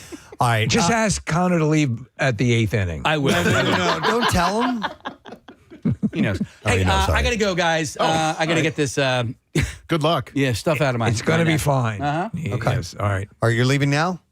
Yeah, I got to be at Dr. Mike's in 45 minutes. Is that or a half hour? And All yeah. right. Marissa, you going to be my right hand? She'll be your Huckleberry. Okay.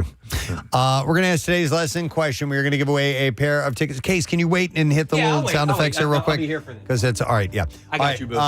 we're going to give away the lesson question. We have a pair of tickets for NASCAR's Great American Getaway 400 Pocono Raceway Sunday, July 14th. Question is literally from just like 5 minutes ago. Where's the best place to buy Mexican food? Probably. From the Bizarre File Story. 215-263-WMMR. What's the best place to buy Mexican food? Probably. Just said it a couple of minutes ago. 215-263-WMMR. Call now. The trash business is a gold mine. 93.3 WMMR with Preston and Steve's Hollywood Trash. Brought to you this morning by Pauhana. You can set sail with Pauhana in Ocean City, New Jersey, the only Caribbean tiki boat experience. You bring the drinks and the food, and they'll captain your boat. Book your tropical getaway or bachelorette party today at pauhanatikiboat.com. That's PAUHANA, tikiboat.com. What's up this morning, Steve? Well, actor Josh Lucas revealing that when he proposed to his girlfriend, you mentioned this yesterday, Preston, LA TV weather girl Brianna Ruffalo, it was during a surprise trip to Italy. Lucas says now that Ruffalo said yes, his personal forecast is sure to include many bonados. Yay! As reported yesterday, Chris Pratt and Katherine Schwarzenegger announcing that they're expecting a third child. Well, Grandpa-to-be Arnold is reportedly so thrilled he had a four-way with his house staff. Oh, my God. And finally, Ben Affleck quickly moved his belongings out of his marital home that he has been in with Jennifer Lopez. She was away in Europe. Unfortunately, Affleck was not able to make a clean sweep as he accidentally took her squatty potty. That's Hollywood Trash. We are looking for the answer to this question. We want to know where's the best place to buy Mexican food. Probably 215-263-WMMR. Steve just said it a second ago. We will go to Brad. Hey, Brad, good morning. Good morning. How are you guys? Good, bud. All right, where's the best place to buy Mexican food? Probably. Probably Mexico. No, it wasn't Mexico. Sorry about that. That's not what was said. We will go next to David, see if he knows. Hey, David, morning, bud. Good morning, Preston. I think it would probably be a Mexican restaurant. You are correct. Very good, David. Hang on.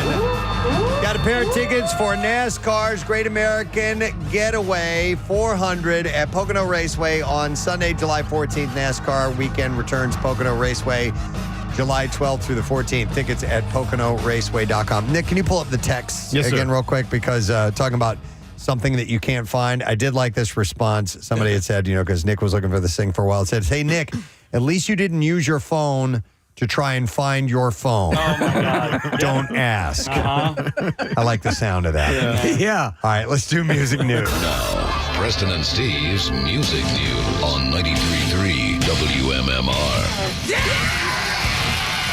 I rip ass. All right, brought to you by the Franklin Institute, the Art of the Brick. The world's largest display of Lego art is now open at the Franklin Institute. After the exhibit, explore the 9,000 square foot brick play space and get your tickets today for the Art of the Brick at fi.edu. Red Hot Chili Peppers are making the 25th anniversary of their seminal album, Californication, with a special 2 LP colored vinyl release on July 26th. The 1999 album, which saw the return of guitarist John Frusciante, became the band's most successful record, propelled by hit singles like Scar Tissue and the title track. It was produced by Rick Rubin. Californication has gone multi-platinum globally, selling over 15 million copies worldwide. Jeez. The limited edition vinyl pressing featuring red and ocean blue discs will be available through Rhino Records and gives fans a chance to revisit the iconic album in a whole new format. Are you pulling out the turntable now and then, or is it something that gets much use at your house? Not in a while. There was a stretch there that we were playing records pretty steadily, and have just kind of taken a little sabbatical from it. Right. Yeah. But I'm sure it'll come back around. Bye, Casey. Bye, everybody. Bye. Good luck. It'll be $34. And then 30. finally, just one other story. Papa Roach will celebrate their only UK appearance in 2025 with their first ever headline show at London's OVO Arena, Wembley. And that'll be February 7th, 2025. It'll see the band and their biggest ever production journey deep through their vast catalog of music, including a celebration of the 25th anniversary of their iconic breakthrough album, Infest. Tickets go on sale Friday at 10 a.m.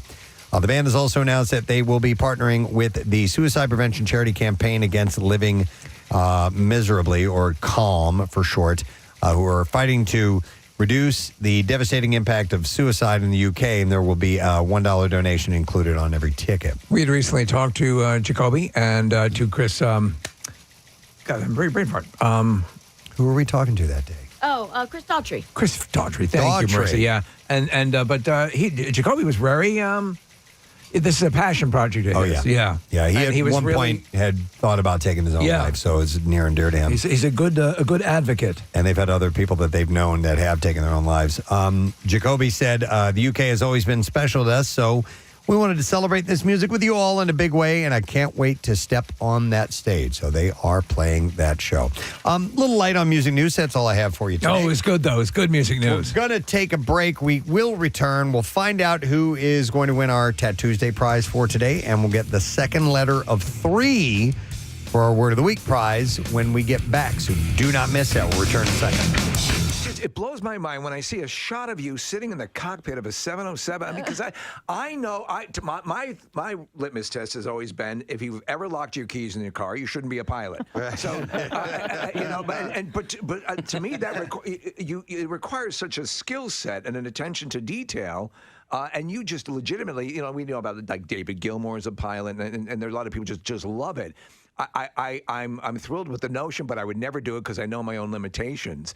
But I mean, when you get behind when you're flying a 747, are you white knuckling it, or are you just in absolute ecstasy? No, I find that the bigger the plane, the more almost simple it is. Really? Yeah, and less complex. Well, it's complex in its systems, but it's, there's a lot of booster systems and boosted systems, I should say, that make it like a power steering. It's kind of effortless. Backups. You don't really feel the size of the plane. All right. In the smaller jets, you actually feel it more.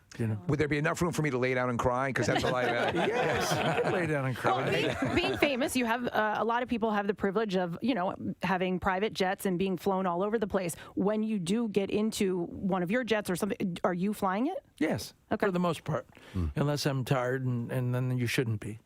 Did you see there was a news story yesterday? Dale Earnhardt Jr.'s citation that went off the runway, caught on fire. Really? Everybody got out. Everybody was okay, but the plane was a total loss. Yeah. Oh, I've got to look that up. Yeah, I think you always learn by these things. Okay. Yeah, they're the FAA and the Safety Administration are looking at it. Speaking of aircraft, your 707 is is being donated? Yes, I'm donating to Australia. I've had it 18 years and I loved it, but it's getting antiquated and it's time to give it away.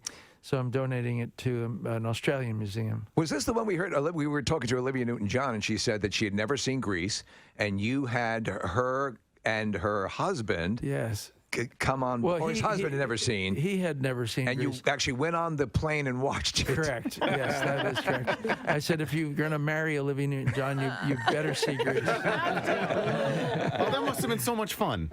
It was, watching his reaction, because then he became the entertainment, watching him watch the screen, like I did with my dad with Mary Poppins when I was 10.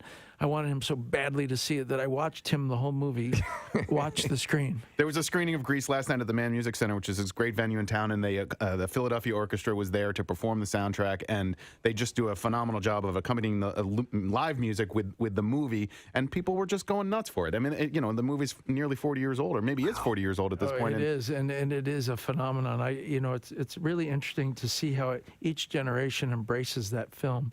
because I remember when I was little, watching Yankee Doodle Dandy or Cagney. Watching Wizard of Oz, and they all held up, but they were only 20 years old at that time. Yeah. This movie's 40, and it's still like it was as though it were done last year. Yeah, it's pretty timeless. It's really timeless, which I'm proud of. It's funny though because I think there was a certain group in time where I was very aware of silent films, and it wasn't like I was around. Thank God, Yes, but they showed them on you would see 4 it a lot. o'clock movie. Right, right, and you had an appreciation for it. That's a little harder to get now. But I mean, so for right now, I think a lot of people to be turned on to the movies of the '70s, which you are a part of. Sure. The second golden era of Hollywood. Yes. Because these are great movies that sit there, and when kids or younger people discover them, the light goes on. It's like, oh. Yes, because and the more timeless they are, the more they discover them, not only in a new unit of time, but as though it were they were back then. Yeah. And it had the same impact because Grease and Saturday Fever seemingly, even Urban Cowboy, have the same impact on the new generation that it had on people then. Absolutely. For some reason. Still as profound as ever. Yeah. It seems it. Do you know? Yeah, as I did musical theater growing up, and Grease is the one play that has always eluded me, and I always wanted to play Danny Zuko, and now I wanted to play Sandy. Yeah, as a 44-year-old man, that's never gonna happen. Oh, it's At never that too point, late. you're Donald Zuko at that time. I think you should do it. The Fox News group did today. They did a reenactment of Grease. They filmed it per shot. Oh, really? Yes. You guys could do that. We could do that. We've got our Sandy. Absolutely. We've got all our T-Birds here. Sure. Frenchie. I'm the lesser known guy, Baldy. So It doesn't matter. Just do the leather jacket. You're home. I mean, we still to this day, if somebody says rock in and roll in, And whatnot. of course, It just finishes all the time. Every single time. Without That's fail. hilarious. Well, so just thank you for all of that stuff that you've given us you're over the welcome. years. It's a stuff. real pleasure actually looking at you in the flesh. It's you have beautiful eyes. Really? Man, it didn't get uncomfortable to the very end. No, are you kidding? I'm an actor. I love compliments. Please, more. You're dressed really nice too. And what a watch on you in the pocket square. Oh, thank you. Yeah. I've decided that we're each other's scenery, and that at some point, maybe not for yourself, but for another person, you have to be presentable. yeah. So anyway, You had a great quote on Good Morning America. You're making the round, so you were hitting those guys, and you said something I thought was a great outlook, and you said, life is art. Life is art, so appreciate it, enjoy it, and it's here for your entertainment. well, it is because I think so many people don't view life as an art, but how you eat, who you spend time with, where you go, how you do it, how you dress is all part of an art if you choose to allow it to be an art. It's not just the quote unquote arts of music and dance and sports, and it's actually how we live, what we're doing right now. Well, of course, this is an art because you're on radio performing. Yeah. But it's how we interact is also part of the art of life. I love that. I love that outlook. All right. Well, if you want to see John definitely in a role big departure, unlike he's ever been in, then you want to see The Fanatic. It's a great movie, and it's in theaters on August 30th. Wonderful to have you here, John. Thanks so much. This was probably the most fun I've ever had at an interview situation. This has been awesome. Thank you so much. And loved your story, Nick, and I loved your story, Casey. Oh my God. Two great stories. I want to hug you so bad right now. Let's hear it. John Travolta, ladies and gentlemen. Thank you, John. Do you remember the squirtable butter used to come in a thing? Yeah, butter spray. Is that what? I no, can't not believe spray, it's not not butter. There's spray. an actual, Not there's an spray. actual like liquid, almost Really? like liquidy like the way you butter. dispense mustard. It was don't more remember back in the 80s probably, and if you had a waffle, you could go blink, blink, blink, blink, blink, blink in each little. Okay. I had a waffle. Each little I'd eat crevice. it in the morning. I There we go. do you need Parkway. butter in every little square? You do. If you're you're a man. If you're a man, no. Okay. No, I obsess about little things like that. Okay. It's just like weird. So your answer is yes, you do. Yeah, I have a butter memory with Preston that is probably 19 years old. Do you know what it is? Butter memory. Preston, do you remember the butter memory? That's probably 19 years old. 19 years old. memories. You would have to butter memories. You would have to give me a hint. Me, you, Steve, and Marilyn. Wow. That wraps it up. Butterfest, We did a show 1998. for 3 years together. Media Court Diner. Oh, okay. Oh, yeah. Okay. You know the butter memory? Yeah. Oh, well, do tell. So we're sitting there, and it's after we had done a show, and we're having lunch, and there was We're all just getting to know each other, by the way. yeah, we're all getting to know each other, and so they had a little ramekin full of butter, which is a small dish. And so I guess it was a ball of butter or something like that. And we're just talking, and I just reach out and grab it and just squish it with my hand, just to be outrageous, provocative. I'm like, ooh, butter. Yeah. And I did that, and he died laughing. So. I was like, what? I wish I would have done that. Love at first sight. That looked fun. Butter memories. But if I owned a diner and I dine in the morning and I was serving waffles, there would be a special little spray that I would put melted butter in so that you could go. You would keep it like you could even have it as you could have the way you have a mug warmer where your butter could be on it and with the pump so that you could dispense that Now way. it would need to be more like misty, Like a fire hose? No, like spray bottle. Offspring, Hammerhead, our headliner of the Barbecue this year. All those details at WMMR.com. If you have not seen them yet, go ahead and grab them tickets. Get set to join us. 10:33, Tuesday morning, the Preston and Steve Show. And thank yous in order for our guests being on the program today. We had James Murray on. Murr from Impractical Jokers. The Drive Tour is taking place Saturday, the 13th at Ovation Hall. Ocean Casino Resort, and 2 shows, 6:30 and 9:30. You can go to theoceanac.com to get your tickets.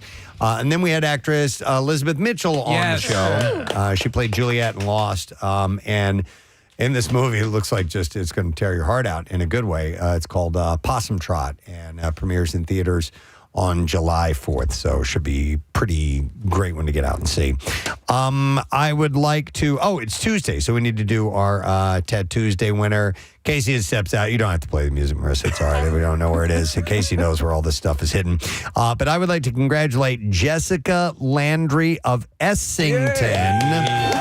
Jessica gets a $350 gift card for Floating World Tattoo and Piercing, and you can take a look at them in person at their store, 1729 South Street, or studio, I should say, in Philadelphia. And if you want to check out artwork samples, visit floatingworldtattoos.com or check them out on Instagram at Floating World Tattoos. Jackie Bam Bam is indeed here. How do, sir? I don't know anybody money, do I? I'm just checking. No, you're good. Good, because Casey Boy left. I'm like, wait, did I borrow money from him? I forget. He'll always remember. He'll let you know at some point. It's all good, though, man. All right, we want to get a letter of the day from you if you're ready. I am ready. Preston and Steve on 93.3 WMMR. Now, the Daily Letter. All right, the Preston and Steve Show is brought to you today by The Letter. The letter A as in astronomical. Case, can you feel it out there? He is. We are going to give away a pair of VIP tickets for The Peach at the Beach, hosted by our very own Pierre Robert, Saturday, July 13th at the Island Water Park at Showboat Resort in Atlantic City. And that features Grateful Dead and Allman Brothers tribute bands. Plus, you get tickets with access to the water park for the day, the main concert area, and Paradise Adult Island with the swim-up bar, meal vouchers, and VIP viewing areas. Tickets and information at thepeachmusicfestival.com. And keep in mind, we give that away tomorrow. Yes. As our days off for the holiday weekend start after that.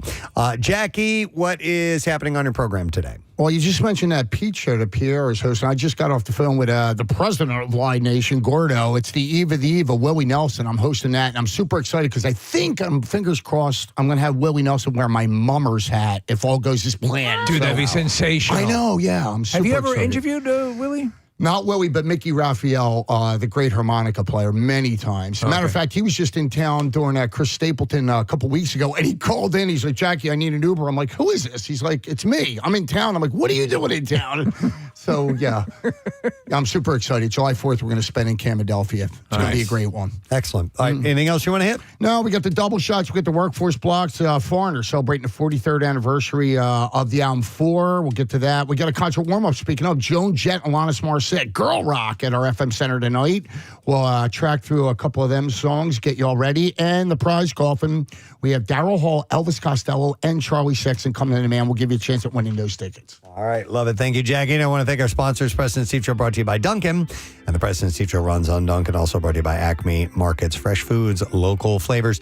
Tomorrow's Wednesday. We'll do Fox Good Day. We'll do the secret text word. We will also have, because of the holiday weekend coming up, we will have the Jersey Shore 64 narrowed down to the championship round. Interesting. So we're going to reveal yes. the results of that tomorrow, and then there's one more week of voting, and then we will find out where Pierre is going to be broadcasting from. And find out who's going to win $500 too. That's it. We're done. Rage on. Have yourself a great day. We'll see you tomorrow, friend. Bye-bye. Mm-hmm.